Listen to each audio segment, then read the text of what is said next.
mempersiapkan provokasi dengan bahan bakar nuklir. Provokasi dengan bahan nuklir mungkin terjadi karena kurangnya keberhasilan militer Ukraina. Menurut sumber itu, fasilitas penyimpanan dengan bahan bakar nuklir bekas di Kharkiv bisa menjadi sasarannya. Ditambahkan bahwa Kiev mungkin bisa menyalahkan Moskow atas kemungkinan serangan rudal ke fasilitas nuklir.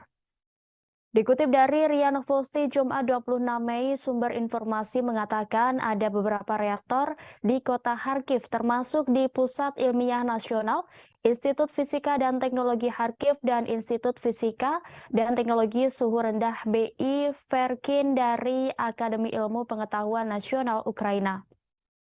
Dia menjelaskan Kharkiv sangat cocok bagi neonazi Ukraina untuk melakukan aksi teroris yang mengerikan. Sumber itu memperingatkan bahwa pemogokan ini dapat berdampak merusak tidak hanya di wilayah Ukraina, namun juga di Rusia, Belarusia, dan wilayah negara-negara UE. Sebelumnya, tudingan serupa juga disampaikan oleh Kementerian Luar Negeri Rusia. Dalam sebuah pernyataan kementerian pada awal Mei menuduh Ukraina mempersiapkan kampanye dengan bahan nuklir. Kemlu Rusia mengklaim bahwa radioaktif telah didatangkan dari Eropa ke pelabuhan Odessa dan Chornomorsk, Ukraina. Ia menyebut pada 16 Februari kontainer dengan zat radioaktif dan label berbahasa Inggris telah melewati perbatasan.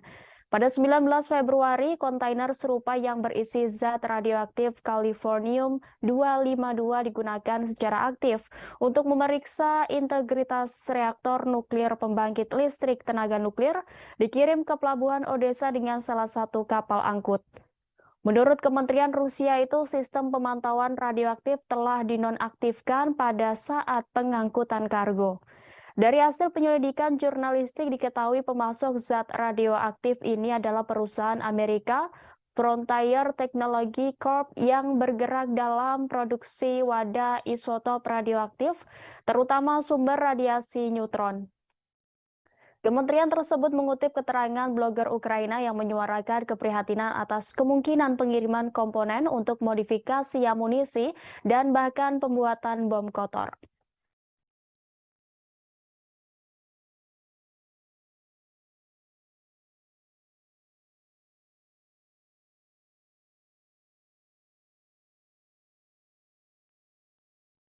Dinas Keamanan Federal Rusia atau FSB berhasil mencegat kelompok penyabot Ukraina yang merencanakan operasi teroris di dua pembangkit listrik tenaga nuklir Rusia. Serangan teroris terhadap fasilitas nuklir Rusia ini direncanakan oleh Dinas Khusus Ukraina menjelang kemenangan Uni Soviet atas Nazi Jerman pada 9 Mei 2023. FSB dalam pengumumannya pada Kamis 25 Mei mengungkap bahwa kelompok sabotase teroris Ukraina berusaha meledakkan lebih dari 30 tiang yang membawa kabel tegangan tinggi yang terhubung ke pembangkit tenaga nuklir. Sebelum ditahan, para agen Ukraina berhasil meledakkan satu menara transmisi dan menambang 4 lainnya di saluran listrik yang mengarah ke pembangkit nuklir Leningrad dekat St. Petersburg. Mereka juga menempatkan alat peledak rakitan di tiang yang terhubung ke pembangkit listrik tenaga nuklir Kalinin di wilayah Tver, 350 km barat Laut Moskow. Badan Intelijen Luar Negeri Ukraina yang menurut FSB berada di belakang plot tersebut berharap bahwa sabotase tersebut akan menyebabkan penutupan reaktor nuklir, gangguan operasi rutin pembangkit listrik tenaga nuklir, dan memberikan kerusakan ekonomi dan reputasi yang serius bagi Rusia. FSB mengatakan dua warga negara Ukraina ditangkap sementara seorang lainnya yang diyakini berada di Belgia dimasukkan ke dalam daftar pencarian orang. Ketiga orang tersebut diduga direkrut oleh intelijen Ukraina pada September tahun lalu. Sebelum melancarkan operasi terorisnya, mereka menjalani pelatihan di kamp-kamp di wilayah Kiev dan Nikolaev, Ukraina. Mereka secara ilegal menyeberang ke Rusia melalui wilayah Pskov dari Belarusia yang mereka masuki dari Polandia, kata agensi tersebut. Petugas Rusia menemukan cache yang disiapkan oleh para tersangka yang berisi 36,5 kg bahan peledak plastik C4, 61 detonator listrik buatan luar negeri, 38 pengatur waktu elektronik, dan 2 pistol Makarov berserta amunisinya. Dua warga negara Rusia juga ditahan karena dicurigai menyediakan alat komunikasi dan kendaraan dengan plat nomor palsu untuk para penyabot Ukraina, FSB menambahkan.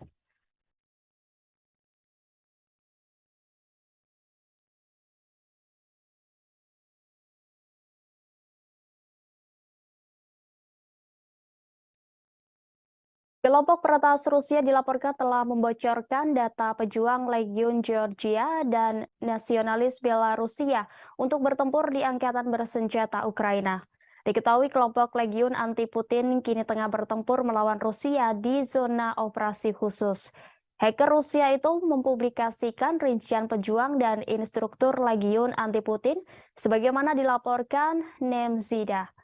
Data itu mengungkap identitas mereka termasuk instruktur militer Legiun asing Georgia Kaka Basilia, Komandan Kelompok Artileri Legiun Mikhail Kamkadze, serta pendiri unit operator drone Magyar Birds Robert Magyar Brovdi. Dari file peretas dapat disimpulkan bahwa Kahka terlibat dalam pelatihan personel militer dan sukarelawan Ukraina. Brovdi berpartisipasi dalam operasi tempur ke arah Irpen, Bucha, dan Borodyanka.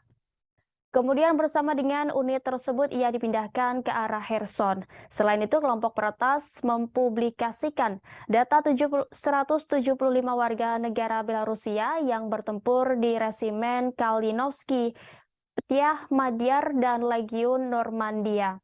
Daftar yang diposting di portal Nemzida mencakup mereka yang dihukum karena kejahatan kekerasan dan mereka yang dicari di Belarus karena mencoba merebut kekuasaan dengan kekerasan. Secara khusus, kelompok peretas memberikan informasi tentang Alexander Rutkevich yang ikut serta dalam kerusuhan massal di negara itu pada tahun 2020. Dia ditahan oleh KGB pada tahun 2021, tetapi dia melarikan diri ke Ukraina, di mana dia bergabung dengan resimen Azov. Militan itu kemudian bergabung dengan Batalion Katusia Kalinovsky yang dibentuk dari tentara bayaran Rusia. Militan lain yang disebut dalam berkas tersebut adalah Nikolai Sibirsky yang tinggal di Jerman selama 20 tahun dan merupakan salah satu pemimpin resimen Pogonia di Ukraina yang terdiri dari warga negara Belarusia. Militan ini terlibat dalam operasi militer di Ukraina selama 5 tahun. Pada hari Rabu, mantan Wakil Menteri Pertahanan Polandia Waldemar Skierczak mengatakan bahwa Warsawa sedang mempersiapkan kudeta bersenjata di Belarusia. Menurutnya, Polandia akan menggunakan tentara bayaran Belarusia yang bertempur di pihak Ukraina melawan Rusia untuk melakukannya. Kelompok peretas Rahdit Rusia bukan kali pertamanya membocorkan data pribadi pejuang Ukraina. Pada Juli 2022, komunitas itu menerbitkan di sebuah domain publik data dari ribuan karyawan Direktorat Intelijen Utama Departemen Militer Ukraina. Dicatat bahwa data tersebut berhasil diperoleh akibat kelemahan dalam perlindungan jaringan Direktorat Pusat Direktorat Intelijen Utama di Pulau Rybalski di Kiev.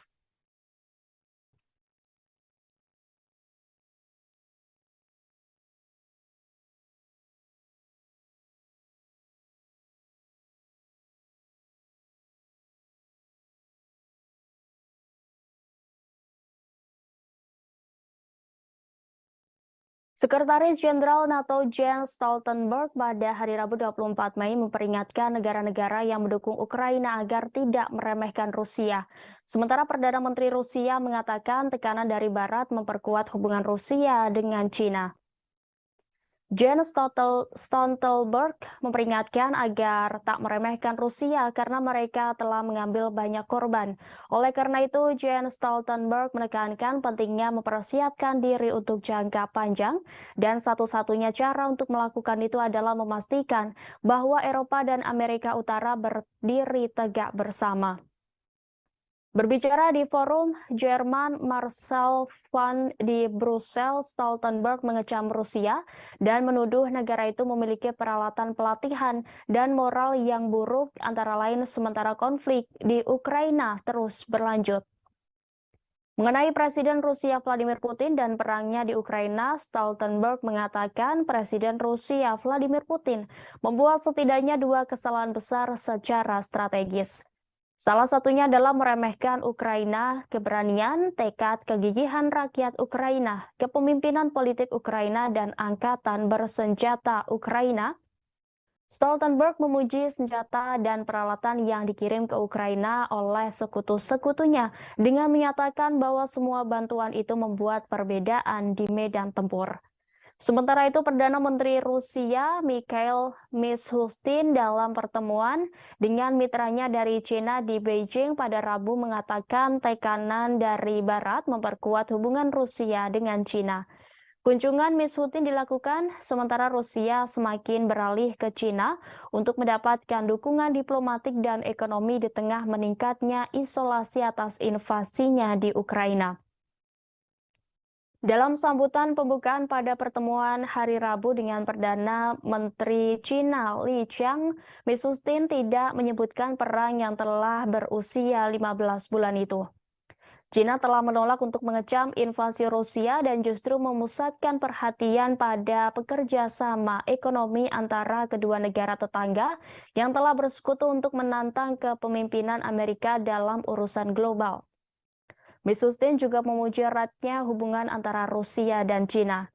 China mengatakan pihaknya netral mengenai perang Rusia di Ukraina dan ingin membantu sebagai penengah untuk mengakhiri konflik itu.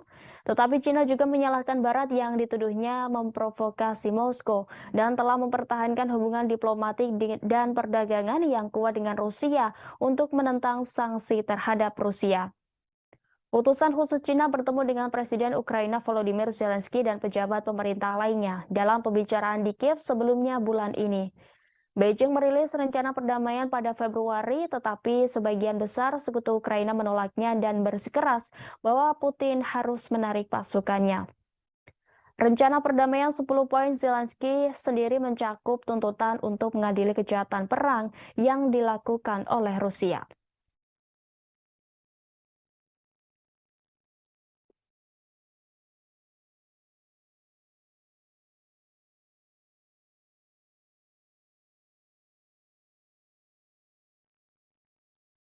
Militer Rusia mengklaim berhasil menangkis serangan pesawat tak berawak Ukraina yang mencoba menyerang kota pelabuhan Crimea yang menampung armada Laut Hitam Rusia.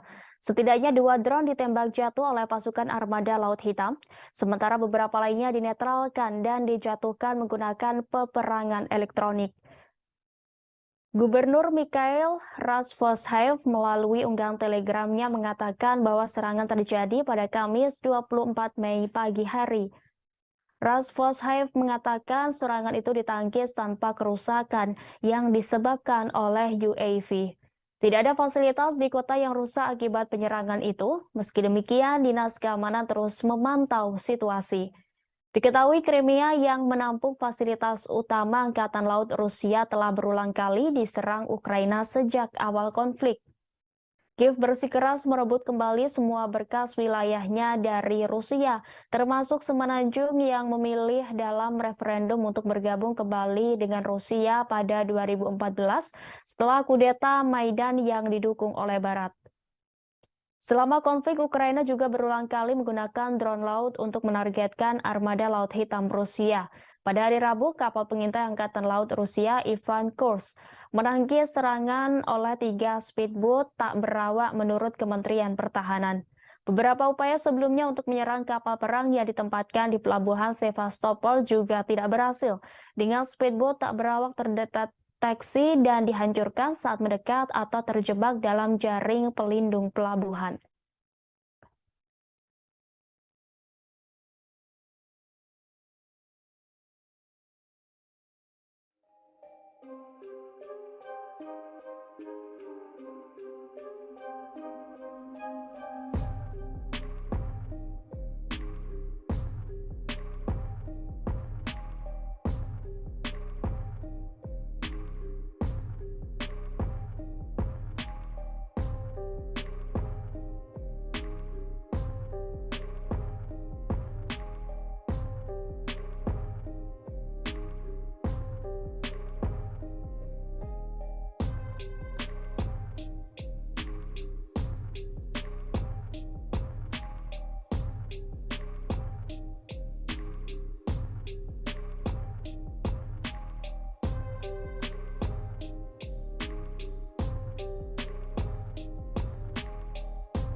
Tahap pertama pelatihan pilot-pilot pesawat tempur Ukraina untuk menerbangkan jet-jet tempur F-16 mungkin bisa saja diselenggarakan di Inggris.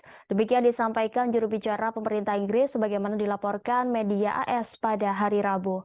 Setidaknya ada 20 pilot Ukraina yang akan memasuki pelatihan awal yang meliputi pelatihan dasar berbasis darat.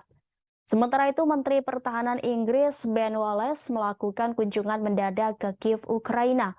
Wallace datang ke Kiev untuk membahas kerjasama militer termasuk pasukan senjata.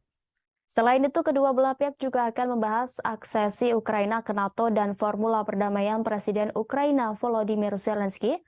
Menteri Pertahanan Ukraina Oleksiy Reznikov juga mengucapkan terima kasih kepada rakyat Inggris atas dukungannya. Selain itu, Wallace mengatakan bahwa dia senang melakukan perjalanan ke Kiev dan berbicara dengan perwira militer Ukraina menurut pernyataan Kementerian Pertahanan Ukraina. Kedua menteri juga bertemu dengan tentara yang telah menerima pelatihan di Inggris dan menggunakan misil Storm Shadow dalam pertempuran. Pada 11 Mei, Wallace mengonfirmasi London mengirim rudal jelajah Storm Shadow jarak jauh ke Kiev. Ukraina telah menggunakan persenjataan ini untuk menargetkan posisi Rusia sejak saat itu. Serangan tersebut telah mengakibatkan cedera di antara warga sipil menurut Kementerian Pertahanan Rusia. Sebelumnya diberitakan pemerintah Norwegia akan mendukung program pelatihan bagi pilot Ukraina agar bisa mengoperasikan jet tempur F-16. Bjorn Arild Gorm, Menteri Pertahanan Norwegia, mengatakan bahwa pemerintah belum memutuskan apakah pihaknya akan mengirim jet tempur F-16 miliknya ke Ukraina. Pekan lalu, Presiden AS Joe Biden juga mendukung program pelatihan bagi pilot Ukraina untuk menerbangkan pesawat tempur F-16. Di samping itu, Presiden Ukraina Volodymyr Zelensky juga telah meyakinkan Biden bahwa pesawat tersebut tidak akan digunakan untuk masuk ke wilayah Rusia. Selain Norwegia, pemerintah Polandia menyatakan pihaknya bersedia melatih pilot-pilot Ukraina untuk menerbangkan jet tempur F-16. Pernyataan tersebut dapat disampaikan oleh Menteri Pertahanan Polandia, Mariusz Błaszczak, pada Selasa 23 Mei waktu setempat setelah pemerintah Amerika Serikat memberikan lampu hijau. Błaszczak mengatakan dia ingin pelatihan itu menjadi bagian dari program Uni Eropa yang lebih luas untuk mempersiapkan personel militer Ukraina dalam perang melawan Rusia.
Berdasarkan data dari Keuangan Nasional, utang AS 107 kali lipat lebih tinggi daripada Rusia pada akhir 2022. Sebagai perbandingan, analisis ini menggunakan total utang langsung pemerintah pusat pada akhir kuartal keempat 2022. Namun utang pemerintah AS juga telah melampaui gabungan utang pemerintah dari 13 negara pengutang terbesar berikutnya.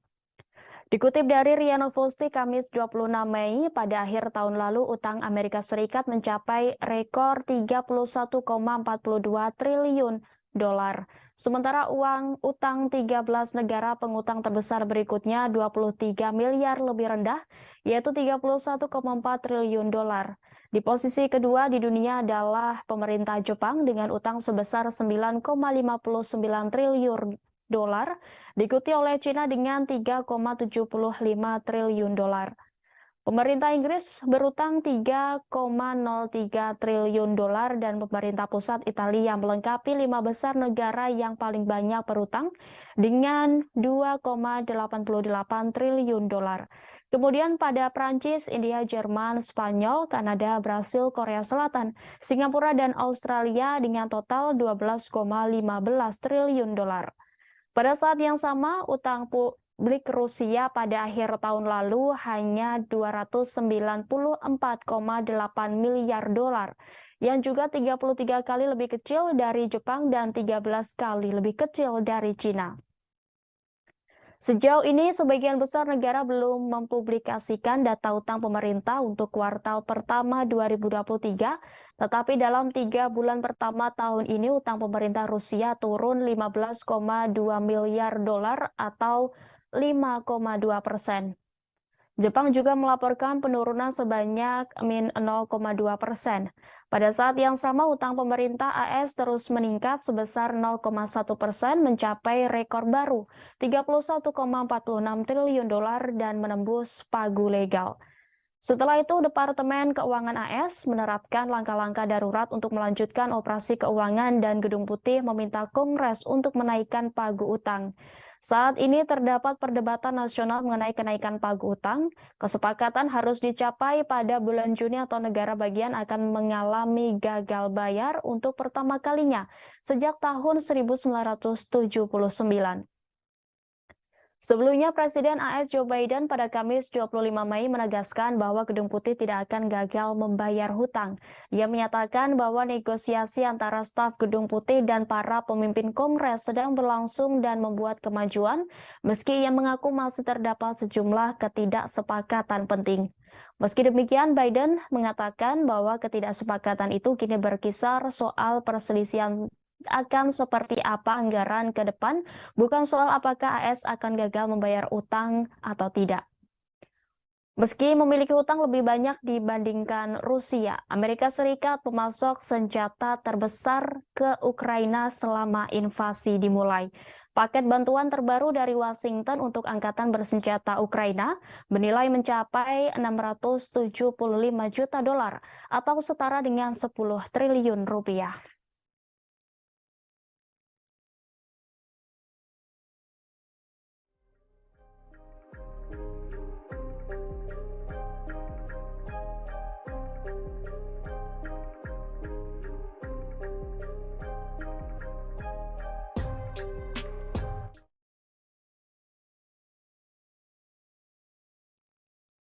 Rusia telah memulai memindahkan senjata nuklir taktis ke tetangga dan sekutu baratnya Belarusia. Pemindahan senjata ini dilakukan setelah Presiden Rusia Vladimir Putin mengumumkan rencana untuk mentransfernya pada bulan Maret. Pemimpin Belarusia Alexander Lukashenko telah sepakat mengizinkan Rusia menempatkan senjata nuklir taktis di Minsk.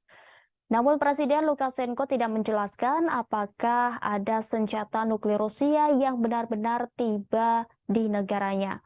Ia juga tidak mengungkapkan berapa banyak senjata nuklir yang akan disimpan di Belarusia. Kesepakatan itu terjadi saat Menteri Pertahanan kedua negara melakukan pertemuan bilateral di Minsk pada Kamis 25 Mei. Dalam pertempuran itu, mereka menandatangani dokumen berisi prosedur untuk menyimpan senjata nuklir non-strategis Rusia di fasilitas khusus di negara tetangga bagian utara Ukraina itu. Menteri Pertahanan Rusia Sergei Shoigu menjamin kontrol penggunaan senjata itu hanya dapat dilakukan oleh Rusia meski diletakkan di wilayah Rusia. Meski demikian, pemindahan senjata nuklir taktis ke Belarusia menuai respons pemimpin oposisi Belarusia, Svetlana Tikhanovskaya. Mengutip The Moscow Times, Tikhanovskaya mengkritik langkah itu tidak hanya akan membahayakan nyawa orang Belarusia, tetapi juga menciptakan ancaman baru terhadap Ukraina dan seluruh Eropa.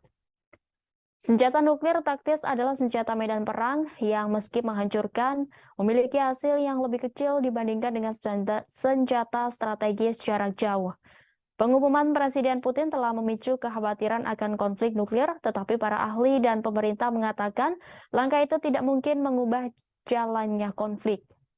Sebelumnya pada 25 Maret 2023, Presiden Rusia Vladimir Putin mengumumkan rencana untuk mentransfer senjata itu ke Belarusia. Presiden Rusia mengatakan Barat sedang berperang dalam perang proksi yang meningkat melawan Rusia. Pemerintah AS yakin Rusia memiliki sekitar 2.000 senjata nuklir taktis yang meliputi bom yang dapat dibawa oleh pesawat terbang, hulu ledak untuk rudal jarak pendek, dan peluru artileri, dikutip dari AP News.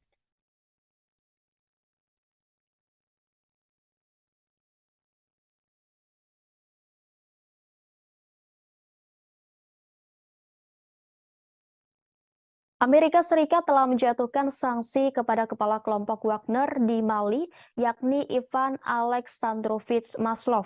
Pemimpin tentara swasta Rusia dituduh memperoleh persenjataan untuk digunakan di Ukraina. Departemen Keuangan AS mengatakan bahwa Ivan Alexandrovich Maslov bekerja sama dengan para pejabat Mali untuk membangun kehadiran Wagner di Mali dan tempat lain di Afrika. Di Afrika, kelompok Wagner telah menengahi kesepakatan di Mali, Republik Afrika Tengah, Libya, dan tempat lainnya, memberikan keamanan bagi para pemimpin nasional yang seringkali otokratis, seringkali dengan imbalan bagian dari penambangan emas dan sumber daya lainnya. Kelompok paramiliter yang kuat yang dikendalikan oleh Yevgeny Prigozhin, seorang pengusaha yang dekat dengan Presiden Vladimir Putin, pindah ke Mali tahun lalu untuk membantu junta yang berkuasa dalam masalah keamanan dan mencari peluang bisnis di bidang pertambangan setelah tentara Prancis menarik diri. Dikatakan bahwa Wagner mungkin menggunakan dokumentasi palsu untuk menyembunyikan akuisisi dan transit ranjau, kendaraan udara tanpa awak, radar, dan sistem penangkal rudal untuk digunakan di Ukraina. Ia menggambarkan Mali sebagai pusat ekspansi Rusia di wilayah tersebut. Departemen Keuangan AS mengatakan Kepala Mali Wagner, Maslov, mengatur pertemuan antara Prigozhin dan pejabat pemerintah dari beberapa negara Afrika. Kelompok Wagner juga dituduh mengambil bagian dalam pembantaian ratusan orang oleh pasukan Mali tahun lalu. Sebuah laporan PBB pada awal Mei tidak menyebutkan nama Wagner, tetapi mengatakan bahwa para pejuang asing ikut ambil bagian dalam eksekusi sedikitnya 500 orang selama operasi anti-jihadis di wilayah Moura, Mali pada Maret 2022. Namun sebuah kelompok ahli PBB pada bulan Januari menuduh Wagner terlibat dalam tindakan paralel. Pada hari Kamis, Departemen Luar Negeri AS memasukkan dua pejabat militer Mali, Kolonel Moustapha Sangare dan Mayor Lassine Togola, ke dalam daftar hitam dengan mengatakan bahwa mereka bertanggung jawab atas pembunuhan Moura.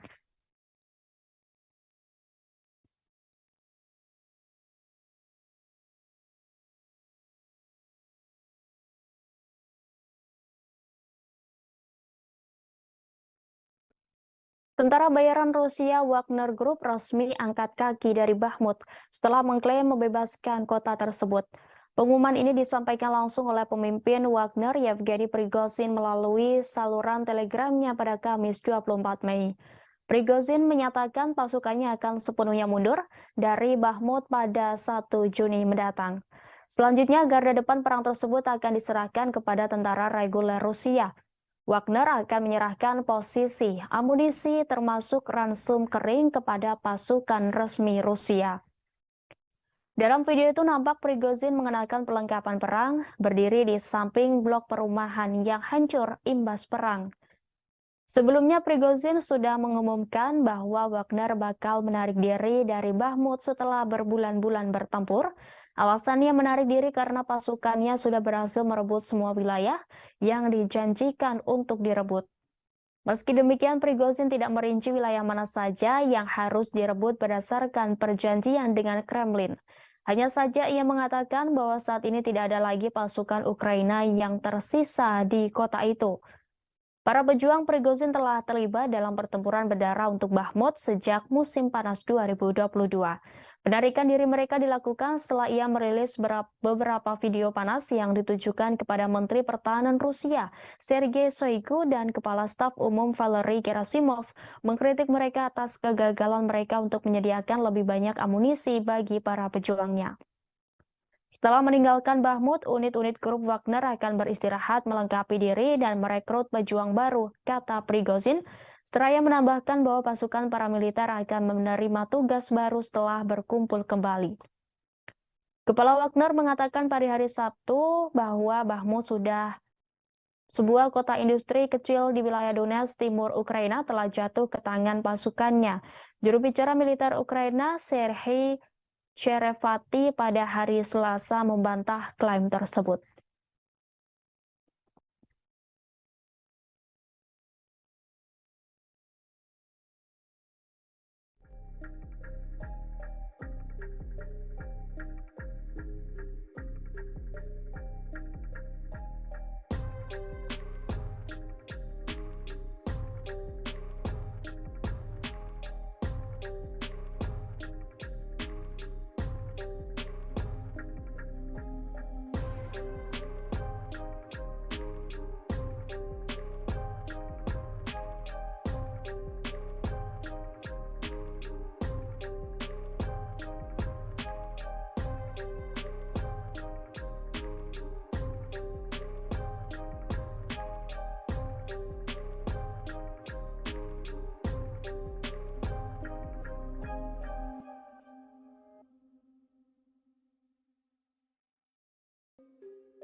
Rusia memberi respons keras terkait kecaman kepemimpinan Ukraina untuk membunuh Presiden Rusia Vladimir Putin. Sebelumnya, Vadim Skibitsky, wakil kepala Direktorat Utama Intelijen Ukraina, mengatakan bahwa Putin berada di posisi pertama dalam daftar target pembunuhan Ukraina. Menanggapi kecaman itu, Sekretaris Pers Kremlin Dmitry Peskov mengatakan bahwa kepemimpinan Ukraina menunjukkan sifat teroris. Dmitry Peskov memberikan jaminan bahwa pemimpin Rusia dilindungi dengan baik. Juru bicara Rusia itu mengomentari pengakuan Vadim Skibitsky, wakil kepala Direktorat Utama Intelijen Ukraina, yang mengatakan kepada outlet Jerman Die Welt pada Rabu 24 Mei, Putin ada dalam daftar pembunuhan agensinya. Peskov mengatakan pernyataan seperti itu menunjukkan operasi militer yang diluncurkan Rusia di Ukraina pada Februari 2022 lebih dari dibenarkan, lebih dari diperlukan, dan harus diselesaikan. Penyiar Rusia 24 kemudian menanyakan apakah tingkat keamanan untuk Presiden Rusia telah ditingkatkan setelah ancaman dari Ukraina. Sebelumnya, Wakil Kepala Dinas Intelijen Militer Ukraina, Vadim Skibitsky, mengatakan ada target pembunuhan lainnya selain Presiden Rusia Vladimir Putin. Sejumlah nama yang masuk daftar itu diantaranya bos perusahaan militer swasta Wagner, Yevgeny Prigozhin, Menteri Pertahanan Rusia Sergei Shoigu, dan Kepala Staf Umum Angkatan Bersenjata Rusia Valery Gerasimov. Dalam wawancaranya, Vadim Skibitsky mengatakan alasan Ukraina memasukkan nama-nama itu terutama Presiden Vladimir Putin. Ukraina ingin membunuh Putin karena dia mengkoordinasikan dan memutuskan apa yang terjadi dalam perang, dan pemimpin Rusia itu sadar dia berada di puncak daftar pembunuhan Ukraina. Vadim Skibitsky mengklaim Vladimir Putin memperhatikan GER semakin dekat dengannya. Pada awal Mei, 2 drone kecil dilumpuhkan oleh pertahanan udara saat mencoba menyerang kediaman Putin di Kremlin, Moskow. Pemimpin Rusia tidak ada di sana pada saat serangan yang gagal itu dan tidak ada yang terluka.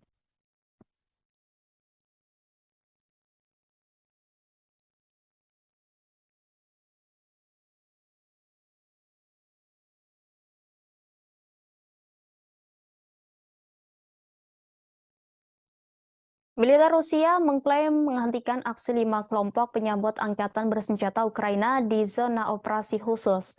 Kementerian Pertahanan Rusia mengatakan pihaknya menghentikan tindakan kelompok sabotase dan pengintaian Ukraina di wilayah pemukiman Vladimirovka di Republik Rakyat Donetsk. Selain itu, angkatan bersenjata berhasil mencegah aksi 4 DRG Ukraina di wilayah Kharkiv, Republik Rakyat Donetsk, dan Luhansk. Selama sehari terakhir, musuh kehilangan hingga 190 prajurit, 3 kendaraan, dan howitzer D-30 ke arah Kupiansk. Kiev menderita kerugian terbesar ke arah Donetsk. Tentara Rusia mengklaim menghancurkan setidaknya 270 militer Ukraina, 3 kendaraan tempur lapis baja. Selain itu juga menghancurkan kendaraan dan howitzer D-30 serta 2 gudang amunisi di DPR. Di arah Krasnolima, Angkatan bersenjata Ukraina kehilangan hingga 65 prajurit di Yuzhno-Donetsk dan Zaporozhye, hingga 110 pejuang, dan di Kherson hingga 25 prajurit. Selama 24 terakhir, pasukan pertahanan udara mencegah 8 peluncur roket ganda HIMARS dan menembak jatuh 26 drone musuh. Sebelumnya, sistem pertahanan udara Rusia selama beberapa hari terakhir menembak jatuh 28 drone Ukraina dan 8 peluru HIMARS MLRS. Selain itu, penerbangan operasional taktis dan militer angkatan bersenjata RF menghantam 95 unit artileri serta peralatan tenaga kerja dan militer pasukan Ukraina di 102 distrik pada siang hari. Secara total, 429 pesawat tempur Ukraina, 235 helikopter, 4.321 kendaraan udara tak berawak, 424 sistem rudal anti pesawat, 9.298 tank dan kendaraan tempur lapis baja lainnya, 1.100 kendaraan tempur dari berbagai sistem peluncuran roket, 4.901 artileri lapangan dan mortir, serta 10.447 unit kendaraan khusus militer.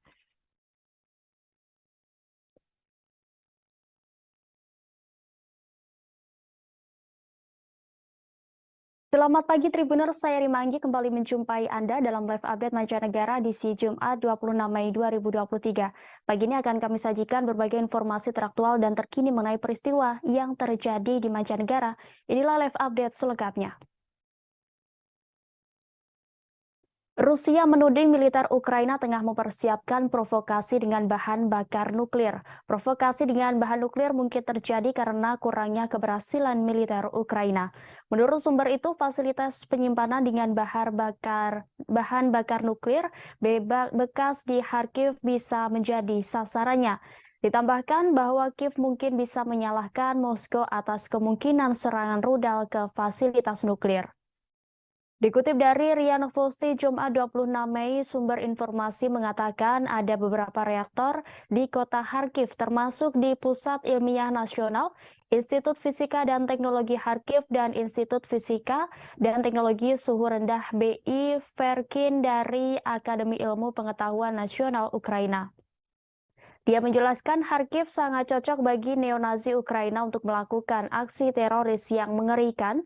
Sumber itu memperingatkan bahwa pemogokan ini dapat berdampak merusak tidak hanya di wilayah Ukraina, namun juga di Rusia, Belarusia, dan wilayah negara-negara UE. Sebelumnya, tudingan serupa juga disampaikan oleh Kementerian Luar Negeri Rusia. Dalam sebuah pernyataan kementerian pada awal Mei menuduh Ukraina mempersiapkan kampanye dengan bahan nuklir.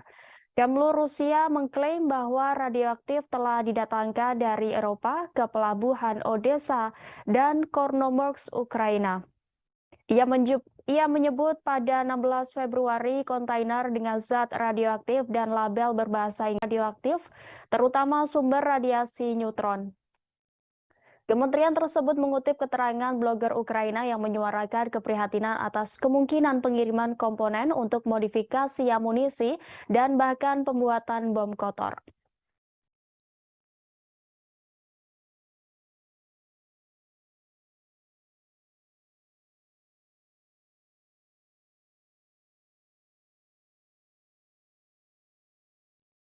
Dinas Keamanan Federal Rusia atau FSB berhasil mencegat kelompok penyabot Ukraina yang merencanakan operasi teroris di dua pembangkit listrik tenaga nuklir Rusia. Serangan teroris terhadap fasilitas nuklir Rusia ini direncanakan oleh Dinas Khusus Ukraina menjelang kemenangan Uni Soviet atas Nazi Jerman pada 9 Mei 2023. FSB dalam pengumumannya pada Kamis 25 Mei mengungkap bahwa kelompok sabotase teroris Ukraina berusaha meledakkan lebih dari 30 tiang yang membawa kabel tegangan tinggi yang terhubung ke pembangkit tenaga nuklir. Sebelum ditahan, para agen Ukraina berhasil meledakkan satu menara transmisi dan menambang 4 lainnya di saluran listrik yang mengarah ke pembangkit nuklir Leningrad dekat St. Petersburg.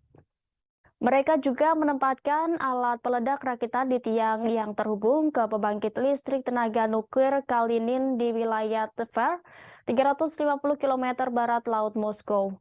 Badan Intelijen Luar Negeri Ukraina yang menurut FSB berada di belakang plot tersebut berharap bahwa sabotase tersebut akan menyebabkan penutupan reaktor nuklir, gangguan operasi rutin pembangkit listrik tenaga nuklir, dan memberikan kerusakan ekonomi dan reputasi yang serius bagi Rusia.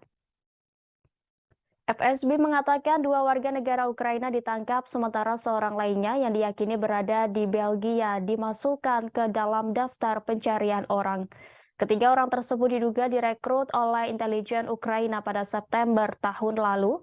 Sebelum melancarkan operasi terorisnya, mereka menjalani pelatihan di kamp-kamp di wilayah Kiev dan Nikolaev, Ukraina. Mereka secara ilegal menyeberang ke Rusia melalui wilayah Pskov dari Belarusia yang mereka masuki dari Polandia, kata agensi tersebut. Petugas Rusia menemukan cek yang disiapkan oleh para tersangka yang berisi 36,5 kg bahan peledak plastik C4, 61 detonator listrik buatan luar negeri, 38 pengatur waktu elektronik, dan 2 pistol Makarov berserta amunisinya. Dua warga negara Rusia juga ditahan karena dicurigai menyediakan alat komunikasi dan kendaraan dengan plat nomor palsu untuk para penyabot Ukraina, FSB menambahkan.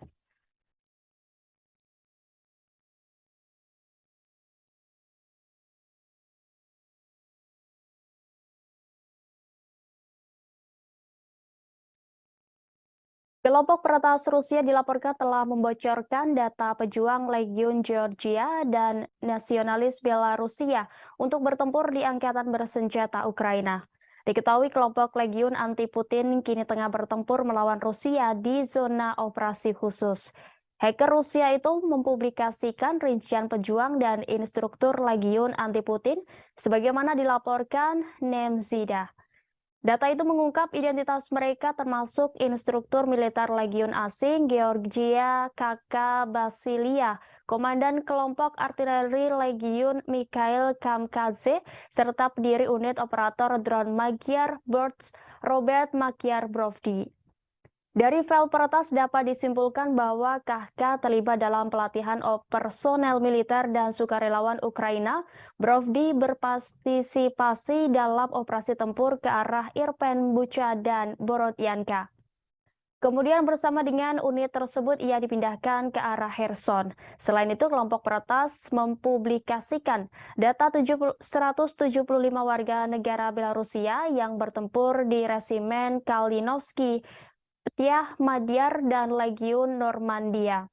Daftar yang diposting di portal Nemzida mencakup mereka yang dihukum karena kejahatan kekerasan dan mereka yang dicari di Belarus karena mencoba merebut kekuasaan dengan kekerasan.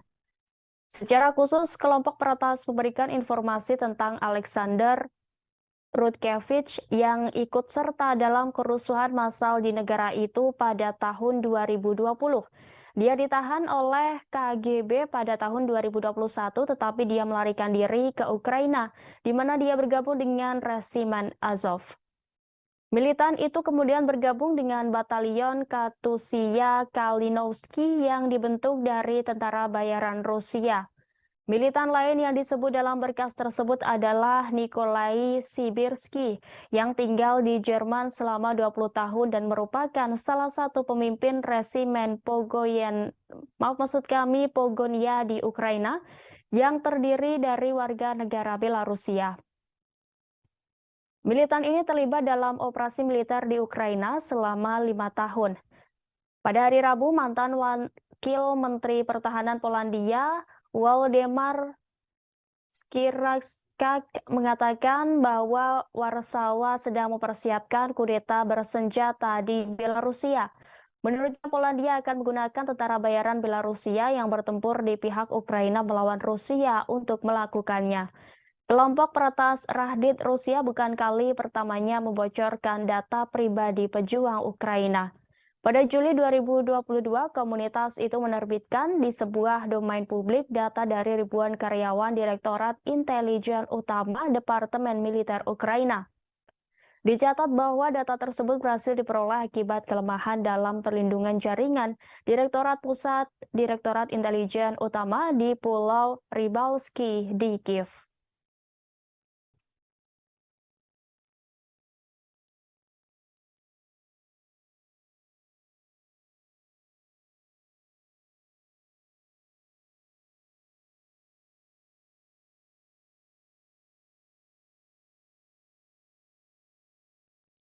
Sekretaris Jenderal NATO Jens Stoltenberg pada hari Rabu 24 Mei memperingatkan negara-negara yang mendukung Ukraina agar tidak meremehkan Rusia. Sementara Perdana Menteri Rusia mengatakan tekanan dari Barat memperkuat hubungan Rusia dengan China. Jens Stoltenberg memperingatkan agar tak meremehkan Rusia karena mereka telah mengambil banyak korban. Oleh karena itu, Jens Stoltenberg menekankan pentingnya mempersiapkan diri untuk jangka panjang dan satu-satunya cara untuk melakukan itu adalah memastikan bahwa Eropa dan Amerika Utara berdiri tegak bersama. Berbicara di forum Jerman Marshall Fund di Brussels, Stoltenberg mengecam Rusia dan menuduh negara itu memiliki peralatan pelatihan dan moral yang buruk, antara lain sementara konflik di Ukraina terus berlanjut. Mengenai Presiden Rusia Vladimir Putin dan perangnya di Ukraina, Stoltenberg mengatakan Presiden Rusia Vladimir Putin membuat setidaknya dua kesalahan besar secara strategis. Salah satunya adalah meremehkan Ukraina, keberanian, tekad, kegigihan rakyat Ukraina, kepemimpinan politik Ukraina, dan angkatan bersenjata Ukraina. Stoltenberg memuji senjata dan peralatan yang dikirim ke Ukraina oleh sekutu-sekutunya dengan menyatakan bahwa semua bantuan itu membuat perbedaan di medan tempur. Sementara itu, Perdana Menteri Rusia Mikhail Mishustin dalam pertemuan dengan mitranya dari China di Beijing pada Rabu mengatakan tekanan dari Barat memperkuat hubungan Rusia dengan China.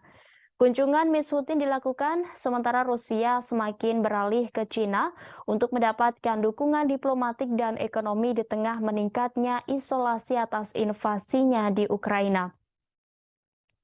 Dalam sambutan pembukaan pada pertemuan hari Rabu dengan Perdana Menteri China Li Qiang, Mishustin tidak menyebutkan perang yang telah berusia 15 bulan itu. China telah menolak untuk mengecam invasi Rusia dan justru memusatkan perhatian pada pekerja sama ekonomi antara kedua negara tetangga yang telah bersekutu untuk menantang kepemimpinan Amerika dalam urusan global. Mishustin juga memuji eratnya hubungan antara Rusia dan China. China mengatakan pihaknya netral mengenai perang Rusia di Ukraina dan ingin membantu sebagai penengah untuk mengakhiri konflik itu. Tetapi China juga menyalahkan Barat yang dituduhnya memprovokasi Moskow dan telah mempertahankan hubungan diplomatik dan perdagangan yang kuat dengan Rusia untuk menentang sanksi terhadap Rusia. Utusan khusus China bertemu dengan Presiden Ukraina Volodymyr Zelensky dan pejabat pemerintah lainnya dalam pembicaraan di Kiev sebelumnya bulan ini. Beijing merilis rencana perdamaian pada Februari, tetapi sebagian besar sekutu Ukraina menolaknya dan bersikeras bahwa Putin harus menarik pasukannya. Rencana perdamaian 10 poin Zelensky sendiri mencakup tuntutan untuk mengadili kejahatan perang yang dilakukan oleh Rusia.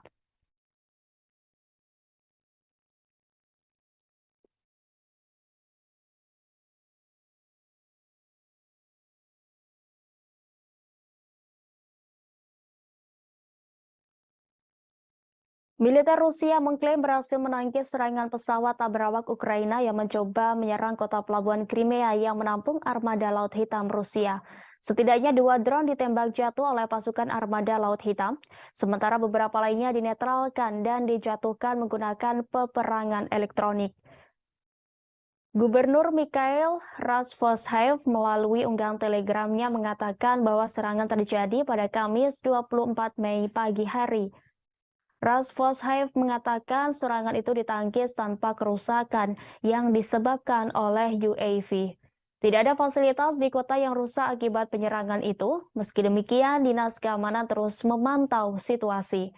Diketahui Crimea yang menampung fasilitas utama Angkatan Laut Rusia telah berulang kali diserang Ukraina sejak awal konflik. Kiev bersikeras merebut kembali semua berkas wilayahnya dari Rusia, termasuk Semenanjung yang memilih dalam referendum untuk bergabung kembali dengan Rusia pada 2014 setelah kudeta Maidan yang didukung oleh Barat. Selama konflik, Ukraina juga berulang kali menggunakan drone laut untuk menargetkan armada Laut Hitam Rusia. Pada hari Rabu, kapal pengintai Angkatan Laut Rusia Ivan Kurs menangkis serangan oleh 3 speedboat tak berawak menurut Kementerian Pertahanan. Beberapa upaya sebelumnya untuk menyerang kapal perang yang ditempatkan di pelabuhan Sevastopol juga tidak berhasil, dengan speedboat tak berawak terdeteksi dan dihancurkan saat mendekat atau terjebak dalam jaring pelindung pelabuhan.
Tahap pertama pelatihan pilot-pilot pesawat tempur Ukraina untuk menerbangkan jet-jet tempur F-16 mungkin bisa saja diselenggarakan di Inggris. Demikian disampaikan juru bicara pemerintah Inggris sebagaimana dilaporkan media AS pada hari Rabu. Setidaknya ada 20 pilot Ukraina yang akan memasuki pelatihan awal yang meliputi pelatihan dasar berbasis darat. Sementara itu, Menteri Pertahanan Inggris Ben Wallace melakukan kunjungan mendadak ke Kiev, Ukraina. Wallace datang ke Kiev untuk membahas kerjasama militer termasuk pasukan senjata. Selain itu, kedua belah pihak juga akan membahas aksesi Ukraina ke NATO dan formula perdamaian Presiden Ukraina Volodymyr Zelensky. Menteri Pertahanan Ukraina Oleksiy Reznikov juga mengucapkan terima kasih kepada rakyat Inggris atas dukungannya. Selain itu, Wallace mengatakan bahwa dia senang melakukan perjalanan ke Kiev dan berbicara dengan perwira militer Ukraina menurut pernyataan Kementerian Pertahanan Ukraina. Kedua menteri juga bertemu dengan tentara yang telah menerima pelatihan di Inggris dan menggunakan misil Storm Shadow dalam pertempuran. Pada 11 Mei, Wallace mengonfirmasi London mengirim rudal jelajah Storm Shadow jarak jauh ke Kiev. Ukraina telah menggunakan persenjataan ini untuk menargetkan posisi Rusia sejak saat itu. Serangan tersebut telah mengakibatkan cedera di antara warga sipil menurut Kementerian Pertahanan Rusia.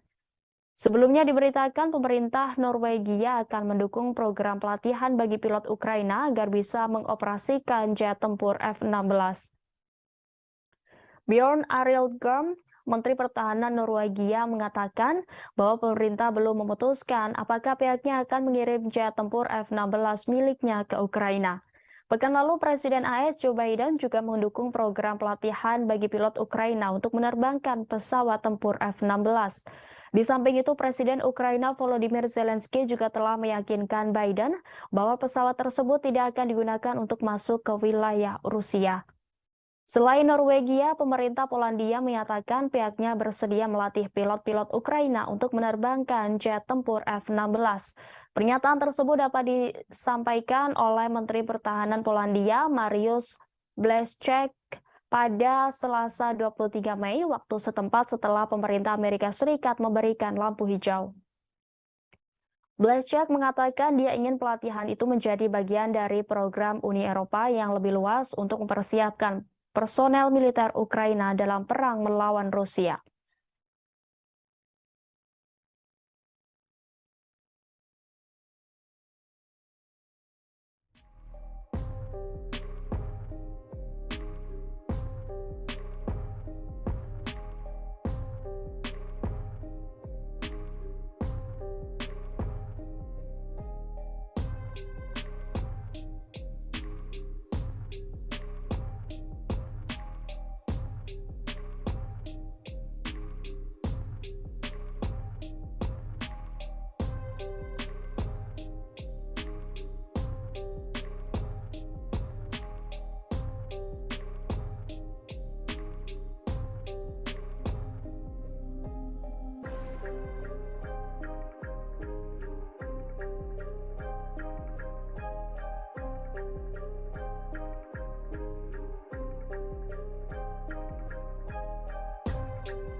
Berdasarkan data dari Keuangan Nasional, utang AS 107 kali lipat lebih tinggi daripada Rusia pada akhir 2022.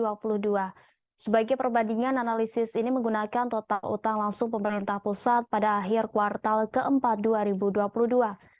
Namun utang pemerintah AS juga telah melampaui gabungan utang pemerintah dari 13 negara pengutang terbesar berikutnya. Dikutip dari RIA Novosti Kamis 26 Mei, pada akhir tahun lalu utang Amerika Serikat mencapai rekor 31,42 triliun dolar. Sementara utang 13 negara pengutang terbesar berikutnya 23 miliar lebih rendah, yaitu 31,4 triliun dolar. Di posisi kedua di dunia adalah pemerintah Jepang dengan utang sebesar 9,59 triliun dolar, diikuti oleh China dengan 3,75 triliun dolar.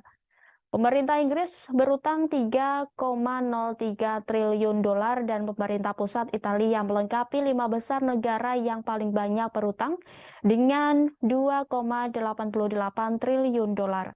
Kemudian pada Prancis, India, Jerman, Spanyol, Kanada, Brasil, Korea Selatan, Singapura, dan Australia dengan total 12,15 triliun dolar. Pada saat yang sama, utang publik Rusia pada akhir tahun lalu hanya 294,8 miliar dolar, yang juga 33 kali lebih kecil dari Jepang dan 13 kali lebih kecil dari Cina. Sejauh ini, sebagian besar negara belum mempublikasikan data utang pemerintah untuk kuartal pertama 2023, tetapi dalam 3 bulan pertama tahun ini utang pemerintah Rusia turun 15,2 miliar dolar atau 5,2%. Jepang juga melaporkan penurunan sebanyak -0,2%. Pada saat yang sama, utang pemerintah AS terus meningkat sebesar 0,1% mencapai rekor baru 31,46 triliun dolar dan menembus pagu legal. Setelah itu, Departemen Keuangan AS menerapkan langkah-langkah darurat untuk melanjutkan operasi keuangan dan Gedung Putih meminta Kongres untuk menaikkan pagu utang. Saat ini terdapat perdebatan nasional mengenai kenaikan pagu utang. Kesepakatan harus dicapai pada bulan Juni atau negara bagian akan mengalami gagal bayar untuk pertama kalinya sejak tahun 1979. Sebelumnya, Presiden AS Joe Biden pada Kamis 25 Mei menegaskan bahwa Gedung Putih tidak akan gagal membayar hutang. Ia menyatakan bahwa negosiasi antara staf Gedung Putih dan para pemimpin Kongres sedang berlangsung dan membuat kemajuan, meski ia mengaku masih terdapat sejumlah ketidaksepakatan penting. Meski demikian, Biden mengatakan bahwa ketidaksepakatan itu kini berkisar soal perselisihan akan seperti apa anggaran ke depan, bukan soal apakah AS akan gagal membayar utang atau tidak. Meski memiliki utang lebih banyak dibandingkan Rusia, Amerika Serikat pemasok senjata terbesar ke Ukraina selama invasi dimulai. Paket bantuan terbaru dari Washington untuk Angkatan Bersenjata Ukraina bernilai mencapai 675 juta dolar atau setara dengan 10 triliun rupiah.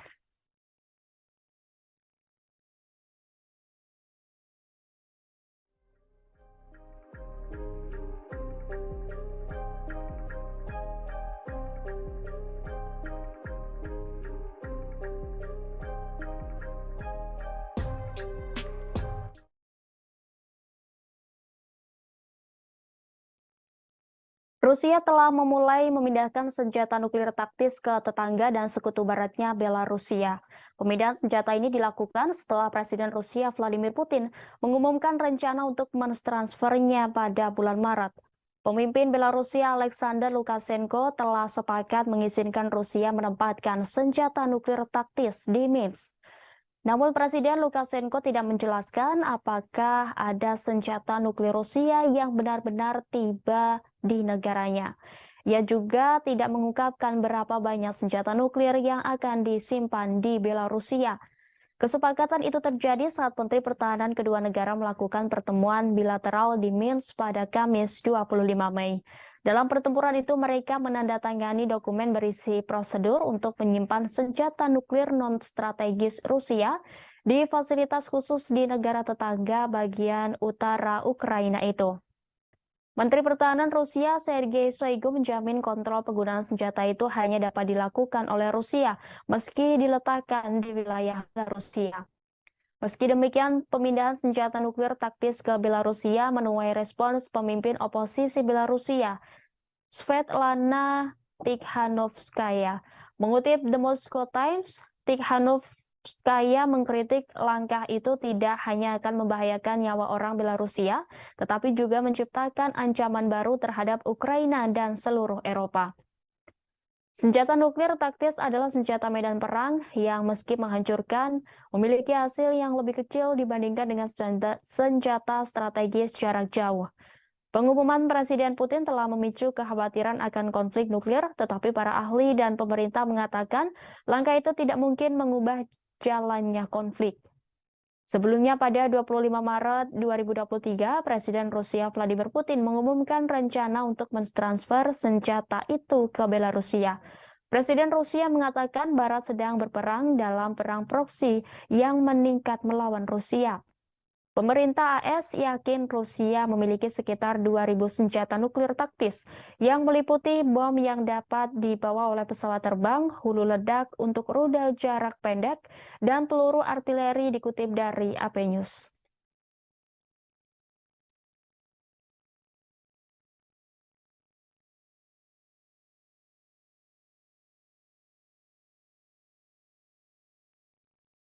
Amerika Serikat telah menjatuhkan sanksi kepada kepala kelompok Wagner di Mali, yakni Ivan Alexandrovich Maslov.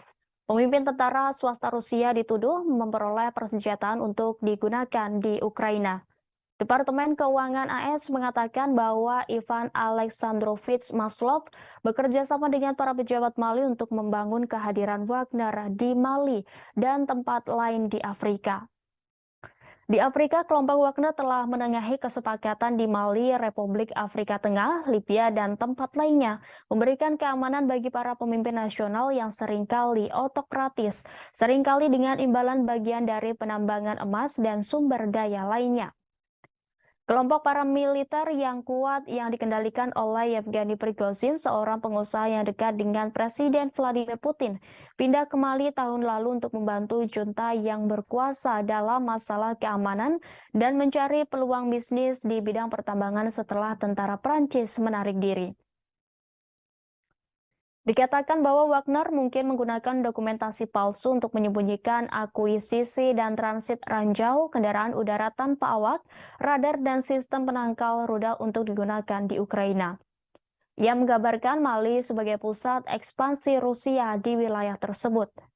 Departemen Keuangan AS mengatakan Kepala Mali Wagner, Maslov, mengatur pertemuan antara Prigozhin dan pejabat pemerintah dari beberapa negara Afrika.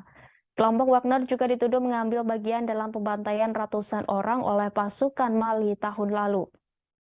Sebuah laporan PBB pada awal Mei tidak menyebutkan nama Wagner, tetapi mengatakan bahwa para pejuang asing ikut ambil bagian dalam eksekusi sedikitnya 500 orang selama operasi anti-jihadis di wilayah Moura, Mali pada Maret 2022. Namun sebuah kelompok ahli PBB pada bulan Januari menuduh Wagner terlibat dalam tindakan paralel. Pada hari Kamis, Departemen Luar Negeri AS memasukkan dua pejabat militer Mali, Kolonel Moustapha Sangare dan Mayor Lassine Togola ke dalam daftar hitam dengan mengatakan bahwa mereka bertanggung jawab atas pembunuhan Moura.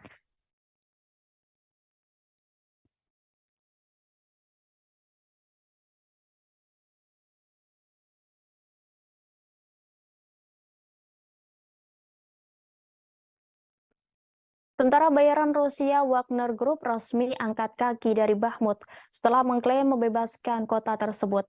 Pengumuman ini disampaikan langsung oleh pemimpin Wagner Yevgeny Prigozhin melalui saluran telegramnya pada Kamis 24 Mei. Prigozhin menyatakan pasukannya akan sepenuhnya mundur dari Bakhmut pada 1 Juni mendatang. Selanjutnya, garda depan perang tersebut akan diserahkan kepada tentara reguler Rusia. Wagner akan menyerahkan posisi amunisi termasuk ransum kering kepada pasukan resmi Rusia. Dalam video itu nampak Prigozhin mengenakan perlengkapan perang, berdiri di samping blok perumahan yang hancur imbas perang. Sebelumnya Prigozhin sudah mengumumkan bahwa Wagner bakal menarik diri dari Bakhmut setelah berbulan-bulan bertempur. Alasannya menarik diri karena pasukannya sudah berhasil merebut semua wilayah yang dijanjikan untuk direbut. Meski demikian, Prigozhin tidak merinci wilayah mana saja yang harus direbut berdasarkan perjanjian dengan Kremlin. Hanya saja ia mengatakan bahwa saat ini tidak ada lagi pasukan Ukraina yang tersisa di kota itu. Para pejuang Prigozhin telah terlibat dalam pertempuran berdarah untuk Bakhmut sejak musim panas 2022.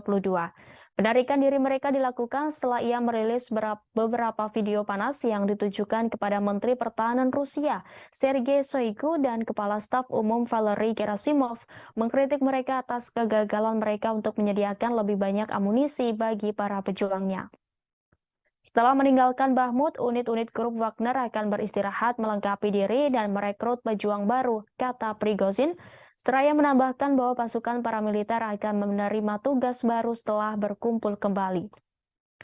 Kepala Wagner mengatakan pada hari Sabtu bahwa Bakhmut sudah sebuah kota industri kecil di wilayah Donetsk, timur Ukraina, telah jatuh ke tangan pasukannya. Juru bicara militer Ukraina, Serhiy Cherevati, pada hari Selasa membantah klaim tersebut.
Rusia memberi respons keras terkait kecaman kepemimpinan Ukraina untuk membunuh Presiden Rusia Vladimir Putin.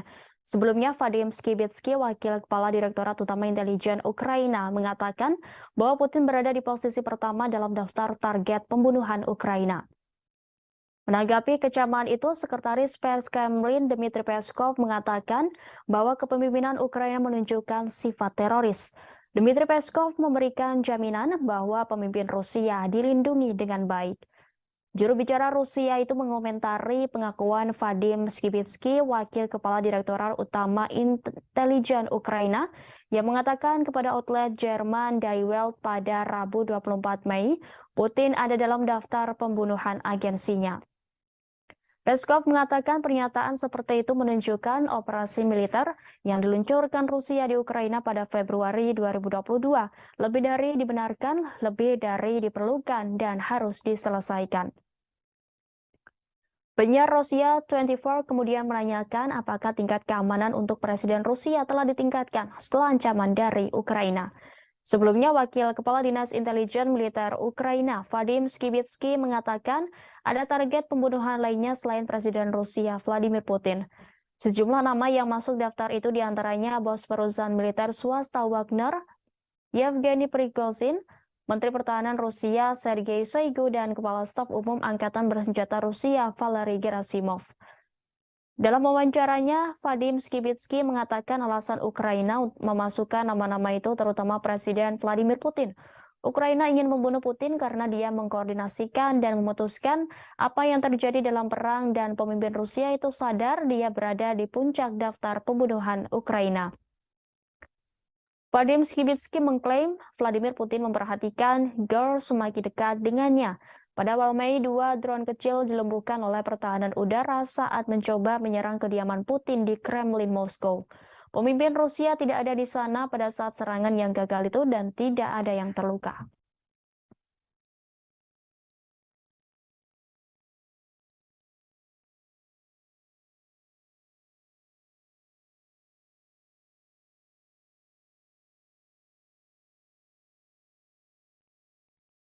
Militer Rusia mengklaim menghentikan aksi 5 kelompok penyambut angkatan bersenjata Ukraina di zona operasi khusus. Kementerian Pertahanan Rusia mengatakan pihaknya menghentikan tindakan kelompok sabotase dan pengintaian Ukraina di wilayah pemukiman Vladimirovka di Republik Rakyat Donetsk. Selain itu, angkatan bersenjata berhasil mencegah aksi 4 DRG Ukraina di wilayah Kharkiv, Republik Rakyat Donetsk, dan Luhansk. Selama sehari terakhir, musuh kehilangan hingga 190 prajurit, 3 kendaraan, dan howitzer D-30 ke arah Kupiansk. Kiev menderita kerugian terbesar ke arah Donetsk.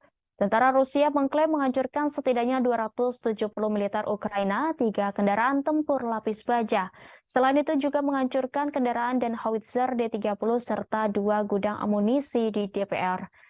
Di arah Krasnolimansk, Angkatan Bersenjata Ukraina kehilangan hingga 65 prajurit di Yuzhno-Donetsk dan Zaporozhye, hingga 110 pejuang, dan di Kherson hingga 25 prajurit. Selama 24 terakhir, pasukan pertahanan udara mencegah 8 peluncur roket ganda HIMARS dan menembak jatuh 26 drone musuh. Sebelumnya, sistem pertahanan udara Rusia selama beberapa hari terakhir menembak jatuh 28 drone Ukraina dan 8 peluru HIMARS MLRS. Selain itu, penerbangan operasional taktis dan militer Angkatan Bersenjata RF menghantam 95 unit artileri serta peralatan tenaga kerja dan militer pasukan Ukraina di 102 distrik pada siang hari. Secara total 429 pesawat tempur Ukraina, 235 helikopter, 4.321 kendaraan udara tak berawak, 424 sistem rudal anti pesawat, 9.298 tank dan kendaraan tempur lapis baja lainnya, 1.100 kendaraan tempur dari berbagai sistem peluncuran roket, 4.901 artileri lapangan dan mortir, serta 10.447 unit kendaraan khusus militer.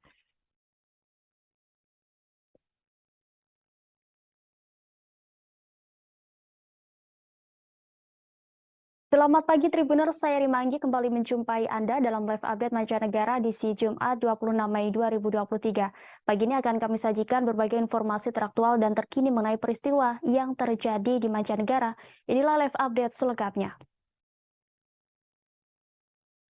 Rusia menuding militer Ukraina tengah mempersiapkan provokasi dengan bahan bakar nuklir. Provokasi dengan bahan nuklir mungkin terjadi karena kurangnya keberhasilan militer Ukraina. Menurut sumber itu, fasilitas penyimpanan dengan bahan bakar nuklir bekas di Kharkiv bisa menjadi sasarannya. Ditambahkan bahwa Kiev mungkin bisa menyalahkan Moskow atas kemungkinan serangan rudal ke fasilitas nuklir. Dikutip dari RIA Novosti Jumat 26 Mei, sumber informasi mengatakan ada beberapa reaktor di kota Kharkiv termasuk di Pusat Ilmiah Nasional, Institut Fisika dan Teknologi Kharkiv dan Institut Fisika dan Teknologi Suhu Rendah BI Verkin dari Akademi Ilmu Pengetahuan Nasional Ukraina. Dia menjelaskan Kharkiv sangat cocok bagi neonazi Ukraina untuk melakukan aksi teroris yang mengerikan. Sumber itu memperingatkan bahwa pemogokan ini dapat berdampak merusak tidak hanya di wilayah Ukraina, namun juga di Rusia, Belarusia, dan wilayah negara-negara UE. Sebelumnya, tudingan serupa juga disampaikan oleh Kementerian Luar Negeri Rusia. Dalam sebuah pernyataan kementerian pada awal Mei menuduh Ukraina mempersiapkan kampanye dengan bahan nuklir.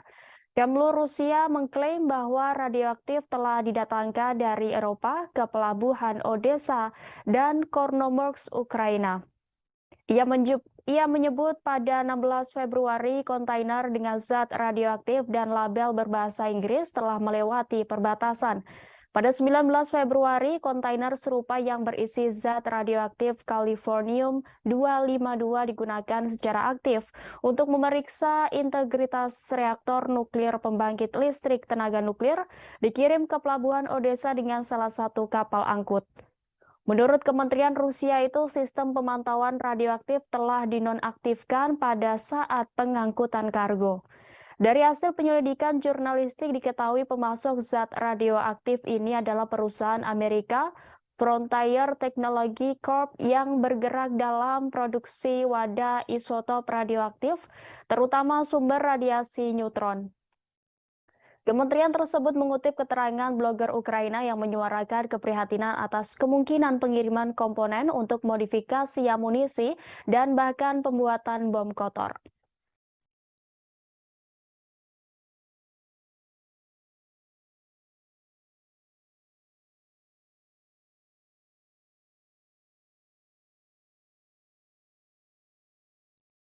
Dinas Keamanan Federal Rusia atau FSB berhasil mencegat kelompok penyabot Ukraina yang merencanakan operasi teroris di dua pembangkit listrik tenaga nuklir Rusia. Serangan teroris terhadap fasilitas nuklir Rusia ini direncanakan oleh Dinas Khusus Ukraina menjelang kemenangan Uni Soviet atas Nazi Jerman pada 9 Mei 2023. FSB dalam pengumumannya pada Kamis 25 Mei mengungkap bahwa kelompok sabotase teroris Ukraina berusaha meledakkan lebih dari 30 tiang yang membawa kabel tegangan tinggi yang terhubung ke pembangkit tenaga nuklir. Sebelum ditahan, para agen Ukraina berhasil meledakkan satu menara transmisi dan menambang 4 lainnya di saluran listrik yang mengarah ke pembangkit nuklir Leningrad dekat St. Petersburg. Mereka juga menempatkan alat peledak rakitan di tiang yang terhubung ke pembangkit listrik tenaga nuklir Kalinin di wilayah Tver, 350 km barat Laut Moskow. Badan Intelijen Luar Negeri Ukraina yang menurut FSB berada di belakang plot tersebut berharap bahwa sabotase tersebut akan menyebabkan penutupan reaktor nuklir, gangguan operasi rutin pembangkit listrik tenaga nuklir, dan memberikan kerusakan ekonomi dan reputasi yang serius bagi Rusia. FSB mengatakan dua warga negara Ukraina ditangkap, sementara seorang lainnya yang diyakini berada di Belgia dimasukkan ke dalam daftar pencarian orang. Ketiga orang tersebut diduga direkrut oleh intelijen Ukraina pada September tahun lalu.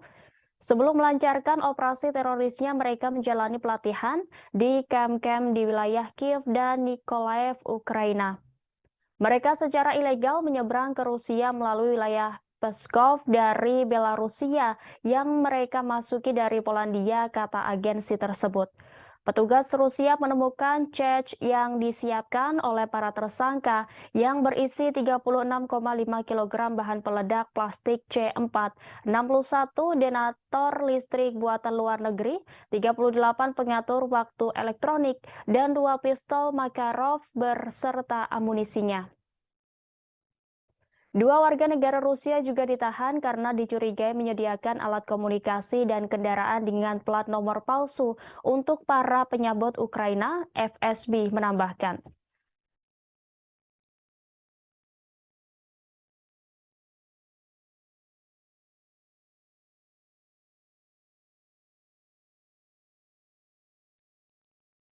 Kelompok peretas Rusia dilaporkan telah membocorkan data pejuang Legiun Georgia dan nasionalis Belarusia untuk bertempur di angkatan bersenjata Ukraina. Diketahui kelompok Legiun anti-Putin kini tengah bertempur melawan Rusia di zona operasi khusus. Hacker Rusia itu mempublikasikan rincian pejuang dan instruktur Legiun anti-Putin sebagaimana dilaporkan Nemzida. Data itu mengungkap identitas mereka termasuk instruktur militer Legiun asing Georgia Kaka Basilia, Komandan Kelompok Artileri Legiun Mikhail Kamkadze, serta pendiri unit operator drone Magyar Birds Robert Magyar Brovdi. Dari file peretas dapat disimpulkan bahwa Kahka terlibat dalam pelatihan personel militer dan sukarelawan Ukraina. Brovdi berpartisipasi dalam operasi tempur ke arah Irpen, Bucha, dan Borodyanka. Kemudian bersama dengan unit tersebut ia dipindahkan ke arah Kherson. Selain itu, kelompok peretas mempublikasikan data 175 warga negara Belarusia yang bertempur di resimen Kalinovsky, Petiah Madyar, dan Legiun Normandia. Daftar yang diposting di portal Nemzida mencakup mereka yang dihukum karena kejahatan kekerasan dan mereka yang dicari di Belarus karena mencoba merebut kekuasaan dengan kekerasan. Secara khusus, kelompok peretas memberikan informasi tentang Alexander Rutkevich yang ikut serta dalam kerusuhan massal di negara itu pada tahun 2020. Dia ditahan oleh KGB pada tahun 2021, tetapi dia melarikan diri ke Ukraina, di mana dia bergabung dengan resimen Azov. Militan itu kemudian bergabung dengan Batalion Katusia Kalinovsky yang dibentuk dari tentara bayaran Rusia. Militan lain yang disebut dalam berkas tersebut adalah Nikolai Sibirsky yang tinggal di Jerman selama 20 tahun dan merupakan salah satu pemimpin resimen Pogonia di Ukraina yang terdiri dari warga negara Belarusia. Militan ini terlibat dalam operasi militer di Ukraina selama 5 tahun. Pada hari Rabu, mantan Wakil Menteri Pertahanan Polandia Waldemar Skierczak mengatakan bahwa Warsawa sedang mempersiapkan kudeta bersenjata di Belarusia. Menurutnya, Polandia akan menggunakan tentara bayaran Belarusia yang bertempur di pihak Ukraina melawan Rusia untuk melakukannya.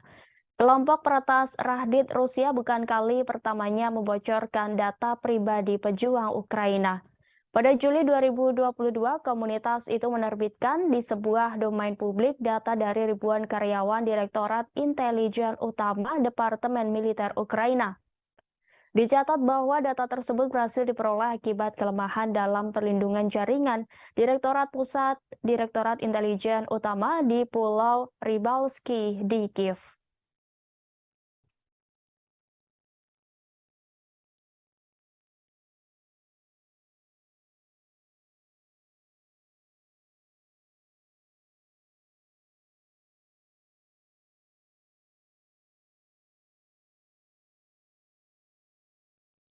Sekretaris Jenderal NATO Jens Stoltenberg pada hari Rabu 24 Mei memperingatkan negara-negara yang mendukung Ukraina agar tidak meremehkan Rusia.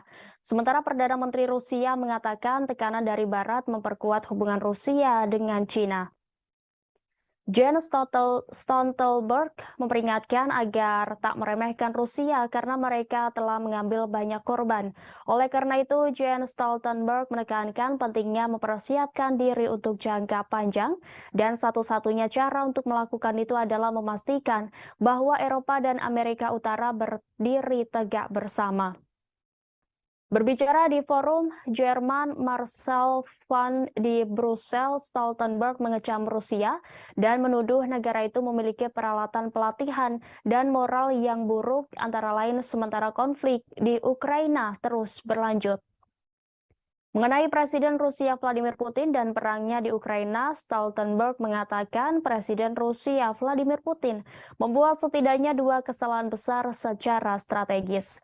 Salah satunya adalah meremehkan Ukraina, keberanian, tekad, kegigihan rakyat Ukraina, kepemimpinan politik Ukraina, dan angkatan bersenjata Ukraina. Stoltenberg memuji senjata dan peralatan yang dikirim ke Ukraina oleh sekutu-sekutunya dengan menyatakan bahwa semua bantuan itu membuat perbedaan di medan tempur. Sementara itu, Perdana Menteri Rusia Mikhail Mishustin dalam pertemuan dengan mitranya dari China di Beijing pada Rabu mengatakan tekanan dari Barat memperkuat hubungan Rusia dengan China. Kunjungan Mishustin dilakukan sementara Rusia semakin beralih ke China untuk mendapatkan dukungan diplomatik dan ekonomi di tengah meningkatnya isolasi atas invasinya di Ukraina. Dalam sambutan pembukaan pada pertemuan hari Rabu dengan Perdana Menteri China Li Qiang, Mishustin tidak menyebutkan perang yang telah berusia 15 bulan itu.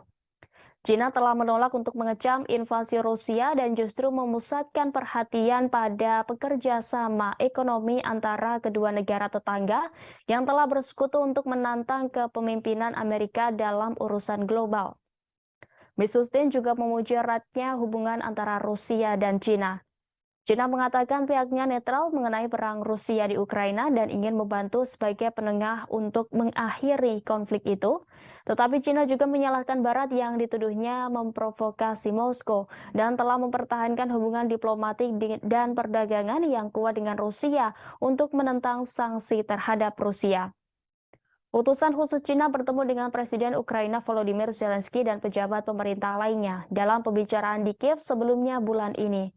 Beijing merilis rencana perdamaian pada Februari, tetapi sebagian besar sekutu Ukraina menolaknya dan bersikeras bahwa Putin harus menarik pasukannya. Rencana perdamaian 10 poin Zelensky sendiri mencakup tuntutan untuk mengadili kejahatan perang yang dilakukan oleh Rusia.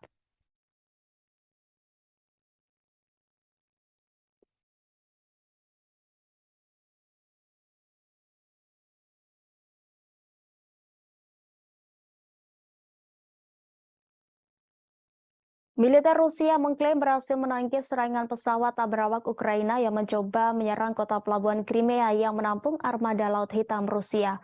Setidaknya 2 drone ditembak jatuh oleh pasukan armada Laut Hitam, sementara beberapa lainnya dinetralkan dan dijatuhkan menggunakan peperangan elektronik. Gubernur Mikhail Razvozhaev melalui unggahan telegramnya mengatakan bahwa serangan terjadi pada Kamis 24 Mei pagi hari. Razvozhaev mengatakan serangan itu ditangkis tanpa kerusakan yang disebabkan oleh UAV. Tidak ada fasilitas di kota yang rusak akibat penyerangan itu. Meski demikian, Dinas Keamanan terus memantau situasi. Diketahui Crimea yang menampung fasilitas utama Angkatan Laut Rusia telah berulang kali diserang Ukraina sejak awal konflik. Kiev bersikeras merebut kembali semua berkas wilayahnya dari Rusia, termasuk Semenanjung yang memilih dalam referendum untuk bergabung kembali dengan Rusia pada 2014 setelah kudeta Maidan yang didukung oleh Barat. Selama konflik, Ukraina juga berulang kali menggunakan drone laut untuk menargetkan armada Laut Hitam Rusia. Pada hari Rabu, kapal pengintai Angkatan Laut Rusia Ivan Kurs menangkis serangan oleh 3 speedboat tak berawak menurut Kementerian Pertahanan. Beberapa upaya sebelumnya untuk menyerang kapal perang yang ditempatkan di pelabuhan Sevastopol juga tidak berhasil, dengan speedboat tak berawak terdeteksi dan dihancurkan saat mendekat atau terjebak dalam jaring pelindung pelabuhan.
Tahap pertama pelatihan pilot-pilot pesawat tempur Ukraina untuk menerbangkan jet-jet tempur F-16 mungkin bisa saja diselenggarakan di Inggris. Demikian disampaikan juru bicara pemerintah Inggris sebagaimana dilaporkan media AS pada hari Rabu. Setidaknya ada 20 pilot Ukraina yang akan memasuki pelatihan awal yang meliputi pelatihan dasar berbasis darat. Sementara itu, Menteri Pertahanan Inggris Ben Wallace melakukan kunjungan mendadak ke Kiev, Ukraina. Wallace datang ke Kiev untuk membahas kerjasama militer termasuk pasukan senjata. Selain itu, kedua belah pihak juga akan membahas aksesi Ukraina ke NATO dan formula perdamaian Presiden Ukraina Volodymyr Zelensky. Menteri Pertahanan Ukraina Oleksiy Reznikov juga mengucapkan terima kasih kepada rakyat Inggris atas dukungannya. Selain itu, Wallace mengatakan bahwa dia senang melakukan perjalanan ke Kiev dan berbicara dengan perwira militer Ukraina menurut pernyataan Kementerian Pertahanan Ukraina. Kedua menteri juga bertemu dengan tentara yang telah menerima pelatihan di Inggris dan menggunakan misil Storm Shadow dalam pertempuran. Pada 11 Mei, Wallace mengonfirmasi London mengirim rudal jelajah Storm Shadow jarak jauh ke Kiev. Ukraina telah menggunakan persenjataan ini untuk menargetkan posisi Rusia sejak saat itu. Serangan tersebut telah mengakibatkan cedera di antara warga sipil menurut Kementerian Pertahanan Rusia. Sebelumnya diberitakan pemerintah Norwegia akan mendukung program pelatihan bagi pilot Ukraina agar bisa mengoperasikan jet tempur F-16. Bjorn Arild Gram, Menteri Pertahanan Norwegia, mengatakan bahwa pemerintah belum memutuskan apakah pihaknya akan mengirim jet tempur F-16 miliknya ke Ukraina. Pekan lalu, Presiden AS Joe Biden juga mendukung program pelatihan bagi pilot Ukraina untuk menerbangkan pesawat tempur F-16. Di samping itu, Presiden Ukraina Volodymyr Zelensky juga telah meyakinkan Biden bahwa pesawat tersebut tidak akan digunakan untuk masuk ke wilayah Rusia. Selain Norwegia, pemerintah Polandia menyatakan pihaknya bersedia melatih pilot-pilot Ukraina untuk menerbangkan jet tempur F-16. Pernyataan tersebut dapat disampaikan oleh Menteri Pertahanan Polandia, Mariusz Błaszczak, pada Selasa 23 Mei waktu setempat setelah pemerintah Amerika Serikat memberikan lampu hijau. Błaszczak mengatakan dia ingin pelatihan itu menjadi bagian dari program Uni Eropa yang lebih luas untuk mempersiapkan personel militer Ukraina dalam perang melawan Rusia.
Berdasarkan data dari Keuangan Nasional, utang AS 107 kali lipat lebih tinggi daripada Rusia pada akhir 2022.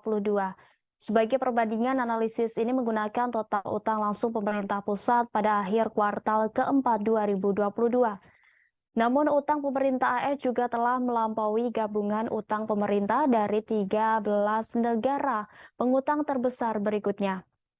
Dikutip dari RIA Novosti Kamis 26 Mei, pada akhir tahun lalu utang Amerika Serikat mencapai rekor 31,42 triliun dolar. Sementara utang 13 negara pengutang terbesar berikutnya 23 miliar lebih rendah, yaitu 31,4 triliun dolar. Di posisi kedua di dunia adalah pemerintah Jepang dengan utang sebesar 9,59 triliun dolar, diikuti oleh China dengan 3,75 triliun dolar. Pemerintah Inggris berutang 3,03 triliun dolar dan pemerintah pusat Italia yang melengkapi 5 besar negara yang paling banyak berutang dengan 2,88 triliun dolar. Kemudian pada Prancis, India, Jerman, Spanyol, Kanada, Brasil, Korea Selatan, Singapura, dan Australia dengan total 12,15 triliun dolar. Pada saat yang sama, utang publik Rusia pada akhir tahun lalu hanya 294,8 miliar dolar, yang juga 33 kali lebih kecil dari Jepang dan 13 kali lebih kecil dari Cina. Sejauh ini, sebagian besar negara belum mempublikasikan data utang pemerintah untuk kuartal pertama 2023, tetapi dalam 3 bulan pertama tahun ini, utang pemerintah Rusia turun 15,2 miliar dolar atau 5,2%. Jepang juga melaporkan penurunan sebanyak -0,2%. Pada saat yang sama, utang pemerintah AS terus meningkat sebesar 0,1% mencapai rekor baru 31,46 triliun dolar dan menembus pagu legal. Setelah itu, Departemen Keuangan AS menerapkan langkah-langkah darurat untuk melanjutkan operasi keuangan dan Gedung Putih meminta Kongres untuk menaikkan pagu utang. Saat ini terdapat perdebatan nasional mengenai kenaikan pagu utang. Kesepakatan harus dicapai pada bulan Juni atau negara bagian akan mengalami gagal bayar untuk pertama kalinya sejak tahun 1979. Sebelumnya, Presiden AS Joe Biden pada Kamis 25 Mei menegaskan bahwa Gedung Putih tidak akan gagal membayar hutang. Ia menyatakan bahwa negosiasi antara staf Gedung Putih dan para pemimpin Kongres sedang berlangsung dan membuat kemajuan, meski ia mengaku masih terdapat sejumlah ketidaksepakatan penting. Meski demikian, Biden mengatakan bahwa ketidaksepakatan itu kini berkisar soal perselisihan akan seperti apa anggaran ke depan, bukan soal apakah AS akan gagal membayar utang atau tidak. Meski memiliki utang lebih banyak dibandingkan Rusia, Amerika Serikat pemasok senjata terbesar ke Ukraina selama invasi dimulai. Paket bantuan terbaru dari Washington untuk Angkatan Bersenjata Ukraina bernilai mencapai 675 juta dolar atau setara dengan 10 triliun rupiah.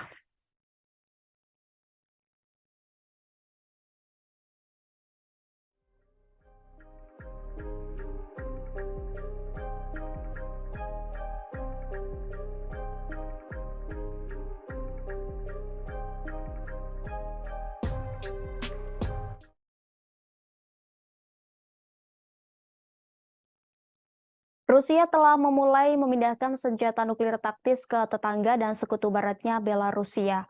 Pemindahan senjata ini dilakukan setelah Presiden Rusia Vladimir Putin mengumumkan rencana untuk mentransfernya pada bulan Maret. Pemimpin Belarusia Alexander Lukashenko telah sepakat mengizinkan Rusia menempatkan senjata nuklir taktis di Minsk. Namun Presiden Lukashenko tidak menjelaskan apakah ada senjata nuklir Rusia yang benar-benar tiba di negaranya. Ia juga tidak mengungkapkan berapa banyak senjata nuklir yang akan disimpan di Belarusia. Kesepakatan itu terjadi saat Menteri Pertahanan kedua negara melakukan pertemuan bilateral di Minsk pada Kamis 25 Mei. Dalam pertempuran itu, mereka menandatangani dokumen berisi prosedur untuk menyimpan senjata nuklir non-strategis Rusia di fasilitas khusus di negara tetangga bagian utara Ukraina itu. Menteri Pertahanan Rusia Sergei Shoigu menjamin kontrol penggunaan senjata itu hanya dapat dilakukan oleh Rusia meski diletakkan di wilayah Rusia. Meski demikian, pemindahan senjata nuklir taktis ke Belarusia menuai respons pemimpin oposisi Belarusia, Svetlana Tikhanovskaya. Mengutip The Moscow Times, Tikhanovskaya mengkritik langkah itu tidak hanya akan membahayakan nyawa orang Belarusia, tetapi juga menciptakan ancaman baru terhadap Ukraina dan seluruh Eropa. Senjata nuklir taktis adalah senjata medan perang yang meski menghancurkan, memiliki hasil yang lebih kecil dibandingkan dengan senjata strategis jarak jauh. Pengumuman Presiden Putin telah memicu kekhawatiran akan konflik nuklir, tetapi para ahli dan pemerintah mengatakan langkah itu tidak mungkin mengubah jalannya konflik. Sebelumnya pada 25 Maret 2023, Presiden Rusia Vladimir Putin mengumumkan rencana untuk mentransfer senjata itu ke Belarusia. Presiden Rusia mengatakan Barat sedang berperang dalam perang proksi yang meningkat melawan Rusia. Pemerintah AS yakin Rusia memiliki sekitar 2.000 senjata nuklir taktis yang meliputi bom yang dapat dibawa oleh pesawat terbang, hulu ledak untuk rudal jarak pendek, dan peluru artileri dikutip dari AP News.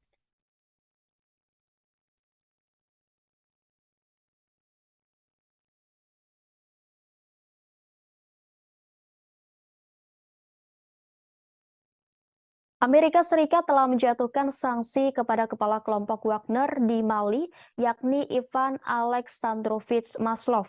Pemimpin tentara swasta Rusia dituduh memperoleh persenjataan untuk digunakan di Ukraina.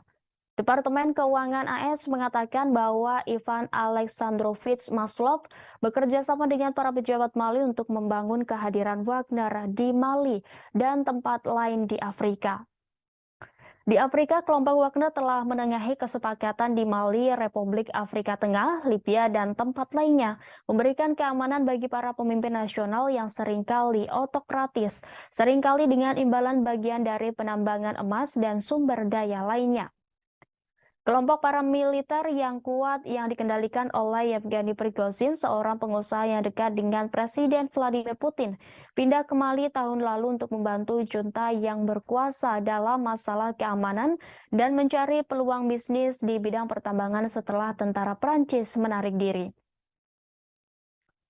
Dikatakan bahwa Wagner mungkin menggunakan dokumentasi palsu untuk menyembunyikan akuisisi dan transit ranjau, kendaraan udara tanpa awak, radar, dan sistem penangkal rudal untuk digunakan di Ukraina. Ia menggambarkan Mali sebagai pusat ekspansi Rusia di wilayah tersebut. Departemen Keuangan AS mengatakan Kepala Mali Wagner, Maslov, mengatur pertemuan antara Prigozhin dan pejabat pemerintah dari beberapa negara Afrika. Kelompok Wagner juga dituduh mengambil bagian dalam pembantaian ratusan orang oleh pasukan Mali tahun lalu. Sebuah laporan PBB pada awal Mei tidak menyebutkan nama Wagner, tetapi mengatakan bahwa para pejuang asing ikut ambil bagian dalam eksekusi sedikitnya 500 orang selama operasi anti-jihadis di wilayah Moura, Mali pada Maret 2022. Namun sebuah kelompok ahli PBB pada bulan Januari menuduh Wagner terlibat dalam tindakan paralel. Pada hari Kamis, Departemen Luar Negeri AS memasukkan dua pejabat militer Mali, Kolonel Moustapha Sangare dan Mayor Lassine Togola ke dalam daftar hitam dengan mengatakan bahwa mereka bertanggung jawab atas pembunuhan Moura.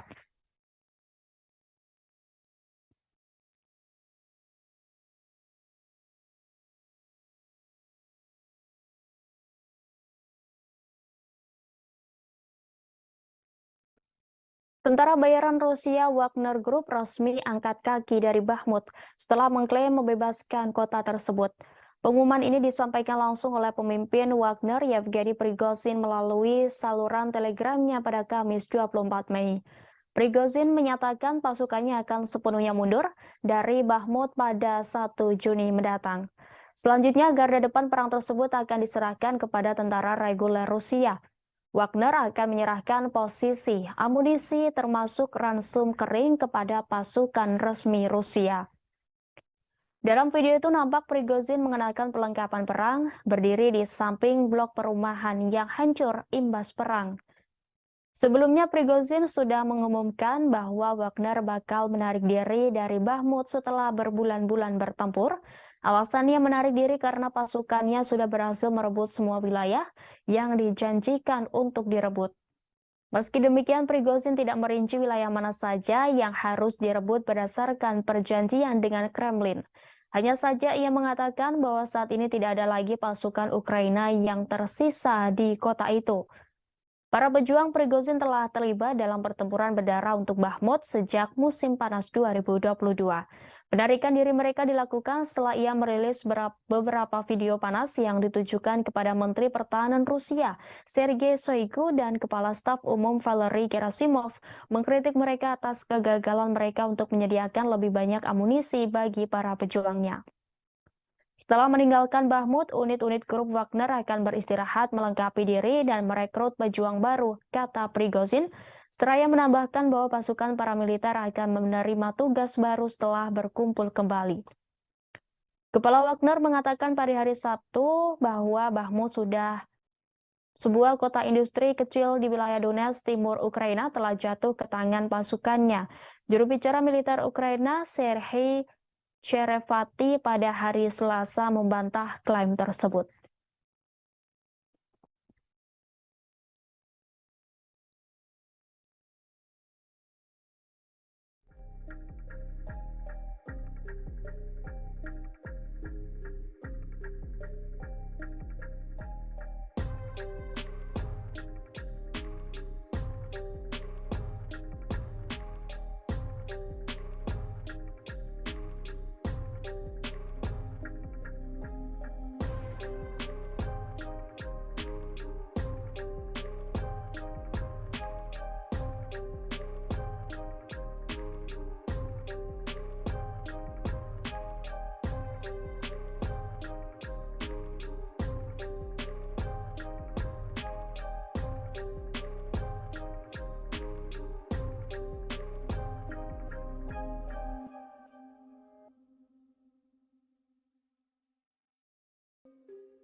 Rusia memberi respons keras terkait kecaman kepemimpinan Ukraina untuk membunuh Presiden Rusia Vladimir Putin. Sebelumnya, Vadim Skibitsky, Wakil Kepala Direktorat Utama Intelijen Ukraina, mengatakan bahwa Putin berada di posisi pertama dalam daftar target pembunuhan Ukraina. Menanggapi kecaman itu, Sekretaris Pers Kremlin Dmitry Peskov mengatakan bahwa kepemimpinan Ukraina menunjukkan sifat teroris. Dmitry Peskov memberikan jaminan bahwa pemimpin Rusia dilindungi dengan baik. Juru bicara Rusia itu mengomentari pengakuan Vadim Skibitsky, Wakil Kepala Direktorat Utama Intelijen Ukraina, yang mengatakan kepada outlet Jerman Die Welt pada Rabu 24 Mei, Putin ada dalam daftar pembunuhan agensinya. Peskov mengatakan pernyataan seperti itu menunjukkan operasi militer yang diluncurkan Rusia di Ukraina pada Februari 2022 lebih dari dibenarkan, lebih dari diperlukan, dan harus diselesaikan. Penyiar Rusia 24 kemudian menanyakan apakah tingkat keamanan untuk Presiden Rusia telah ditingkatkan setelah ancaman dari Ukraina. Sebelumnya, Wakil Kepala Dinas Intelijen Militer Ukraina, Vadim Skibitsky, mengatakan ada target pembunuhan lainnya selain Presiden Rusia Vladimir Putin. Sejumlah nama yang masuk daftar itu diantaranya bos perusahaan militer swasta Wagner, Yevgeny Prigozhin, Menteri Pertahanan Rusia Sergei Shoigu, dan Kepala Staf Umum Angkatan Bersenjata Rusia Valery Gerasimov. Dalam wawancaranya, Vadim Skibitsky mengatakan alasan Ukraina memasukkan nama-nama itu terutama Presiden Vladimir Putin Ukraina ingin membunuh Putin karena dia mengkoordinasikan dan memutuskan apa yang terjadi dalam perang dan pemimpin Rusia itu sadar dia berada di puncak daftar pembunuhan Ukraina. Vadim Skibitsky mengklaim Vladimir Putin memperhatikan Girl semakin dekat dengannya. Pada awal Mei, 2 drone kecil dilumpuhkan oleh pertahanan udara saat mencoba menyerang kediaman Putin di Kremlin, Moskow. Pemimpin Rusia tidak ada di sana pada saat serangan yang gagal itu dan tidak ada yang terluka.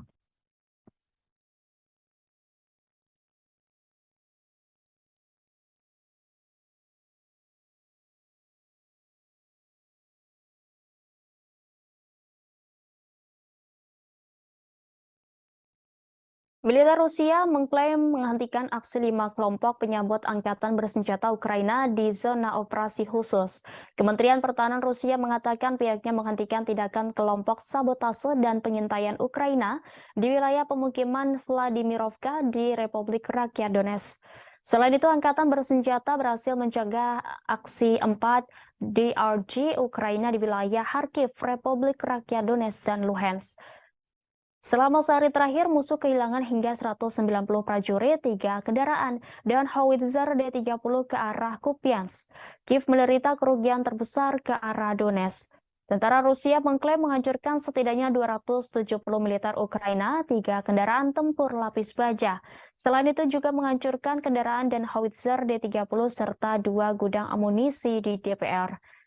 Di arah Krasnolima, Angkatan bersenjata Ukraina kehilangan hingga 65 prajurit di Yuzhno-Donetsk dan Zaporozhye, hingga 110 pejuang, dan di Kherson hingga 25 prajurit. Selama 24 terakhir, pasukan pertahanan udara mencegah 8 peluncur roket ganda HIMARS dan menembak jatuh 26 drone musuh. Sebelumnya, sistem pertahanan udara Rusia selama beberapa hari terakhir menembak jatuh 28 drone Ukraina dan 8 peluru HIMARS MLRS. Selain itu, penerbangan operasional taktis dan militer angkatan bersenjata RF menghantam 95 unit artileri serta peralatan tenaga kerja dan militer pasukan Ukraina di 102 distrik pada siang hari. Secara total 429 pesawat tempur Ukraina, 235 helikopter, 4.321 kendaraan udara tak berawak, 424 sistem rudal anti pesawat, 9.298 tank dan kendaraan tempur lapis baja lainnya, 1.100 kendaraan tempur dari berbagai sistem peluncuran roket, 4.901 artileri lapangan dan mortir, serta 10.447 unit kendaraan khusus militer.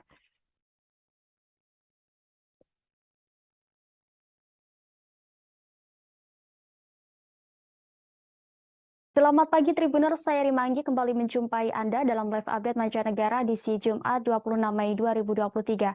Pagi ini akan kami sajikan berbagai informasi teraktual dan terkini mengenai peristiwa yang terjadi di mancanegara. Inilah live update selengkapnya. Rusia menuding militer Ukraina tengah mempersiapkan provokasi dengan bahan bakar nuklir. Provokasi dengan bahan nuklir mungkin terjadi karena kurangnya keberhasilan militer Ukraina. Menurut sumber itu, fasilitas penyimpanan dengan bahan bakar nuklir bekas di Kharkiv bisa menjadi sasarannya. Ditambahkan bahwa Kiev mungkin bisa menyalahkan Moskow atas kemungkinan serangan rudal ke fasilitas nuklir.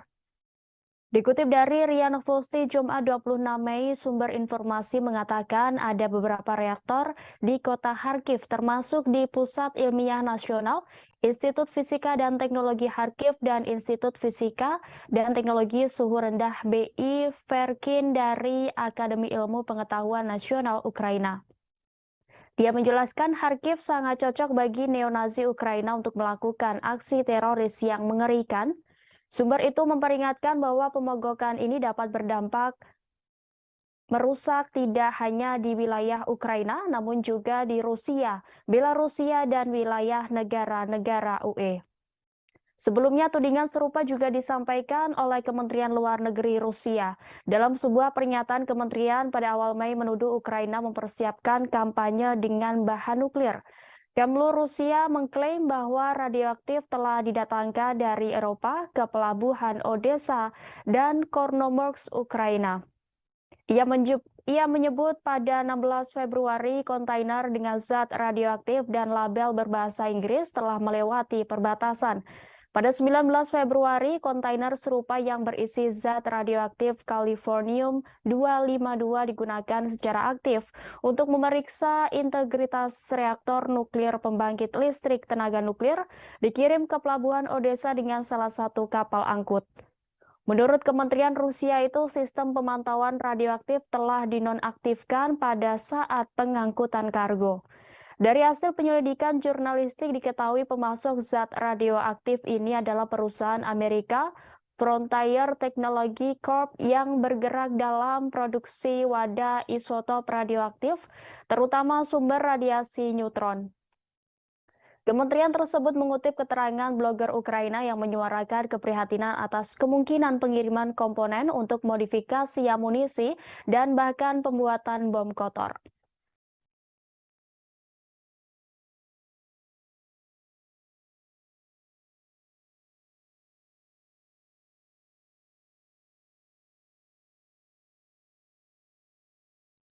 Dinas Keamanan Federal Rusia atau FSB berhasil mencegat kelompok penyabot Ukraina yang merencanakan operasi teroris di dua pembangkit listrik tenaga nuklir Rusia. Serangan teroris terhadap fasilitas nuklir Rusia ini direncanakan oleh Dinas Khusus Ukraina menjelang kemenangan Uni Soviet atas Nazi Jerman pada 9 Mei 2023. FSB dalam pengumumannya pada Kamis 25 Mei mengungkap bahwa kelompok sabotase teroris Ukraina berusaha meledakkan lebih dari 30 tiang yang membawa kabel tegangan tinggi yang terhubung ke pembangkit tenaga nuklir. Sebelum ditahan, para agen Ukraina berhasil meledakkan satu menara transmisi dan menambang 4 lainnya di saluran listrik yang mengarah ke pembangkit nuklir Leningrad dekat St. Petersburg. Mereka juga menempatkan alat peledak rakitan di tiang yang terhubung ke pembangkit listrik tenaga nuklir Kalinin di wilayah Tver, 350 km barat Laut Moskow. Badan Intelijen Luar Negeri Ukraina yang menurut FSB berada di belakang plot tersebut berharap bahwa sabotase tersebut akan menyebabkan penutupan reaktor nuklir, gangguan operasi rutin pembangkit listrik tenaga nuklir, dan memberikan kerusakan ekonomi dan reputasi yang serius bagi Rusia. FSB mengatakan dua warga negara Ukraina ditangkap sementara seorang lainnya yang diyakini berada di Belgia dimasukkan ke dalam daftar pencarian orang. Ketiga orang tersebut diduga direkrut oleh intelijen Ukraina pada September tahun lalu. Sebelum melancarkan operasi terorisnya, mereka menjalani pelatihan di kamp-kamp di wilayah Kiev dan Nikolaev, Ukraina. Mereka secara ilegal menyeberang ke Rusia melalui wilayah Pskov dari Belarusia yang mereka masuki dari Polandia, kata agensi tersebut.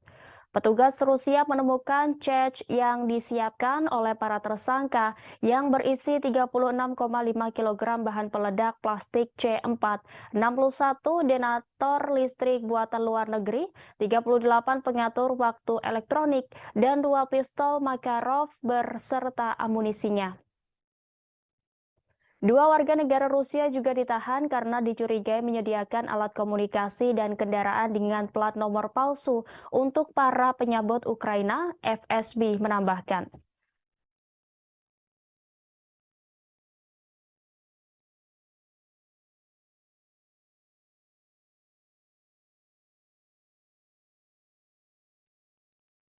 Kelompok peretas Rusia dilaporkan telah membocorkan data pejuang Legiun Georgia dan nasionalis Belarusia untuk bertempur di angkatan bersenjata Ukraina. Diketahui kelompok Legiun anti-Putin kini tengah bertempur melawan Rusia di zona operasi khusus. Hacker Rusia itu mempublikasikan rincian pejuang dan instruktur Legiun anti-Putin sebagaimana dilaporkan Nemzida. Data itu mengungkap identitas mereka termasuk instruktur militer Legiun asing Georgia Kaka Basilia, Komandan Kelompok Artileri Legiun Mikhail Kamkadze, serta pendiri unit operator drone Magyar Birds Robert Magyar Brovdi. Dari file peretas dapat disimpulkan bahwa KK terlibat dalam pelatihan personel militer dan sukarelawan Ukraina. Brovdi berpartisipasi dalam operasi tempur ke arah Irpen, Bucha, dan Borodyanka. Kemudian bersama dengan unit tersebut ia dipindahkan ke arah Kherson. Selain itu, kelompok peretas mempublikasikan data 175 warga negara Belarusia yang bertempur di Resimen Kalinovsky, Petiah Madyar, dan Legiun Normandia.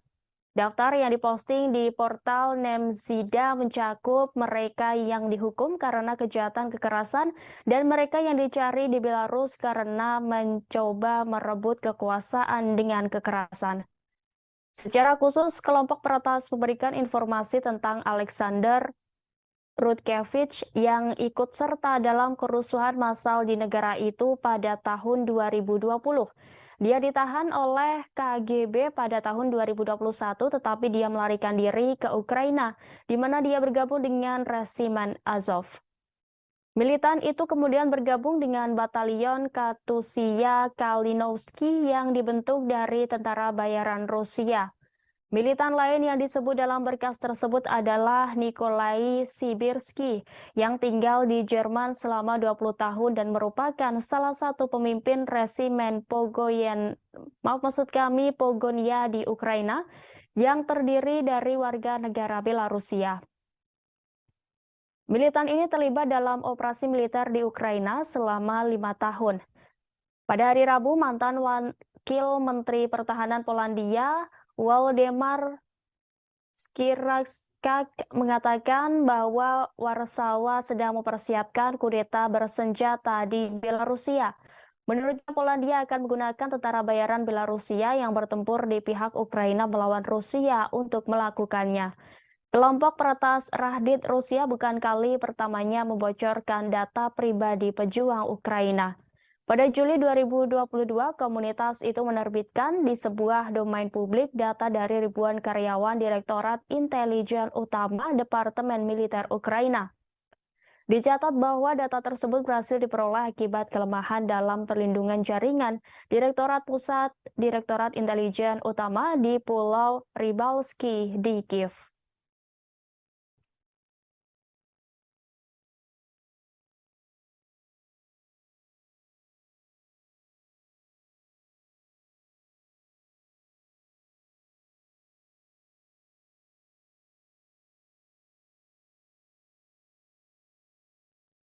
Sekretaris Jenderal NATO Jens Stoltenberg pada hari Rabu 24 Mei memperingatkan negara-negara yang mendukung Ukraina agar tidak meremehkan Rusia. Sementara Perdana Menteri Rusia mengatakan tekanan dari Barat memperkuat hubungan Rusia dengan China.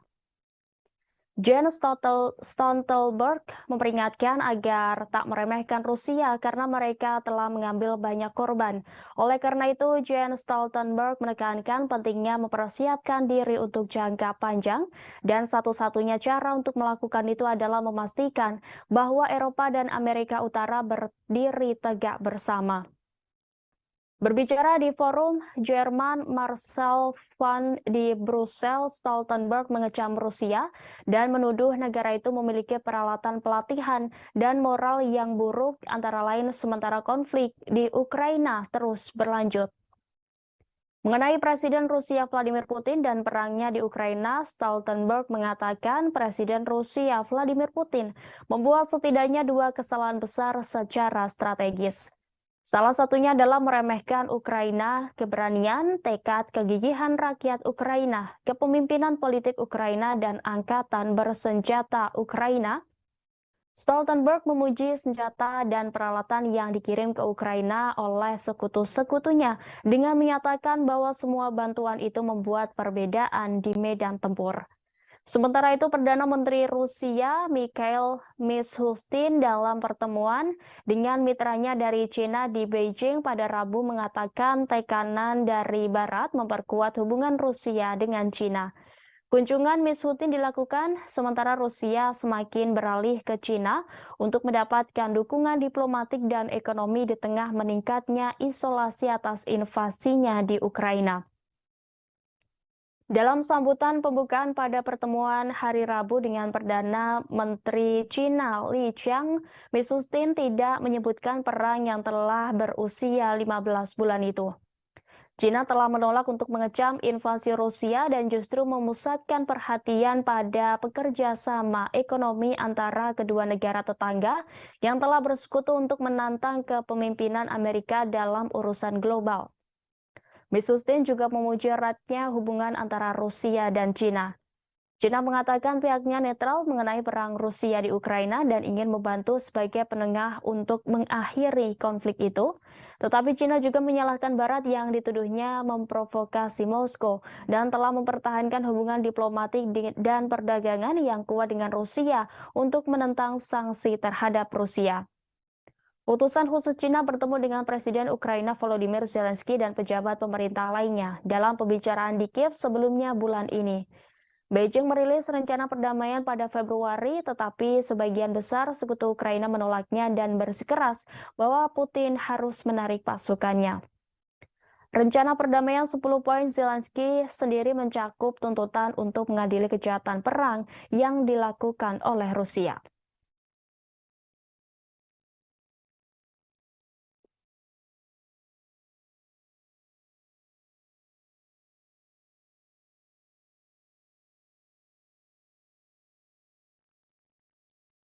Militer Rusia mengklaim berhasil menangkis serangan pesawat tak berawak Ukraina yang mencoba menyerang kota pelabuhan Crimea yang menampung armada Laut Hitam Rusia. Setidaknya 2 drone ditembak jatuh oleh pasukan armada Laut Hitam, sementara beberapa lainnya dinetralkan dan dijatuhkan menggunakan peperangan elektronik. Gubernur Mikhail Razvozhaev melalui unggahan telegramnya mengatakan bahwa serangan terjadi pada Kamis 24 Mei pagi hari. Razvozhaev mengatakan serangan itu ditangkis tanpa kerusakan yang disebabkan oleh UAV. Tidak ada fasilitas di kota yang rusak akibat penyerangan itu. Meski demikian, Dinas Keamanan terus memantau situasi. Diketahui Crimea yang menampung fasilitas utama Angkatan Laut Rusia telah berulang kali diserang Ukraina sejak awal konflik. Kiev bersikeras merebut kembali semua berkas wilayahnya dari Rusia, termasuk Semenanjung yang memilih dalam referendum untuk bergabung kembali dengan Rusia pada 2014 setelah kudeta Maidan yang didukung oleh Barat. Selama konflik, Ukraina juga berulang kali menggunakan drone laut untuk menargetkan armada Laut Hitam Rusia. Pada hari Rabu, kapal pengintai Angkatan Laut Rusia Ivan Kurs menangkis serangan oleh 3 speedboat tak berawak menurut Kementerian Pertahanan. Beberapa upaya sebelumnya untuk menyerang kapal perang yang ditempatkan di pelabuhan Sevastopol juga tidak berhasil. Dengan speedboat tak berawak terdeteksi dan dihancurkan saat mendekat atau terjebak dalam jaring pelindung pelabuhan.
Tahap pertama pelatihan pilot-pilot pesawat tempur Ukraina untuk menerbangkan jet-jet tempur F-16 mungkin bisa saja diselenggarakan di Inggris. Demikian disampaikan juru bicara pemerintah Inggris sebagaimana dilaporkan media AS pada hari Rabu. Setidaknya ada 20 pilot Ukraina yang akan memasuki pelatihan awal yang meliputi pelatihan dasar berbasis darat. Sementara itu, Menteri Pertahanan Inggris Ben Wallace melakukan kunjungan mendadak ke Kiev, Ukraina. Wallace datang ke Kiev untuk membahas kerjasama militer termasuk pasukan senjata. Selain itu, kedua belah pihak juga akan membahas aksesi Ukraina ke NATO dan formula perdamaian Presiden Ukraina Volodymyr Zelensky. Menteri Pertahanan Ukraina Oleksiy Reznikov juga mengucapkan terima kasih kepada rakyat Inggris atas dukungannya. Selain itu, Wallace mengatakan bahwa dia senang melakukan perjalanan ke Kiev dan berbicara dengan perwira militer Ukraina menurut pernyataan Kementerian Pertahanan Ukraina. Kedua menteri juga bertemu dengan tentara yang telah menerima pelatihan di Inggris dan menggunakan misil Storm Shadow dalam pertempuran. Pada 11 Mei, Wallace mengonfirmasi London mengirim rudal jelajah Storm Shadow jarak jauh ke Kiev. Ukraina telah menggunakan persenjataan ini untuk menargetkan posisi Rusia sejak saat itu. Serangan tersebut telah mengakibatkan cedera di antara warga sipil menurut Kementerian Pertahanan Rusia. Sebelumnya diberitakan pemerintah Norwegia akan mendukung program pelatihan bagi pilot Ukraina agar bisa mengoperasikan jet tempur F-16. Bjorn Arild Gram, Menteri Pertahanan Norwegia, mengatakan bahwa pemerintah belum memutuskan apakah pihaknya akan mengirim jet tempur F-16 miliknya ke Ukraina. Pekan lalu, Presiden AS Joe Biden juga mendukung program pelatihan bagi pilot Ukraina untuk menerbangkan pesawat tempur F-16. Di samping itu, Presiden Ukraina Volodymyr Zelensky juga telah meyakinkan Biden bahwa pesawat tersebut tidak akan digunakan untuk masuk ke wilayah Rusia. Selain Norwegia, pemerintah Polandia menyatakan pihaknya bersedia melatih pilot-pilot Ukraina untuk menerbangkan jet tempur F-16. Pernyataan tersebut dapat disampaikan oleh Menteri Pertahanan Polandia, Mariusz Błaszczak, pada Selasa 23 Mei waktu setempat setelah pemerintah Amerika Serikat memberikan lampu hijau. Błaszczak mengatakan dia ingin pelatihan itu menjadi bagian dari program Uni Eropa yang lebih luas untuk mempersiapkan personel militer Ukraina dalam perang melawan Rusia.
Berdasarkan data dari Keuangan Nasional, utang AS 107 kali lipat lebih tinggi daripada Rusia pada akhir 2022. Sebagai perbandingan, analisis ini menggunakan total utang langsung pemerintah pusat pada akhir kuartal keempat 2022. Namun utang pemerintah AS juga telah melampaui gabungan utang pemerintah dari 13 negara pengutang terbesar berikutnya. Dikutip dari RIA Novosti Kamis 26 Mei, pada akhir tahun lalu utang Amerika Serikat mencapai rekor 31,42 triliun Sementara uang utang 13 negara pengutang terbesar berikutnya 23 miliar lebih rendah, yaitu 31,4 triliun dolar. Di posisi kedua di dunia adalah pemerintah Jepang dengan utang sebesar 9,59 triliun dolar, diikuti oleh China dengan 3,75 triliun dolar.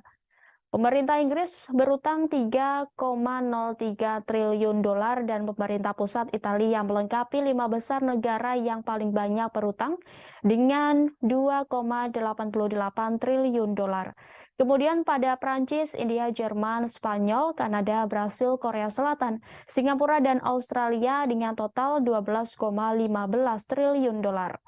Pada saat yang sama, utang publik Rusia pada akhir tahun lalu hanya 294,8 miliar dolar, yang juga 33 kali lebih kecil dari Jepang dan 13 kali lebih kecil dari Cina. Sejauh ini, sebagian besar negara belum mempublikasikan data utang pemerintah untuk kuartal pertama 2023, tetapi dalam 3 bulan pertama tahun ini utang pemerintah Rusia turun 15,2 miliar dolar atau 5,2%. Jepang juga melaporkan penurunan sebanyak -0,2%. Pada saat yang sama, utang pemerintah AS terus meningkat sebesar 0,1% mencapai rekor baru 31,46 triliun dolar dan menembus pagu legal. Setelah itu, Departemen Keuangan AS menerapkan langkah-langkah darurat untuk melanjutkan operasi keuangan dan Gedung Putih meminta Kongres untuk menaikkan pagu utang. Saat ini terdapat perdebatan nasional mengenai kenaikan pagu utang. Kesepakatan harus dicapai pada bulan Juni atau negara bagian akan mengalami gagal bayar untuk pertama kalinya sejak tahun 1979. Sebelumnya, Presiden AS Joe Biden pada Kamis 25 Mei menegaskan bahwa Gedung Putih tidak akan gagal membayar hutang. Ia menyatakan bahwa negosiasi antara staf Gedung Putih dan para pemimpin Kongres sedang berlangsung dan membuat kemajuan, meski ia mengaku masih terdapat sejumlah ketidaksepakatan penting.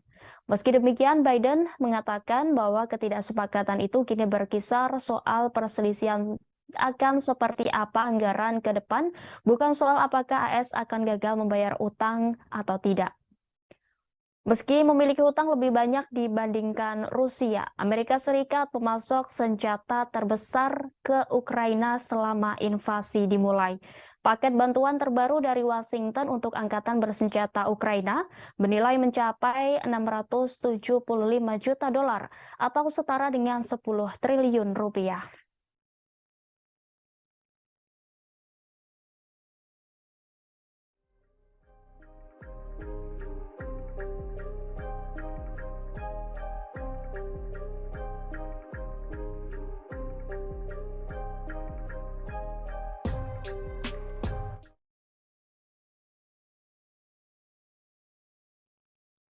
Rusia telah memulai memindahkan senjata nuklir taktis ke tetangga dan sekutu baratnya Belarusia. Pemindahan senjata ini dilakukan setelah Presiden Rusia Vladimir Putin mengumumkan rencana untuk mentransfernya pada bulan Maret. Pemimpin Belarusia Alexander Lukashenko telah sepakat mengizinkan Rusia menempatkan senjata nuklir taktis di Minsk. Namun Presiden Lukashenko tidak menjelaskan apakah ada senjata nuklir Rusia yang benar-benar tiba di negaranya. Ia juga tidak mengungkapkan berapa banyak senjata nuklir yang akan disimpan di Belarusia. Kesepakatan itu terjadi saat Menteri Pertahanan kedua negara melakukan pertemuan bilateral di Minsk pada Kamis 25 Mei. Dalam pertempuran itu, mereka menandatangani dokumen berisi prosedur untuk menyimpan senjata nuklir non-strategis Rusia di fasilitas khusus di negara tetangga bagian utara Ukraina itu. Menteri Pertahanan Rusia Sergei Shoigu menjamin kontrol penggunaan senjata itu hanya dapat dilakukan oleh Rusia meski diletakkan di wilayah Rusia. Meski demikian, pemindahan senjata nuklir taktis ke Belarusia menuai respons pemimpin oposisi Belarusia, Svetlana Tikhanovskaya. Mengutip The Moscow Times, Tikhanovskaya mengkritik langkah itu tidak hanya akan membahayakan nyawa orang Belarusia, tetapi juga menciptakan ancaman baru terhadap Ukraina dan seluruh Eropa. Senjata nuklir taktis adalah senjata medan perang yang meski menghancurkan, memiliki hasil yang lebih kecil dibandingkan dengan senjata strategis jarak jauh. Pengumuman Presiden Putin telah memicu kekhawatiran akan konflik nuklir, tetapi para ahli dan pemerintah mengatakan langkah itu tidak mungkin mengubah jalannya konflik.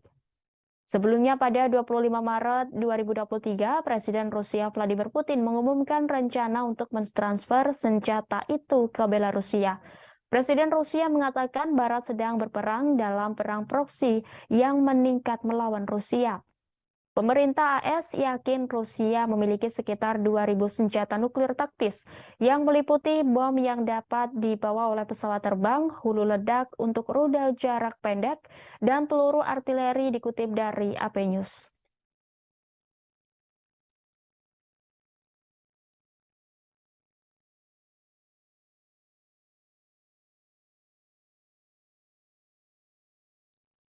Amerika Serikat telah menjatuhkan sanksi kepada kepala kelompok Wagner di Mali, yakni Ivan Alexandrovich Maslov. Pemimpin tentara swasta Rusia dituduh memperoleh persenjataan untuk digunakan di Ukraina.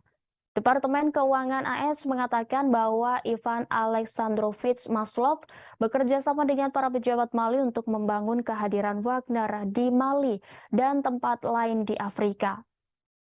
Di Afrika, kelompok Wagner telah menengahi kesepakatan di Mali, Republik Afrika Tengah, Libya, dan tempat lainnya, memberikan keamanan bagi para pemimpin nasional yang seringkali otokratis, seringkali dengan imbalan bagian dari penambangan emas dan sumber daya lainnya. Kelompok paramiliter yang kuat yang dikendalikan oleh Yevgeny Prigozhin, seorang pengusaha yang dekat dengan Presiden Vladimir Putin, pindah ke Mali tahun lalu untuk membantu junta yang berkuasa dalam masalah keamanan dan mencari peluang bisnis di bidang pertambangan setelah tentara Prancis menarik diri. Dikatakan bahwa Wagner mungkin menggunakan dokumentasi palsu untuk menyembunyikan akuisisi dan transit ranjau, kendaraan udara tanpa awak, radar, dan sistem penangkal rudal untuk digunakan di Ukraina. Ia menggambarkan Mali sebagai pusat ekspansi Rusia di wilayah tersebut. Departemen Keuangan AS mengatakan Kepala Mali Wagner, Maslov, mengatur pertemuan antara Prigozhin dan pejabat pemerintah dari beberapa negara Afrika. Kelompok Wagner juga dituduh mengambil bagian dalam pembantaian ratusan orang oleh pasukan Mali tahun lalu. Sebuah laporan PBB pada awal Mei tidak menyebutkan nama Wagner, tetapi mengatakan bahwa para pejuang asing ikut ambil bagian dalam eksekusi sedikitnya 500 orang selama operasi anti-jihadis di wilayah Moura, Mali pada Maret 2022. Namun sebuah kelompok ahli PBB pada bulan Januari menuduh Wagner terlibat. Dalam tindakan paralel pada hari Kamis, Departemen Luar Negeri AS memasukkan dua pejabat militer Mali, Kolonel Moustaphe Sangare dan Mayor Lassine Togola ke dalam daftar hitam dengan mengatakan bahwa mereka bertanggung jawab atas pembunuhan Moura.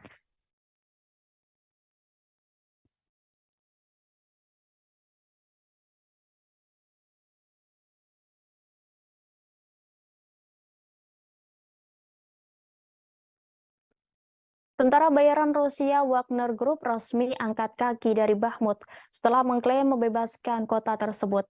Pengumuman ini disampaikan langsung oleh pemimpin Wagner Yevgeny Prigozhin melalui saluran telegramnya pada Kamis 24 Mei.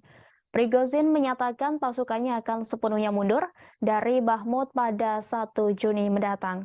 Selanjutnya, garda depan perang tersebut akan diserahkan kepada tentara reguler Rusia.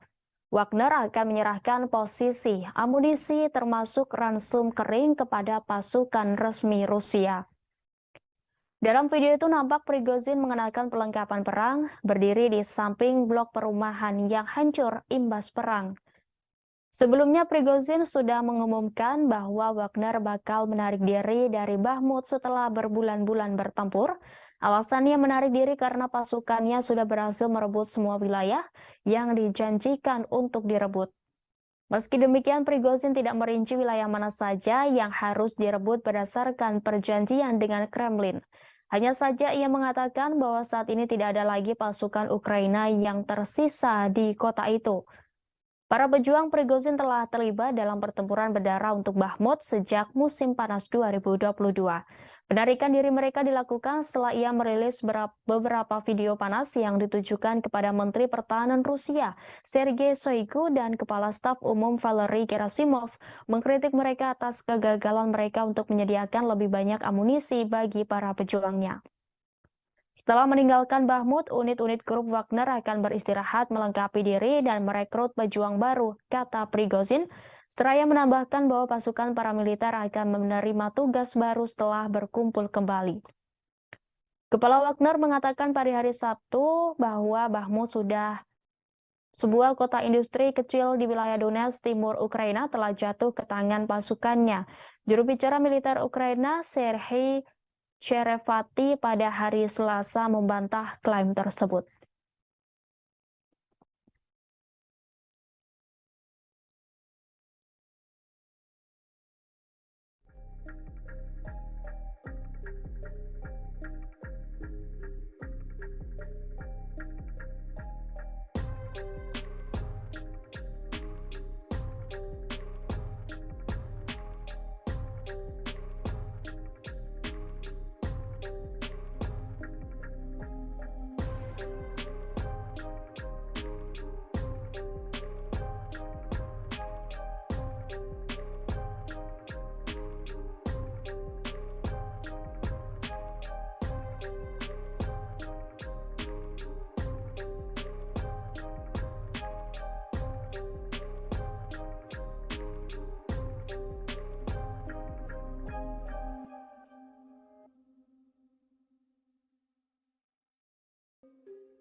Rusia memberi respons keras terkait kecaman kepemimpinan Ukraina untuk membunuh Presiden Rusia Vladimir Putin. Sebelumnya, Vadim Skibitsky, wakil kepala Direktorat Utama Intelijen Ukraina, mengatakan bahwa Putin berada di posisi pertama dalam daftar target pembunuhan Ukraina. Menanggapi kecaman itu, Sekretaris Pers Kremlin Dmitry Peskov mengatakan bahwa kepemimpinan Ukraina menunjukkan sifat teroris. Dmitry Peskov memberikan jaminan bahwa pemimpin Rusia dilindungi dengan baik. Juru bicara Rusia itu mengomentari pengakuan Vadim Skibitsky, wakil kepala Direktorat Utama Intelijen Ukraina, yang mengatakan kepada outlet Jerman Die Welt pada Rabu 24 Mei, Putin ada dalam daftar pembunuhan agensinya. Peskov mengatakan pernyataan seperti itu menunjukkan operasi militer yang diluncurkan Rusia di Ukraina pada Februari 2022 lebih dari dibenarkan, lebih dari diperlukan, dan harus diselesaikan. Penyiar Rusia 24 kemudian menanyakan apakah tingkat keamanan untuk Presiden Rusia telah ditingkatkan setelah ancaman dari Ukraina. Sebelumnya, Wakil Kepala Dinas Intelijen Militer Ukraina, Vadim Skibitsky, mengatakan ada target pembunuhan lainnya selain Presiden Rusia Vladimir Putin. Sejumlah nama yang masuk daftar itu diantaranya bos perusahaan militer swasta Wagner, Yevgeny Prigozhin, Menteri Pertahanan Rusia Sergei Shoigu, dan Kepala Staf Umum Angkatan Bersenjata Rusia Valery Gerasimov. Dalam wawancaranya, Vadim Skibitsky mengatakan alasan Ukraina memasukkan nama-nama itu terutama Presiden Vladimir Putin. Ukraina ingin membunuh Putin karena dia mengkoordinasikan dan memutuskan apa yang terjadi dalam perang, dan pemimpin Rusia itu sadar dia berada di puncak daftar pembunuhan Ukraina. Vadim Skibitsky mengklaim Vladimir Putin memperhatikan GER semakin dekat dengannya. Pada awal Mei, 2 drone kecil dilumpuhkan oleh pertahanan udara saat mencoba menyerang kediaman Putin di Kremlin, Moskow. Pemimpin Rusia tidak ada di sana pada saat serangan yang gagal itu dan tidak ada yang terluka.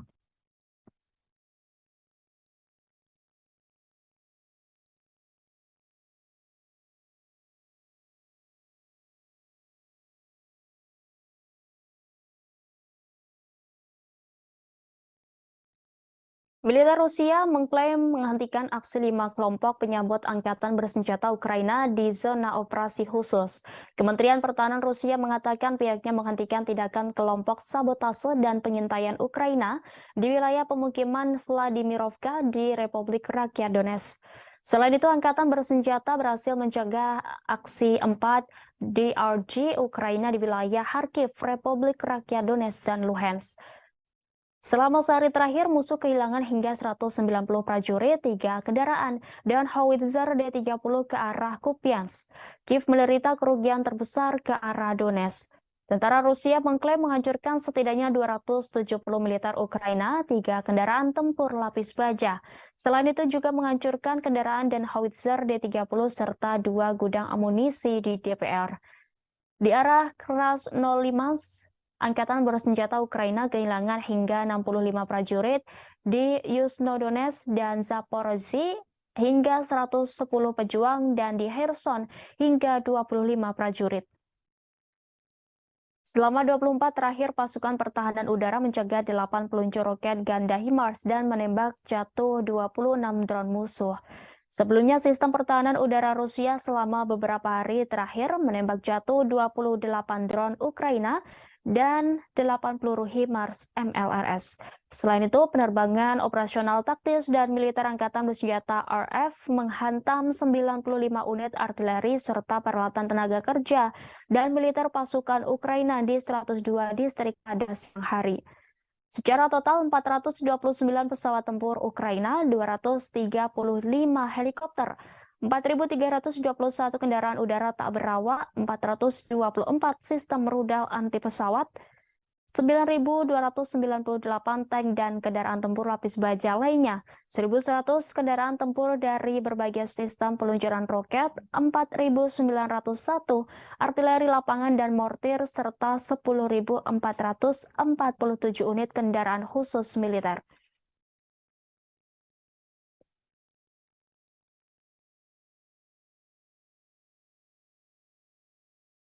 Selamat pagi Tribuners, saya Rima Anggi kembali menjumpai Anda dalam live update mancanegara di Jumat 26 Mei 2023. Pagi ini akan kami sajikan berbagai informasi teraktual dan terkini mengenai peristiwa yang terjadi di mancanegara. Inilah live update selengkapnya. Rusia menuding militer Ukraina tengah mempersiapkan provokasi dengan bahan bakar nuklir. Provokasi dengan bahan nuklir mungkin terjadi karena kurangnya keberhasilan militer Ukraina. Menurut sumber itu, fasilitas penyimpanan dengan bahan bakar nuklir bekas di Kharkiv bisa menjadi sasarannya.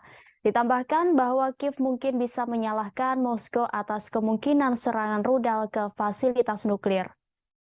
Dikutip dari RIA Novosti Jumat 26 Mei, sumber informasi mengatakan ada beberapa reaktor di kota Kharkiv, termasuk di Pusat Ilmiah Nasional, Institut Fisika dan Teknologi Kharkiv, dan Institut Fisika dan Teknologi Suhu Rendah BI Verkin dari Akademi Ilmu Pengetahuan Nasional Ukraina. Dia menjelaskan Kharkiv sangat cocok bagi neonazi Ukraina untuk melakukan aksi teroris yang mengerikan. Sumber itu memperingatkan bahwa pemogokan ini dapat berdampak merusak tidak hanya di wilayah Ukraina, namun juga di Rusia, Belarusia, dan wilayah negara-negara UE. Sebelumnya, tudingan serupa juga disampaikan oleh Kementerian Luar Negeri Rusia. Dalam sebuah pernyataan kementerian pada awal Mei menuduh Ukraina mempersiapkan kampanye dengan bahan nuklir. Kemlu Rusia mengklaim bahwa radioaktif telah didatangkan dari Eropa ke pelabuhan Odessa dan Kornomorsk, Ukraina. Ia menyebut pada 16 Februari kontainer dengan zat radioaktif dan label berbahasa Inggris telah melewati perbatasan. Pada 19 Februari, kontainer serupa yang berisi zat radioaktif Californium-252 digunakan secara aktif untuk memeriksa integritas reaktor nuklir pembangkit listrik tenaga nuklir, dikirim ke pelabuhan Odessa dengan salah satu kapal angkut. Menurut Kementerian Rusia itu, sistem pemantauan radioaktif telah dinonaktifkan pada saat pengangkutan kargo. Dari hasil penyelidikan jurnalistik diketahui pemasok zat radioaktif ini adalah perusahaan Amerika Frontier Technology Corp yang bergerak dalam produksi wadah isotop radioaktif, terutama sumber radiasi neutron. Kementerian tersebut mengutip keterangan blogger Ukraina yang menyuarakan keprihatinan atas kemungkinan pengiriman komponen untuk modifikasi amunisi dan bahkan pembuatan bom kotor.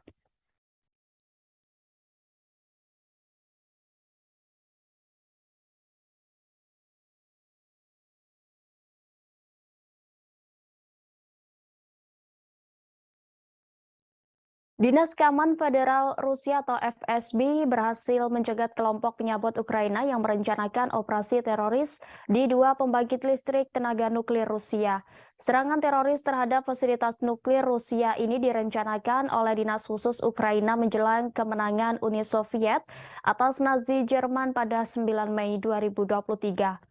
FSB dalam pengumumannya pada Kamis 25 Mei mengungkap bahwa kelompok sabotase teroris Ukraina berusaha meledakkan lebih dari 30 tiang yang membawa kabel tegangan tinggi yang terhubung ke pembangkit tenaga nuklir.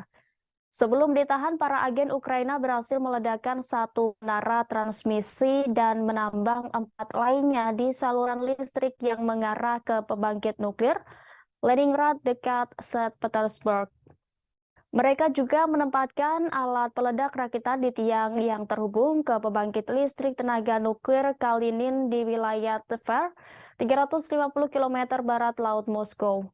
Badan Intelijen Luar Negeri Ukraina yang menurut FSB berada di belakang plot tersebut berharap bahwa sabotase tersebut akan menyebabkan penutupan reaktor nuklir, gangguan operasi rutin pembangkit listrik tenaga nuklir, dan memberikan kerusakan ekonomi dan reputasi yang serius bagi Rusia.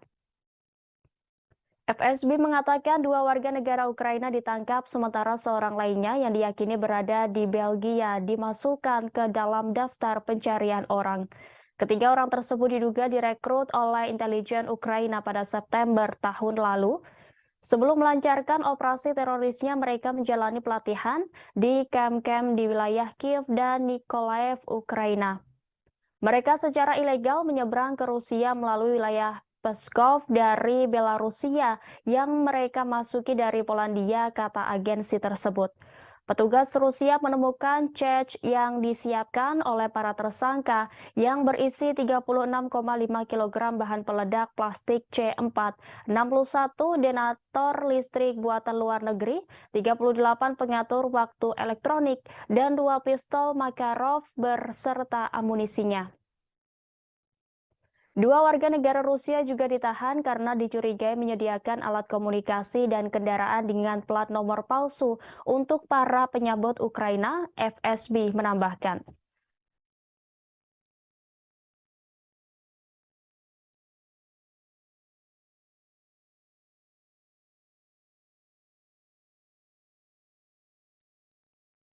Kelompok peretas Rusia dilaporkan telah membocorkan data pejuang Legiun Georgia dan nasionalis Belarusia untuk bertempur di angkatan bersenjata Ukraina. Diketahui kelompok Legiun anti-Putin kini tengah bertempur melawan Rusia di zona operasi khusus. Hacker Rusia itu mempublikasikan rincian pejuang dan instruktur Legiun anti-Putin sebagaimana dilaporkan Nemzida. Data itu mengungkap identitas mereka termasuk instruktur militer Legiun asing Georgia Kaka Basilia, Komandan Kelompok Artileri Legiun Mikhail Kamkadze, serta pendiri unit operator drone Magyar Birds Robert Magyar Brovdi. Dari file peretas dapat disimpulkan bahwa Kahka terlibat dalam pelatihan personel militer dan sukarelawan Ukraina. Brovdi berpartisipasi dalam operasi tempur ke arah Irpen, Bucha, dan Borodyanka.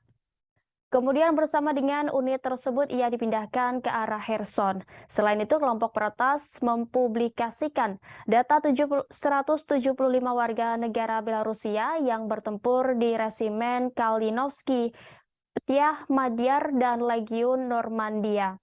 Daftar yang diposting di portal Nemzida mencakup mereka yang dihukum karena kejahatan kekerasan dan mereka yang dicari di Belarus karena mencoba merebut kekuasaan dengan kekerasan. Secara khusus, kelompok peretas memberikan informasi tentang Alexander Rutgevich yang ikut serta dalam kerusuhan massal di negara itu pada tahun 2020.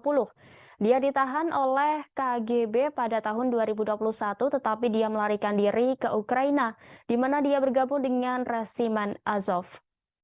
Militan itu kemudian bergabung dengan Batalion Katusia Kalinowski yang dibentuk dari tentara bayaran Rusia. Militan lain yang disebut dalam berkas tersebut adalah Nikolai Sibirsky yang tinggal di Jerman selama 20 tahun dan merupakan salah satu pemimpin resimen Pogonia di Ukraina yang terdiri dari warga negara Belarusia. Militan ini terlibat dalam operasi militer di Ukraina selama 5 tahun. Pada hari Rabu, mantan Wakil Menteri Pertahanan Polandia, Waldemar Skiracka mengatakan bahwa Warsawa sedang mempersiapkan kudeta bersenjata di Belarusia. Menurutnya, Polandia akan menggunakan tentara bayaran Belarusia yang bertempur di pihak Ukraina melawan Rusia untuk melakukannya. Kelompok peretas Rahdit Rusia bukan kali pertamanya membocorkan data pribadi pejuang Ukraina. Pada Juli 2022, komunitas itu menerbitkan di sebuah domain publik data dari ribuan karyawan Direktorat Intelijen Utama Departemen Militer Ukraina. Dicatat bahwa data tersebut berhasil diperoleh akibat kelemahan dalam perlindungan jaringan Direktorat Pusat Direktorat Intelijen Utama di Pulau Rybalski di Kiev.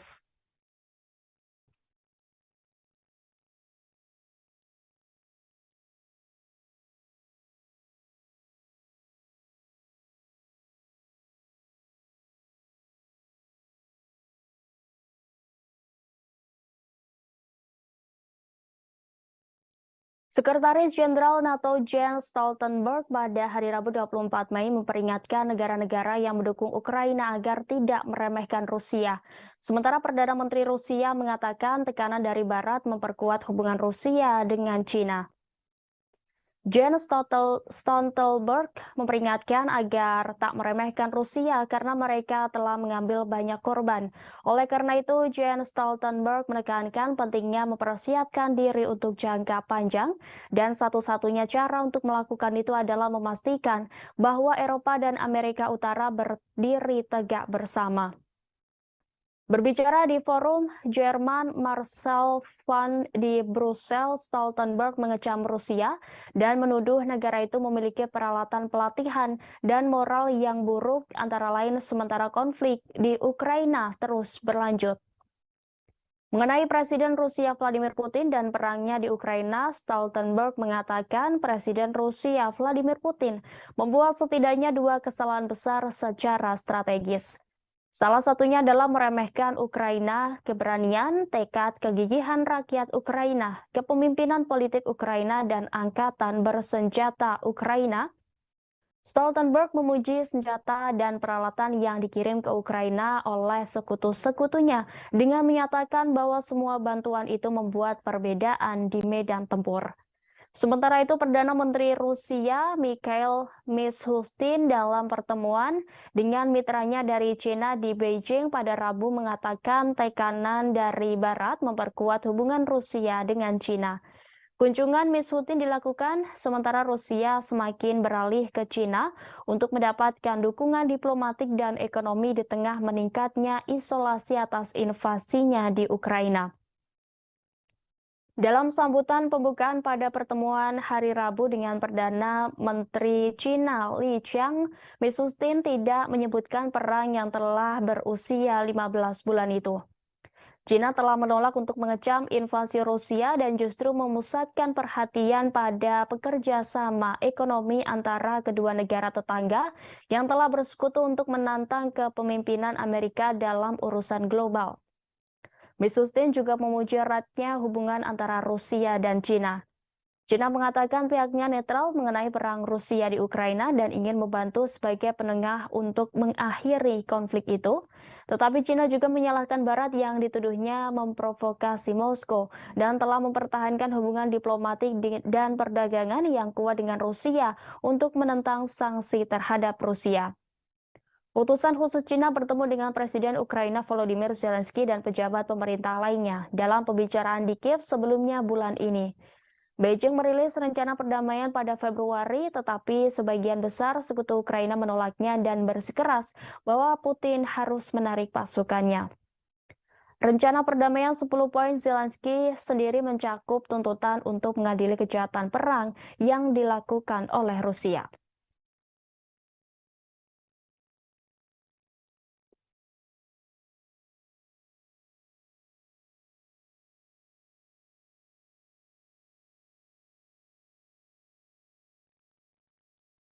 Militer Rusia mengklaim berhasil menangkis serangan pesawat tak berawak Ukraina yang mencoba menyerang kota pelabuhan Crimea yang menampung armada Laut Hitam Rusia. Setidaknya 2 drone ditembak jatuh oleh pasukan armada Laut Hitam, sementara beberapa lainnya dinetralkan dan dijatuhkan menggunakan peperangan elektronik.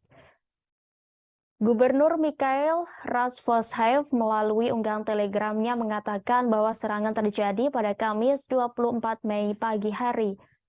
Razvozhaev mengatakan serangan itu ditangkis tanpa kerusakan yang disebabkan oleh UAV.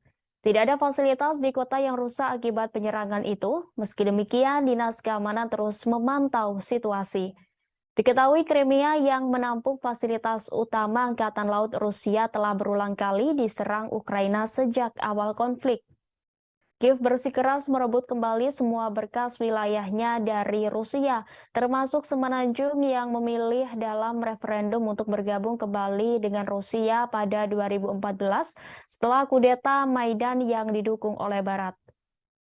Selama konflik, Ukraina juga berulang kali menggunakan drone laut untuk menargetkan armada Laut Hitam Rusia.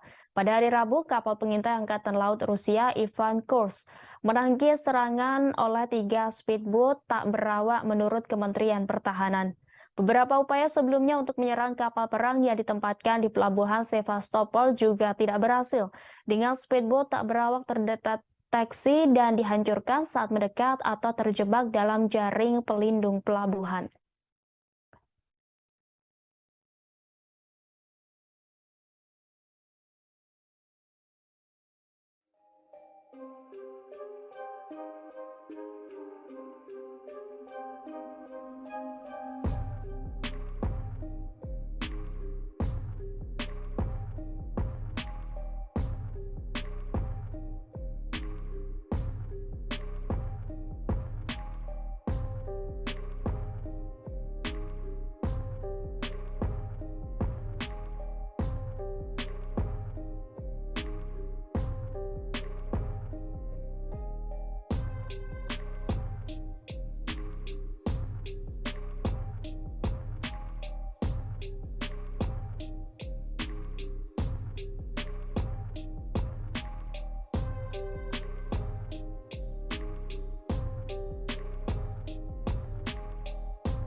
Tahap pertama pelatihan pilot-pilot pesawat tempur Ukraina untuk menerbangkan jet-jet tempur F-16 mungkin bisa saja diselenggarakan di Inggris. Demikian disampaikan juru bicara pemerintah Inggris sebagaimana dilaporkan media AS pada hari Rabu.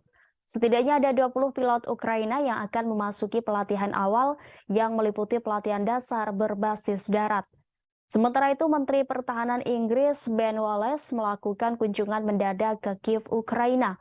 Wallace datang ke Kiev untuk membahas kerjasama militer termasuk pasukan senjata. Selain itu, kedua belah pihak juga akan membahas aksesi Ukraina ke NATO dan formula perdamaian Presiden Ukraina Volodymyr Zelensky. Menteri Pertahanan Ukraina Oleksiy Reznikov juga mengucapkan terima kasih kepada rakyat Inggris atas dukungannya. Selain itu, Wallace mengatakan bahwa dia senang melakukan perjalanan ke Kiev dan berbicara dengan perwira militer Ukraina menurut pernyataan Kementerian Pertahanan Ukraina. Kedua menteri juga bertemu dengan tentara yang telah menerima pelatihan di Inggris dan menggunakan misil Storm Shadow dalam pertempuran. Pada 11 Mei, Wales mengonfirmasi London mengirim rudal jelajah Storm Shadow jarak jauh ke Kiev. Ukraina telah menggunakan persenjataan ini untuk menargetkan posisi Rusia sejak saat itu. Serangan tersebut telah mengakibatkan cedera di antara warga sipil menurut Kementerian Pertahanan Rusia. Sebelumnya diberitakan pemerintah Norwegia akan mendukung program pelatihan bagi pilot Ukraina agar bisa mengoperasikan jet tempur F-16.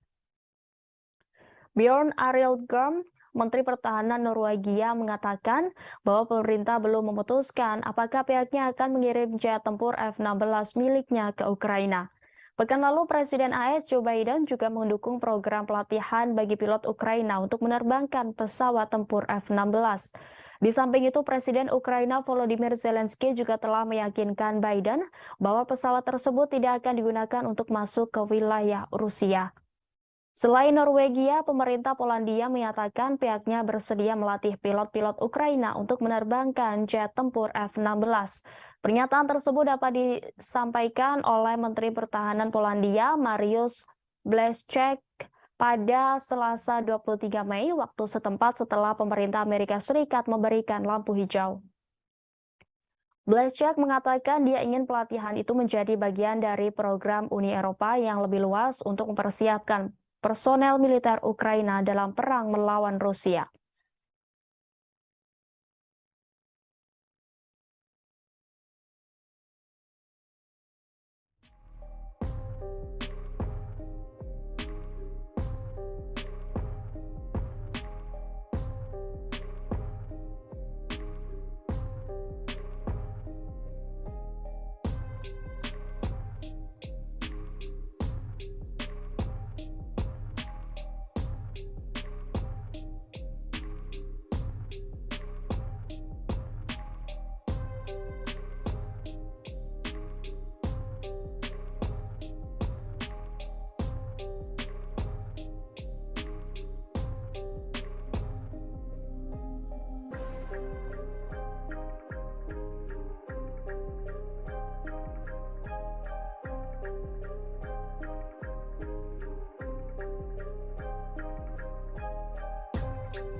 Berdasarkan data dari Keuangan Nasional, utang AS 107 kali lipat lebih tinggi daripada Rusia pada akhir 2022.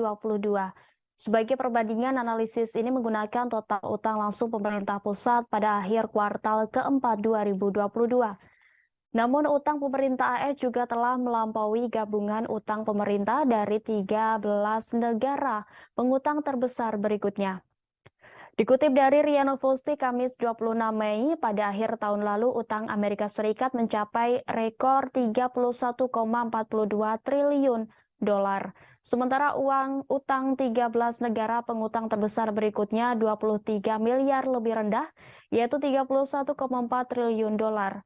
Di posisi kedua di dunia adalah pemerintah Jepang dengan utang sebesar 9,59 triliun dolar, diikuti oleh China dengan 3,75 triliun dolar.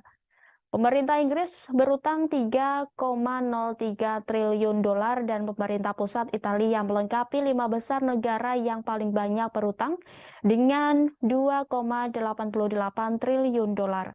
Kemudian pada Prancis, India, Jerman, Spanyol, Kanada, Brasil, Korea Selatan, Singapura, dan Australia dengan total 12,15 triliun dolar. Pada saat yang sama, utang publik Rusia pada akhir tahun lalu hanya 294,8 miliar dolar, yang juga 33 kali lebih kecil dari Jepang dan 13 kali lebih kecil dari Cina. Sejauh ini, sebagian besar negara belum mempublikasikan data utang pemerintah untuk kuartal pertama 2023, tetapi dalam 3 bulan pertama tahun ini utang pemerintah Rusia turun 15,2 miliar dolar atau 5,2%. Jepang juga melaporkan penurunan sebanyak -0,2%.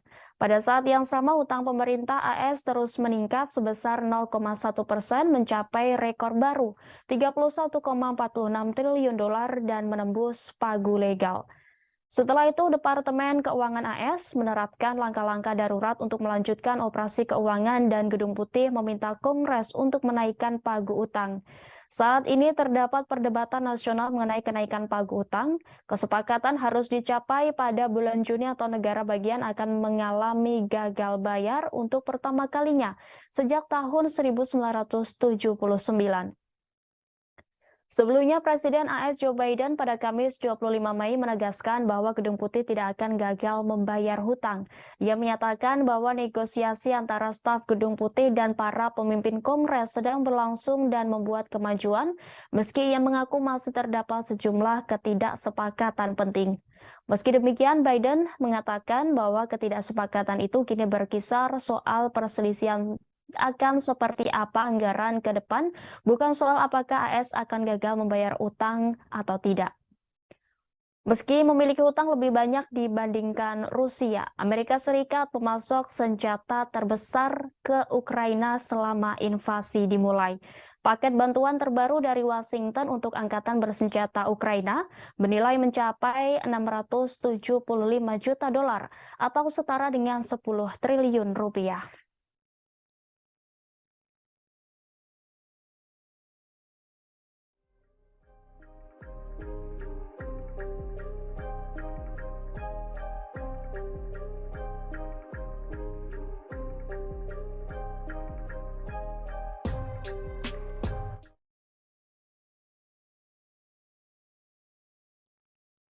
Rusia telah memulai memindahkan senjata nuklir taktis ke tetangga dan sekutu baratnya Belarusia. Pemindahan senjata ini dilakukan setelah Presiden Rusia Vladimir Putin mengumumkan rencana untuk mentransfernya pada bulan Maret. Pemimpin Belarusia Alexander Lukashenko telah sepakat mengizinkan Rusia menempatkan senjata nuklir taktis di Minsk. Namun Presiden Lukashenko tidak menjelaskan apakah ada senjata nuklir Rusia yang benar-benar tiba di negaranya. Ia juga tidak mengungkapkan berapa banyak senjata nuklir yang akan disimpan di Belarusia. Kesepakatan itu terjadi saat Menteri Pertahanan kedua negara melakukan pertemuan bilateral di Minsk pada Kamis 25 Mei. Dalam pertempuran itu, mereka menandatangani dokumen berisi prosedur untuk menyimpan senjata nuklir non-strategis Rusia di fasilitas khusus di negara tetangga bagian utara Ukraina itu. Menteri Pertahanan Rusia Sergei Shoigu menjamin kontrol penggunaan senjata itu hanya dapat dilakukan oleh Rusia meski diletakkan di wilayah Rusia. Meski demikian, pemindahan senjata nuklir taktis ke Belarusia menuai respons pemimpin oposisi Belarusia, Svetlana Tikhanovskaya. Mengutip The Moscow Times, Tikhanovskaya mengkritik langkah itu tidak hanya akan membahayakan nyawa orang Belarusia, tetapi juga menciptakan ancaman baru terhadap Ukraina dan seluruh Eropa. Senjata nuklir taktis adalah senjata medan perang yang meski menghancurkan, memiliki hasil yang lebih kecil dibandingkan dengan senjata strategis jarak jauh. Pengumuman Presiden Putin telah memicu kekhawatiran akan konflik nuklir, tetapi para ahli dan pemerintah mengatakan langkah itu tidak mungkin mengubah jalannya konflik. Sebelumnya pada 25 Maret 2023, Presiden Rusia Vladimir Putin mengumumkan rencana untuk mentransfer senjata itu ke Belarusia. Presiden Rusia mengatakan Barat sedang berperang dalam perang proksi yang meningkat melawan Rusia. Pemerintah AS yakin Rusia memiliki sekitar 2.000 senjata nuklir taktis yang meliputi bom yang dapat dibawa oleh pesawat terbang, hulu ledak untuk rudal jarak pendek, dan peluru artileri dikutip dari AP News.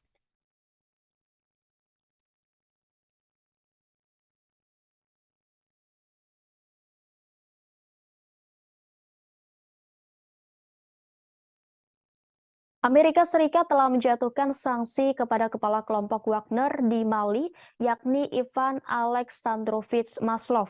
Pemimpin tentara swasta Rusia dituduh memperoleh persenjataan untuk digunakan di Ukraina.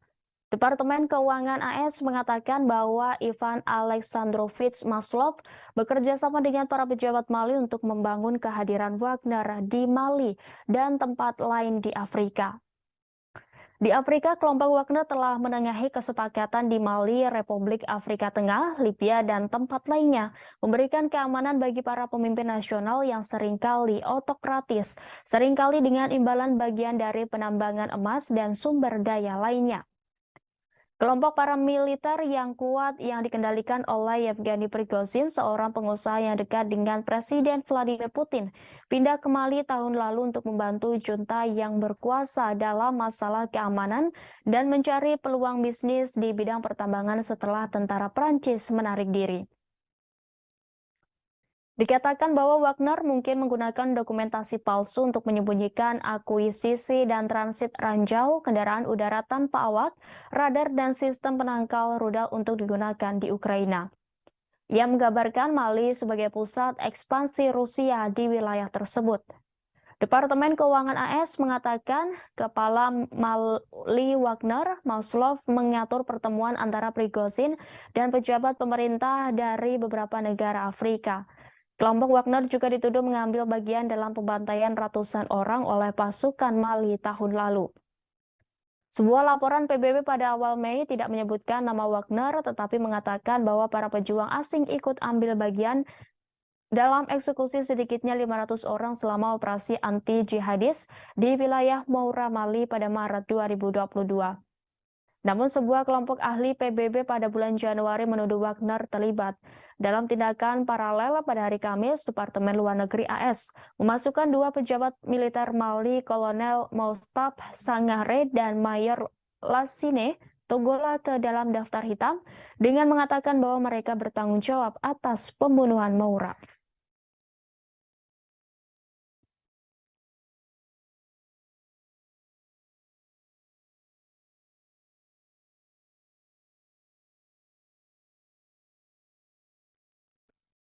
Tentara bayaran Rusia Wagner Group resmi angkat kaki dari Bakhmut setelah mengklaim membebaskan kota tersebut. Pengumuman ini disampaikan langsung oleh pemimpin Wagner Yevgeny Prigozhin melalui saluran telegramnya pada Kamis 24 Mei. Prigozhin menyatakan pasukannya akan sepenuhnya mundur dari Bakhmut pada 1 Juni mendatang. Selanjutnya, garda depan perang tersebut akan diserahkan kepada tentara reguler Rusia. Wagner akan menyerahkan posisi amunisi termasuk ransum kering kepada pasukan resmi Rusia.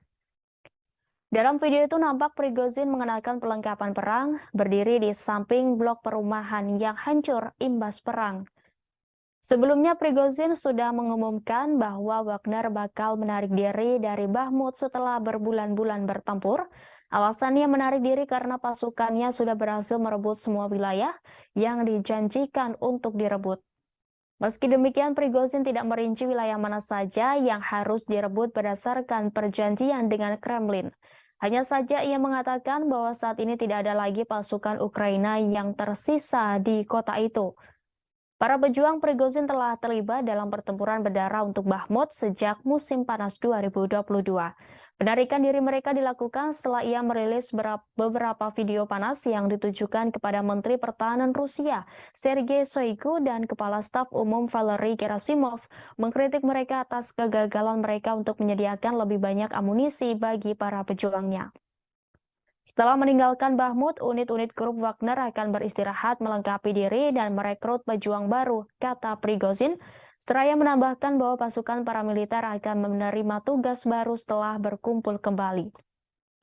Kepala Wagner mengatakan pada hari Sabtu bahwa Bakhmut sudah sebuah kota industri kecil di wilayah Donetsk, timur Ukraina, telah jatuh ke tangan pasukannya. Juru bicara militer Ukraina, Serhiy Cherevati, pada hari Selasa membantah klaim tersebut.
Rusia memberi respons keras terkait kecaman kepemimpinan Ukraina untuk membunuh Presiden Rusia Vladimir Putin.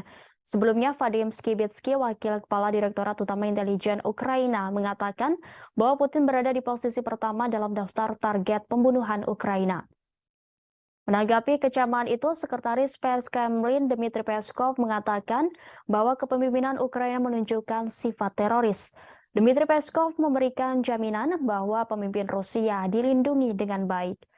Juru bicara Rusia itu mengomentari pengakuan Vadim Skibitsky, wakil kepala Direktorat Utama Intelijen Ukraina, yang mengatakan kepada outlet Jerman Die Welt pada Rabu 24 Mei, Putin ada dalam daftar pembunuhan agensinya. Peskov mengatakan pernyataan seperti itu menunjukkan operasi militer yang diluncurkan Rusia di Ukraina pada Februari 2022 lebih dari dibenarkan, lebih dari diperlukan, dan harus diselesaikan. Penyiar Rusia 24 kemudian menanyakan apakah tingkat keamanan untuk Presiden Rusia telah ditingkatkan setelah ancaman dari Ukraina. Sebelumnya, Wakil Kepala Dinas Intelijen Militer Ukraina, Vadim Skibitsky, mengatakan ada target pembunuhan lainnya selain Presiden Rusia Vladimir Putin. Sejumlah nama yang masuk daftar itu diantaranya bos perusahaan militer swasta Wagner, Yevgeny Prigozhin, Menteri Pertahanan Rusia Sergei Shoigu, dan Kepala Staf Umum Angkatan Bersenjata Rusia Valery Gerasimov. Dalam wawancaranya, Vadim Skibitsky mengatakan alasan Ukraina memasukkan nama-nama itu terutama Presiden Vladimir Putin. Ukraina ingin membunuh Putin karena dia mengkoordinasikan dan memutuskan apa yang terjadi dalam perang dan pemimpin Rusia itu sadar dia berada di puncak daftar pembunuhan Ukraina. Vadim Skibitsky mengklaim Vladimir Putin memperhatikan GER semakin dekat dengannya. Pada awal Mei, 2 drone kecil dilumpuhkan oleh pertahanan udara saat mencoba menyerang kediaman Putin di Kremlin, Moskow. Pemimpin Rusia tidak ada di sana pada saat serangan yang gagal itu dan tidak ada yang terluka.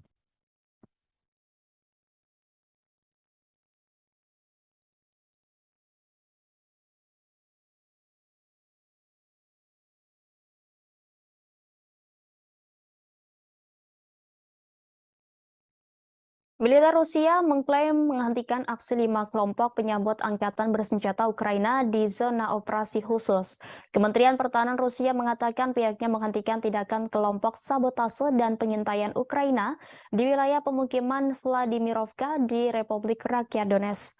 Selain itu, angkatan bersenjata berhasil mencegah aksi 4 DRG Ukraina di wilayah Kharkiv, Republik Rakyat Donetsk, dan Luhansk. Selama sehari terakhir, musuh kehilangan hingga 190 prajurit, 3 kendaraan, dan howitzer D-30 ke arah Kupiansk. Kiev menderita kerugian terbesar ke arah Donetsk. Tentara Rusia mengklaim menghancurkan setidaknya 270 militer Ukraina, 3 kendaraan tempur lapis baja. Selain itu juga menghancurkan kendaraan dan howitzer D-30 serta 2 gudang amunisi di DPR. Di arah Krasnolima, Angkatan Bersenjata Ukraina kehilangan hingga 65 prajurit di Yuzhno-Donetsk dan Zaporozhye, hingga 110 pejuang, dan di Kherson hingga 25 prajurit. Selama 24 terakhir, pasukan pertahanan udara mencegah 8 peluncur roket ganda HIMARS dan menembak jatuh 26 drone musuh. Sebelumnya, sistem pertahanan udara Rusia selama beberapa hari terakhir menembak jatuh 28 drone Ukraina dan 8 peluru HIMARS MLRS. Selain itu, penerbangan operasional taktis dan militer Angkatan Bersenjata RF menghantam 95 unit artileri serta peralatan tenaga kerja dan militer pasukan Ukraina di 102 distrik pada siang hari.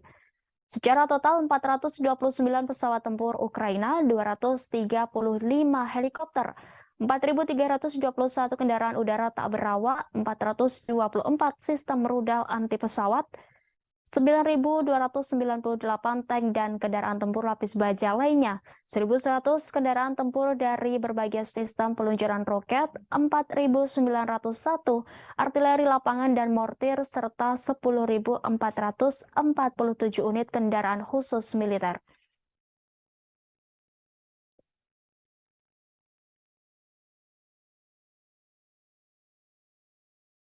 Selamat pagi Tribuners, saya Rima Anggi kembali menjumpai Anda dalam live update mancanegara di Jumat 26 Mei 2023. Pagi ini akan kami sajikan berbagai informasi teraktual dan terkini mengenai peristiwa yang terjadi di mancanegara. Inilah live update selengkapnya. Rusia menuding militer Ukraina tengah mempersiapkan provokasi dengan bahan bakar nuklir. Provokasi dengan bahan nuklir mungkin terjadi karena kurangnya keberhasilan militer Ukraina. Menurut sumber itu, fasilitas penyimpanan dengan bahan bakar nuklir bekas di Kharkiv bisa menjadi sasarannya. Ditambahkan bahwa Kiev mungkin bisa menyalahkan Moskow atas kemungkinan serangan rudal ke fasilitas nuklir. Dikutip dari RIA Novosti Jumat 26 Mei, sumber informasi mengatakan ada beberapa reaktor di kota Kharkiv termasuk di Pusat Ilmiah Nasional, Institut Fisika dan Teknologi Kharkiv dan Institut Fisika dan Teknologi Suhu Rendah BI Verkin dari Akademi Ilmu Pengetahuan Nasional Ukraina. Dia menjelaskan Kharkiv sangat cocok bagi neonazi Ukraina untuk melakukan aksi teroris yang mengerikan. Sumber itu memperingatkan bahwa pemogokan ini dapat berdampak merusak tidak hanya di wilayah Ukraina, namun juga di Rusia, Belarusia, dan wilayah negara-negara UE. Sebelumnya, tudingan serupa juga disampaikan oleh Kementerian Luar Negeri Rusia. Dalam sebuah pernyataan kementerian pada awal Mei menuduh Ukraina mempersiapkan kampanye dengan bahan nuklir. Kemlu Rusia mengklaim bahwa radioaktif telah didatangkan dari Eropa ke pelabuhan Odessa dan Kornomorsk, Ukraina. Ia menyebut pada 16 Februari kontainer dengan zat radioaktif dan label berbahasa Inggris telah melewati perbatasan. Pada 19 Februari, kontainer serupa yang berisi zat radioaktif Californium-252 digunakan secara aktif untuk memeriksa integritas reaktor nuklir pembangkit listrik tenaga nuklir dikirim ke pelabuhan Odessa dengan salah satu kapal angkut. Menurut Kementerian Rusia itu, sistem pemantauan radioaktif telah dinonaktifkan pada saat pengangkutan kargo. Dari hasil penyelidikan jurnalistik diketahui pemasok zat radioaktif ini adalah perusahaan Amerika Frontier Technology Corp yang bergerak dalam produksi wadah isotop radioaktif, terutama sumber radiasi neutron. Kementerian tersebut mengutip keterangan blogger Ukraina yang menyuarakan keprihatinan atas kemungkinan pengiriman komponen untuk modifikasi amunisi dan bahkan pembuatan bom kotor.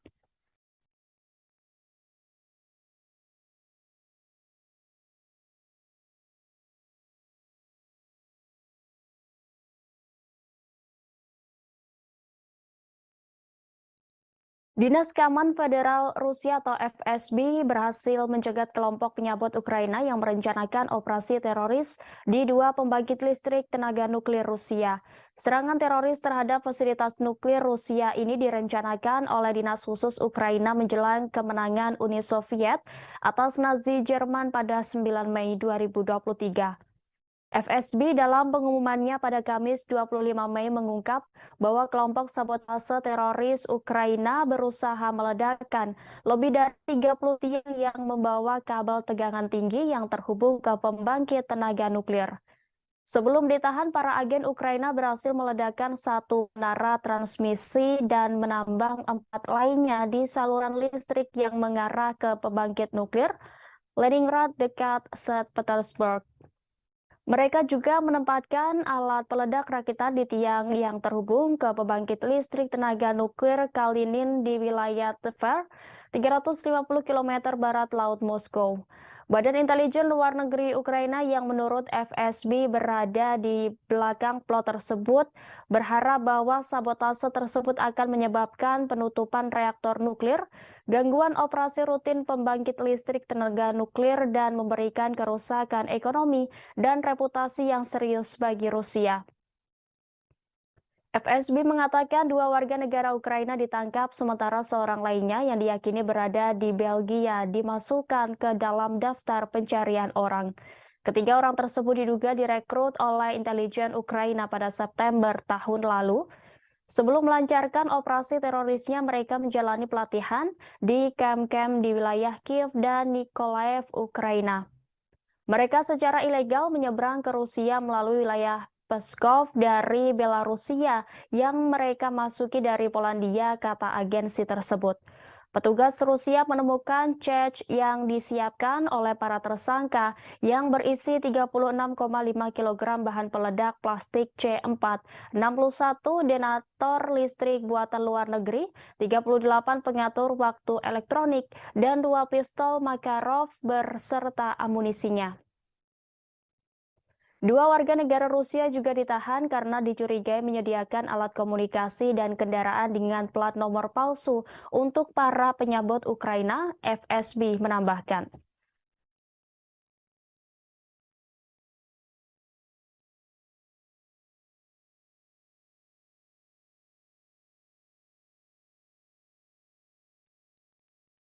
Kelompok peretas Rusia dilaporkan telah membocorkan data pejuang Legiun Georgia dan nasionalis Belarusia untuk bertempur di angkatan bersenjata Ukraina. Diketahui kelompok Legiun anti-Putin kini tengah bertempur melawan Rusia di zona operasi khusus. Hacker Rusia itu mempublikasikan rincian pejuang dan instruktur Legiun anti-Putin sebagaimana dilaporkan Nemzida. Data itu mengungkap identitas mereka termasuk instruktur militer Legiun asing Georgia Kaka Basilia, Komandan Kelompok Artileri Legiun Mikhail Kamkadze, serta pendiri unit operator drone Magyar Birds Robert Magyar Brovdi. Dari file peretas dapat disimpulkan bahwa Kahka terlibat dalam pelatihan personel militer dan sukarelawan Ukraina. Brovdi berpartisipasi dalam operasi tempur ke arah Irpen, Bucha, dan Borodyanka. Kemudian bersama dengan unit tersebut ia dipindahkan ke arah Kherson. Selain itu, kelompok peretas mempublikasikan data 175 warga negara Belarusia yang bertempur di resimen Kalinovsky, Petiah Madyar, dan Legiun Normandia. Daftar yang diposting di portal Nemzida mencakup mereka yang dihukum karena kejahatan kekerasan dan mereka yang dicari di Belarus karena mencoba merebut kekuasaan dengan kekerasan. Secara khusus, kelompok peretas memberikan informasi tentang Alexander Rutkevich yang ikut serta dalam kerusuhan massal di negara itu pada tahun 2020. Dia ditahan oleh KGB pada tahun 2021, tetapi dia melarikan diri ke Ukraina, di mana dia bergabung dengan resimen Azov. Militan itu kemudian bergabung dengan Batalion Katusia Kalinovsky yang dibentuk dari tentara bayaran Rusia. Militan lain yang disebut dalam berkas tersebut adalah Nikolai Sibirsky yang tinggal di Jerman selama 20 tahun dan merupakan salah satu pemimpin resimen Pogonia di Ukraina yang terdiri dari warga negara Belarusia. Militan ini terlibat dalam operasi militer di Ukraina selama 5 tahun. Pada hari Rabu, mantan Wakil Menteri Pertahanan Polandia Waldemar Skiracka mengatakan bahwa Warsawa sedang mempersiapkan kudeta bersenjata di Belarusia. Menurutnya, Polandia akan menggunakan tentara bayaran Belarusia yang bertempur di pihak Ukraina melawan Rusia untuk melakukannya. Kelompok peretas Rahdit Rusia bukan kali pertamanya membocorkan data pribadi pejuang Ukraina. Pada Juli 2022, komunitas itu menerbitkan di sebuah domain publik data dari ribuan karyawan Direktorat Intelijen Utama Departemen Militer Ukraina. Dicatat bahwa data tersebut berhasil diperoleh akibat kelemahan dalam perlindungan jaringan Direktorat Pusat Direktorat Intelijen Utama di Pulau Rybalski di Kiev.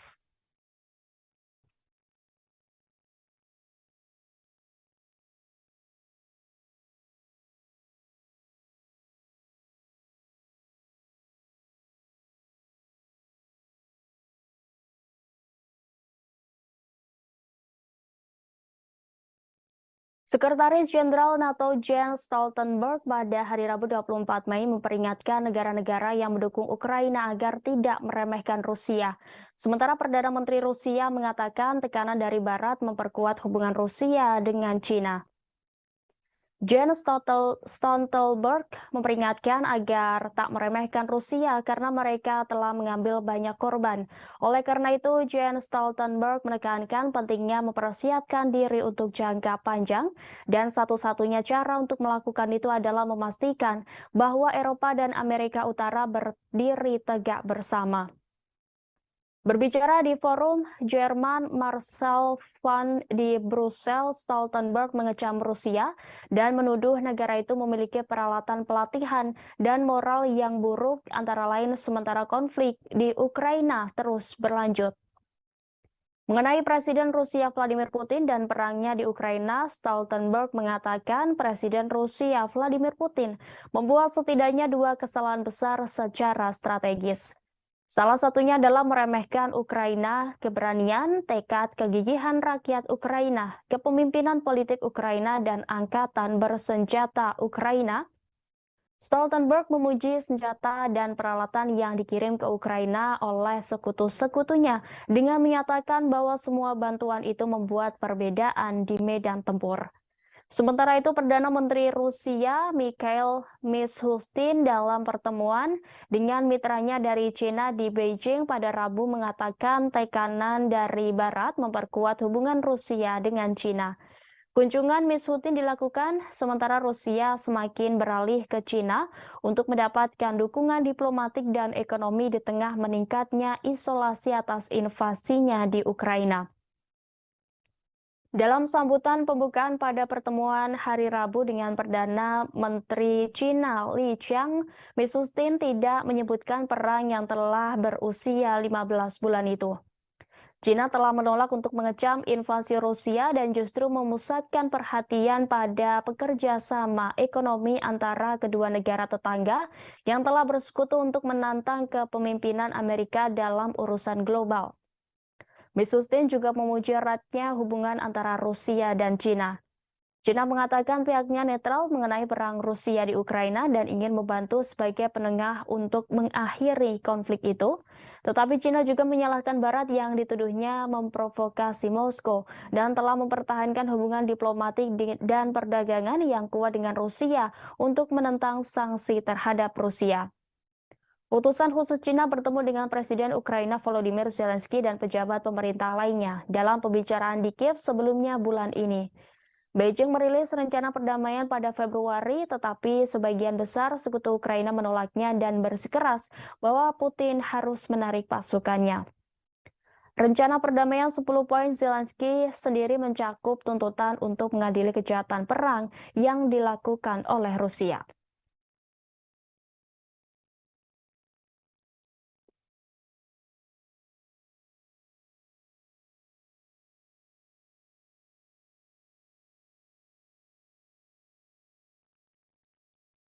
Militer Rusia mengklaim berhasil menangkis serangan pesawat tak berawak Ukraina yang mencoba menyerang kota pelabuhan Crimea yang menampung armada Laut Hitam Rusia.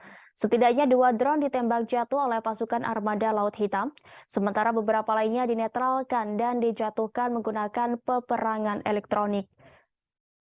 Gubernur Mikhail Razvozhaev melalui unggahan telegramnya mengatakan bahwa serangan terjadi pada Kamis 24 Mei pagi hari. Razvozhaev mengatakan serangan itu ditangkis tanpa kerusakan yang disebabkan oleh UAV. Tidak ada fasilitas di kota yang rusak akibat penyerangan itu. Meski demikian, Dinas Keamanan terus memantau situasi. Diketahui Crimea yang menampung fasilitas utama Angkatan Laut Rusia telah berulang kali diserang Ukraina sejak awal konflik. Kiev bersikeras merebut kembali semua berkas wilayahnya dari Rusia, termasuk Semenanjung yang memilih dalam referendum untuk bergabung kembali dengan Rusia pada 2014 setelah kudeta Maidan yang didukung oleh Barat. Selama konflik, Ukraina juga berulang kali menggunakan drone laut untuk menargetkan armada Laut Hitam Rusia. Pada hari Rabu, kapal pengintai Angkatan Laut Rusia Ivan Kurs menangkis serangan oleh 3 speedboat tak berawak menurut Kementerian Pertahanan. Beberapa upaya sebelumnya untuk menyerang kapal perang yang ditempatkan di pelabuhan Sevastopol juga tidak berhasil, dengan speedboat tak berawak terdeteksi dan dihancurkan saat mendekat atau terjebak dalam jaring pelindung pelabuhan.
Tahap pertama pelatihan pilot-pilot pesawat tempur Ukraina untuk menerbangkan jet-jet tempur F-16 mungkin bisa saja diselenggarakan di Inggris. Demikian disampaikan juru bicara pemerintah Inggris sebagaimana dilaporkan media AS pada hari Rabu.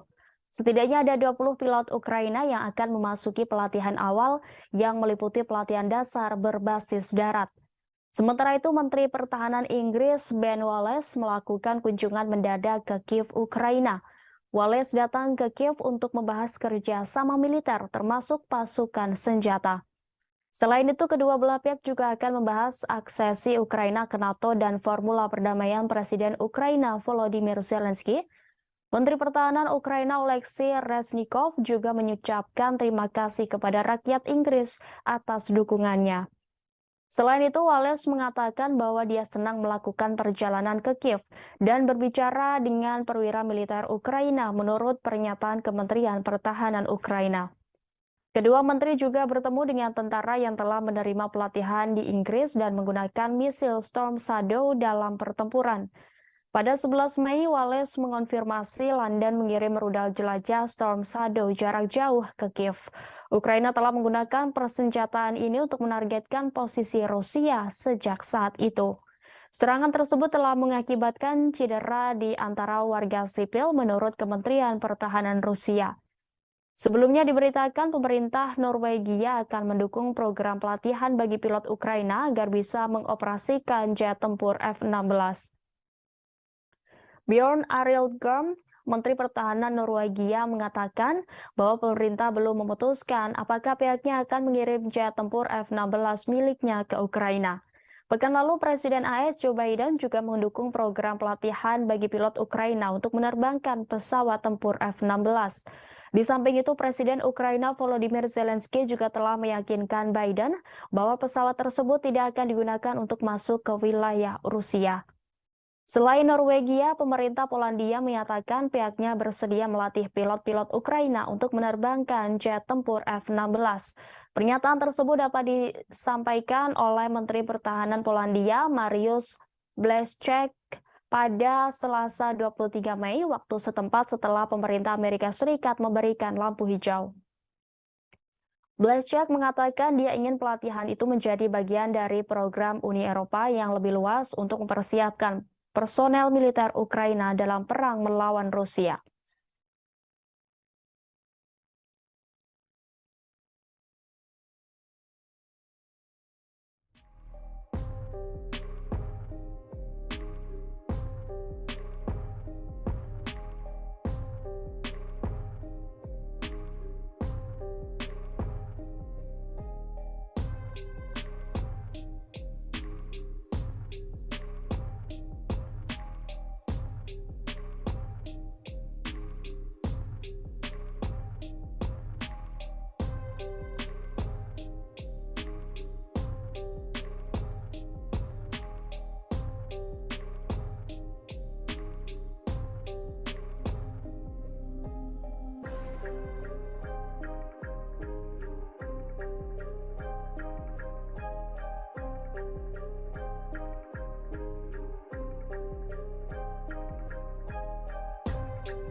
Berdasarkan data dari Keuangan Nasional, utang AS 107 kali lipat lebih tinggi daripada Rusia pada akhir 2022. Sebagai perbandingan, analisis ini menggunakan total utang langsung pemerintah pusat pada akhir kuartal keempat 2022. Namun utang pemerintah AS juga telah melampaui gabungan utang pemerintah dari 13 negara pengutang terbesar berikutnya. Dikutip dari RIA Novosti Kamis 26 Mei, pada akhir tahun lalu utang Amerika Serikat mencapai rekor 31,42 triliun dolar. Sementara utang 13 negara pengutang terbesar berikutnya 23 miliar lebih rendah, yaitu 31,4 triliun dolar. Di posisi kedua di dunia adalah pemerintah Jepang dengan utang sebesar 9,59 triliun dolar, diikuti oleh China dengan 3,75 triliun dolar. Pemerintah Inggris berutang 3,03 triliun dolar dan pemerintah pusat Italia melengkapi 5 besar negara yang paling banyak berutang dengan 2,88 triliun dolar. Kemudian pada Prancis, India, Jerman, Spanyol, Kanada, Brasil, Korea Selatan, Singapura, dan Australia dengan total 12,15 triliun dolar.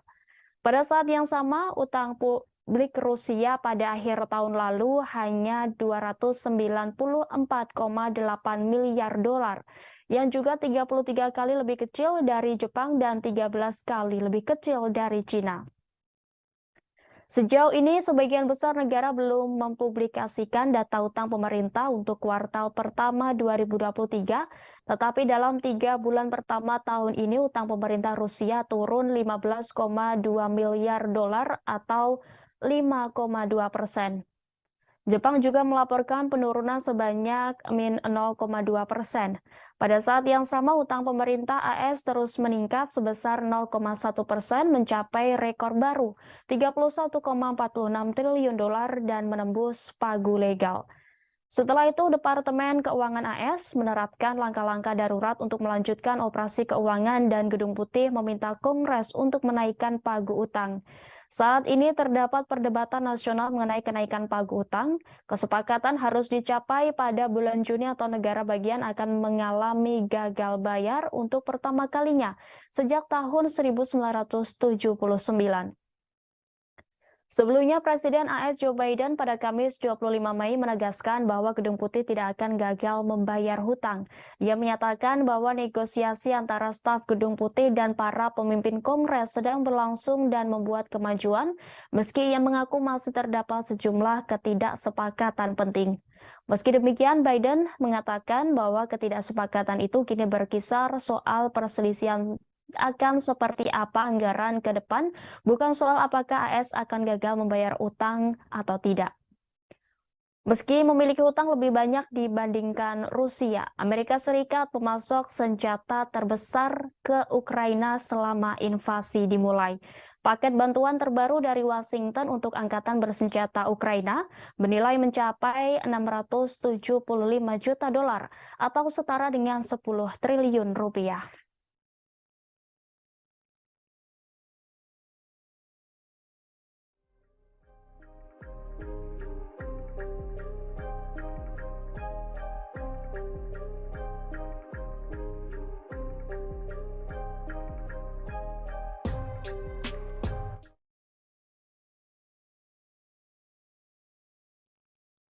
Rusia telah memulai memindahkan senjata nuklir taktis ke tetangga dan sekutu baratnya Belarusia. Pemindahan senjata ini dilakukan setelah Presiden Rusia Vladimir Putin mengumumkan rencana untuk mentransfernya pada bulan Maret. Pemimpin Belarusia Alexander Lukashenko telah sepakat mengizinkan Rusia menempatkan senjata nuklir taktis di Minsk. Namun Presiden Lukashenko tidak menjelaskan apakah ada senjata nuklir Rusia yang benar-benar tiba di negaranya. Ia juga tidak mengungkapkan berapa banyak senjata nuklir yang akan disimpan di Belarusia. Kesepakatan itu terjadi saat Menteri Pertahanan kedua negara melakukan pertemuan bilateral di Minsk pada Kamis 25 Mei. Dalam pertempuran itu, mereka menandatangani dokumen berisi prosedur untuk menyimpan senjata nuklir non-strategis Rusia di fasilitas khusus di negara tetangga bagian utara Ukraina itu. Menteri Pertahanan Rusia Sergei Shoigu menjamin kontrol penggunaan senjata itu hanya dapat dilakukan oleh Rusia meski diletakkan di wilayah Rusia. Meski demikian, pemindahan senjata nuklir taktis ke Belarusia menuai respons pemimpin oposisi Belarusia, Svetlana Tikhanovskaya. Mengutip The Moscow Times, Tikhanovskaya mengkritik langkah itu tidak hanya akan membahayakan nyawa orang Belarusia, tetapi juga menciptakan ancaman baru terhadap Ukraina dan seluruh Eropa. Senjata nuklir taktis adalah senjata medan perang yang meski menghancurkan, memiliki hasil yang lebih kecil dibandingkan dengan senjata strategis jarak jauh. Pengumuman Presiden Putin telah memicu kekhawatiran akan konflik nuklir, tetapi para ahli dan pemerintah mengatakan langkah itu tidak mungkin mengubah jalannya konflik. Sebelumnya pada 25 Maret 2023, Presiden Rusia Vladimir Putin mengumumkan rencana untuk mentransfer senjata itu ke Belarusia. Presiden Rusia mengatakan Barat sedang berperang dalam perang proksi yang meningkat melawan Rusia. Pemerintah AS yakin Rusia memiliki sekitar 2.000 senjata nuklir taktis yang meliputi bom yang dapat dibawa oleh pesawat terbang, hulu ledak untuk rudal jarak pendek, dan peluru artileri dikutip dari AP News.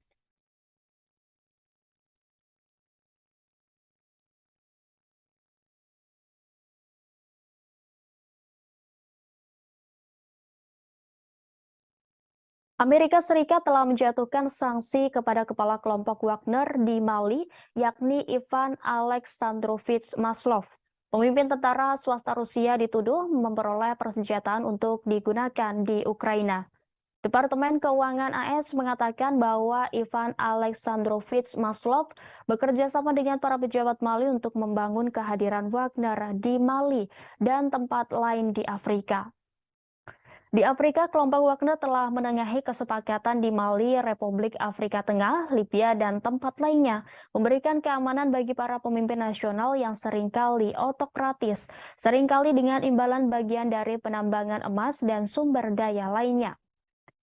Kelompok paramiliter yang kuat yang dikendalikan oleh Yevgeny Prigozhin, seorang pengusaha yang dekat dengan Presiden Vladimir Putin, pindah ke Mali tahun lalu untuk membantu junta yang berkuasa dalam masalah keamanan dan mencari peluang bisnis di bidang pertambangan setelah tentara Prancis menarik diri.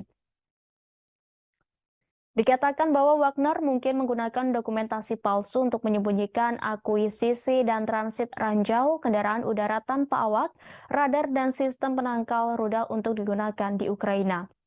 Ia menggambarkan Mali sebagai pusat ekspansi Rusia di wilayah tersebut. Departemen Keuangan AS mengatakan Kepala Mali Wagner, Maslov, mengatur pertemuan antara Prigozhin dan pejabat pemerintah dari beberapa negara Afrika.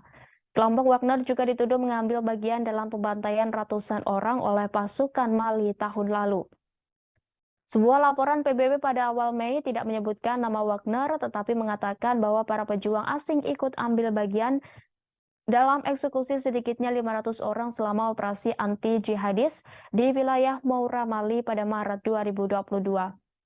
Namun sebuah kelompok ahli PBB pada bulan Januari menuduh Wagner terlibat dalam tindakan paralel. Pada hari Kamis, Departemen Luar Negeri AS memasukkan dua pejabat militer Mali, Kolonel Moustaphe Sangare dan Mayor Lassine Togola ke dalam daftar hitam dengan mengatakan bahwa mereka bertanggung jawab atas pembunuhan Moura.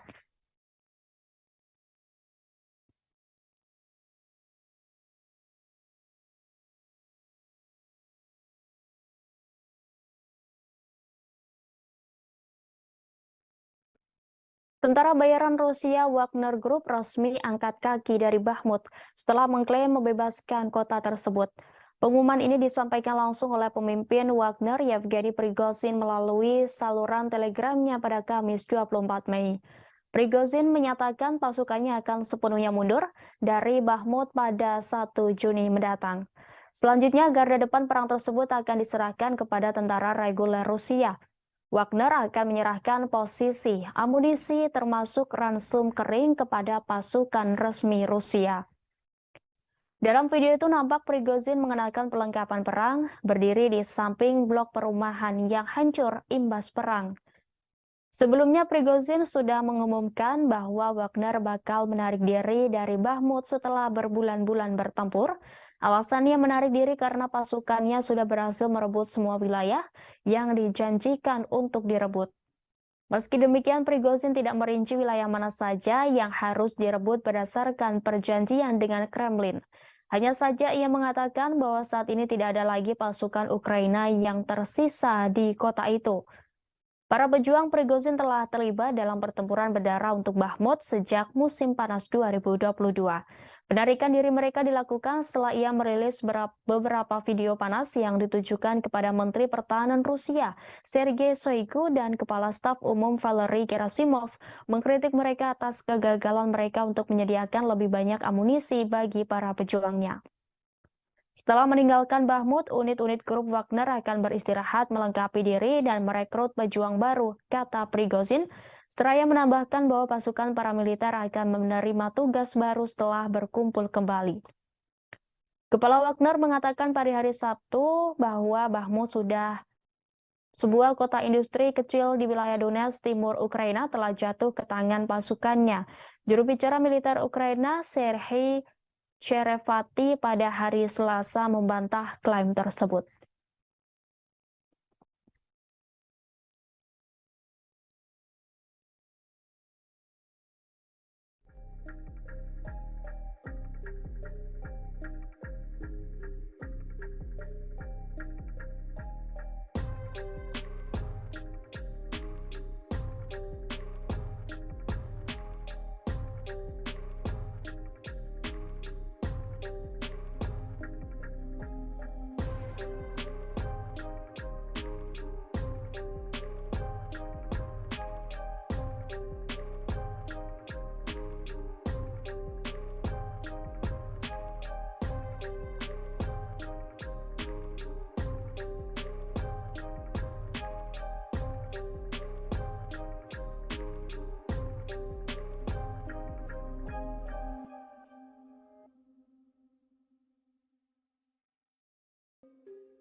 Rusia memberi respons keras terkait kecaman kepemimpinan Ukraina untuk membunuh Presiden Rusia Vladimir Putin.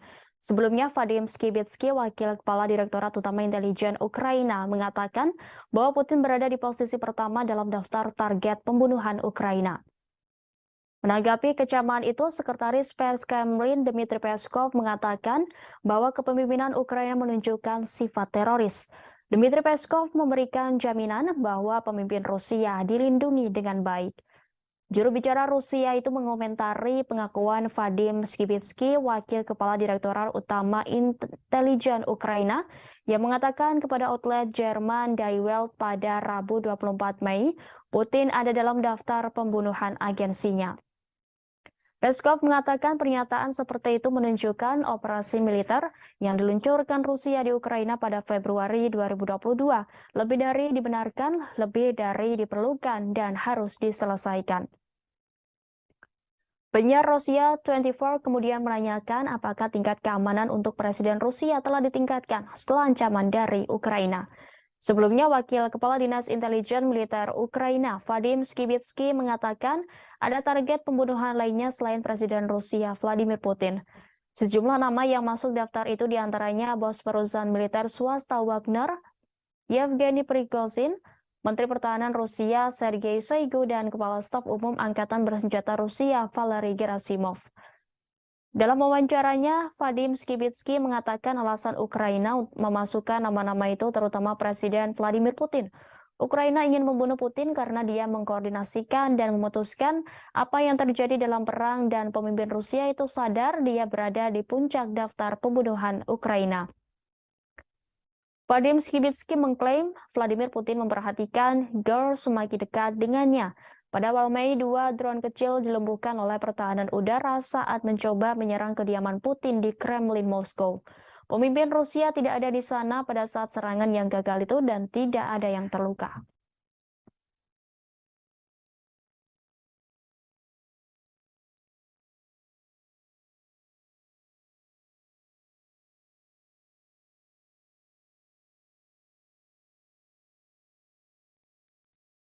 Militer Rusia mengklaim menghentikan aksi 5 kelompok penyambut angkatan bersenjata Ukraina di zona operasi khusus. Kementerian Pertahanan Rusia mengatakan pihaknya menghentikan tindakan kelompok sabotase dan pengintaian Ukraina di wilayah pemukiman Vladimirovka di Republik Rakyat Donetsk. Selain itu, angkatan bersenjata berhasil mencegah aksi 4 DRG Ukraina di wilayah Kharkiv, Republik Rakyat Donetsk, dan Luhansk. Selama sehari terakhir, musuh kehilangan hingga 190 prajurit, 3 kendaraan, dan howitzer D-30 ke arah Kupiansk. Kiev menderita kerugian terbesar ke arah Donetsk. Tentara Rusia mengklaim menghancurkan setidaknya 270 militer Ukraina, 3 kendaraan tempur lapis baja. Selain itu juga menghancurkan kendaraan dan howitzer D-30 serta 2 gudang amunisi di DPR.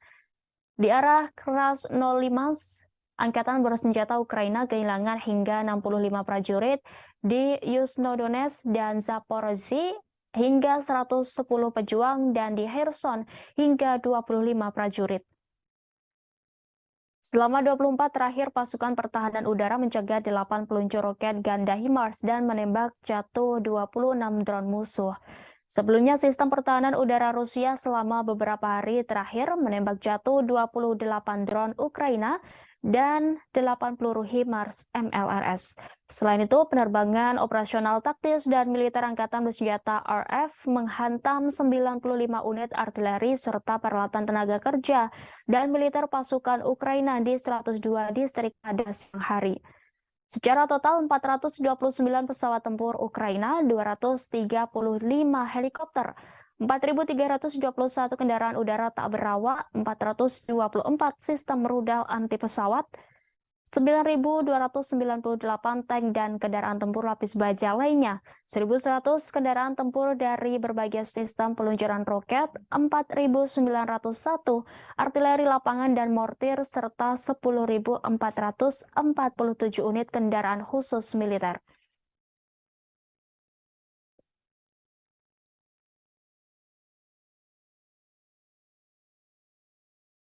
Selamat pagi Tribuners, saya Rima Anggi kembali menjumpai Anda dalam live update mancanegara di Jumat 26 Mei 2023. Pagi ini akan kami sajikan berbagai informasi teraktual dan terkini mengenai peristiwa yang terjadi di mancanegara. Inilah live update selengkapnya. Rusia menuding militer Ukraina tengah mempersiapkan provokasi dengan bahan bakar nuklir. Provokasi dengan bahan nuklir mungkin terjadi karena kurangnya keberhasilan militer Ukraina. Menurut sumber itu, fasilitas penyimpanan dengan bahan bakar nuklir bekas di Kharkiv bisa menjadi sasarannya. Ditambahkan bahwa Kiev mungkin bisa menyalahkan Moskow atas kemungkinan serangan rudal ke fasilitas nuklir. Dikutip dari RIA Novosti Jumat 26 Mei, sumber informasi mengatakan ada beberapa reaktor di kota Kharkiv, termasuk di Pusat Ilmiah Nasional, Institut Fisika dan Teknologi Kharkiv, dan Institut Fisika dan Teknologi Suhu Rendah BI Verkin dari Akademi Ilmu Pengetahuan Nasional Ukraina. Dia menjelaskan Kharkiv sangat cocok bagi neonazi Ukraina untuk melakukan aksi teroris yang mengerikan. Sumber itu memperingatkan bahwa pemogokan ini dapat berdampak merusak tidak hanya di wilayah Ukraina, namun juga di Rusia, Belarusia, dan wilayah negara-negara UE. Sebelumnya, tudingan serupa juga disampaikan oleh Kementerian Luar Negeri Rusia. Dalam sebuah pernyataan kementerian pada awal Mei menuduh Ukraina mempersiapkan kampanye dengan bahan nuklir. Kemlu Rusia mengklaim bahwa radioaktif telah didatangkan dari Eropa ke pelabuhan Odessa dan Kornomorsk, Ukraina. Ia menyebut pada 16 Februari kontainer dengan zat radioaktif dan label berbahasa Inggris telah melewati perbatasan. Pada 19 Februari, kontainer serupa yang berisi zat radioaktif Californium-252 digunakan secara aktif untuk memeriksa integritas reaktor nuklir pembangkit listrik tenaga nuklir dikirim ke pelabuhan Odessa dengan salah satu kapal angkut. Menurut Kementerian Rusia itu, sistem pemantauan radioaktif telah dinonaktifkan pada saat pengangkutan kargo.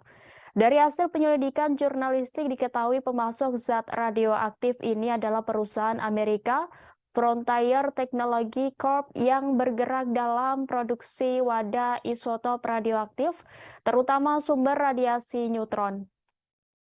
Kementerian tersebut mengutip keterangan blogger Ukraina yang menyuarakan keprihatinan atas kemungkinan pengiriman komponen untuk modifikasi amunisi dan bahkan pembuatan bom kotor.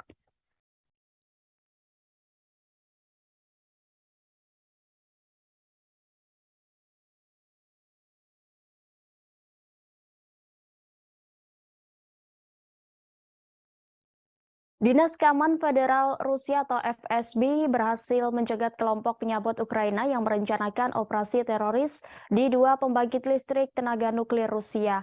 Serangan teroris terhadap fasilitas nuklir Rusia ini direncanakan oleh Dinas Khusus Ukraina menjelang kemenangan Uni Soviet atas Nazi Jerman pada 9 Mei 2023. FSB dalam pengumumannya pada Kamis 25 Mei mengungkap bahwa kelompok sabotase teroris Ukraina berusaha meledakkan lebih dari 30 tiang yang membawa kabel tegangan tinggi yang terhubung ke pembangkit tenaga nuklir. Sebelum ditahan, para agen Ukraina berhasil meledakkan satu menara transmisi dan menambang 4 lain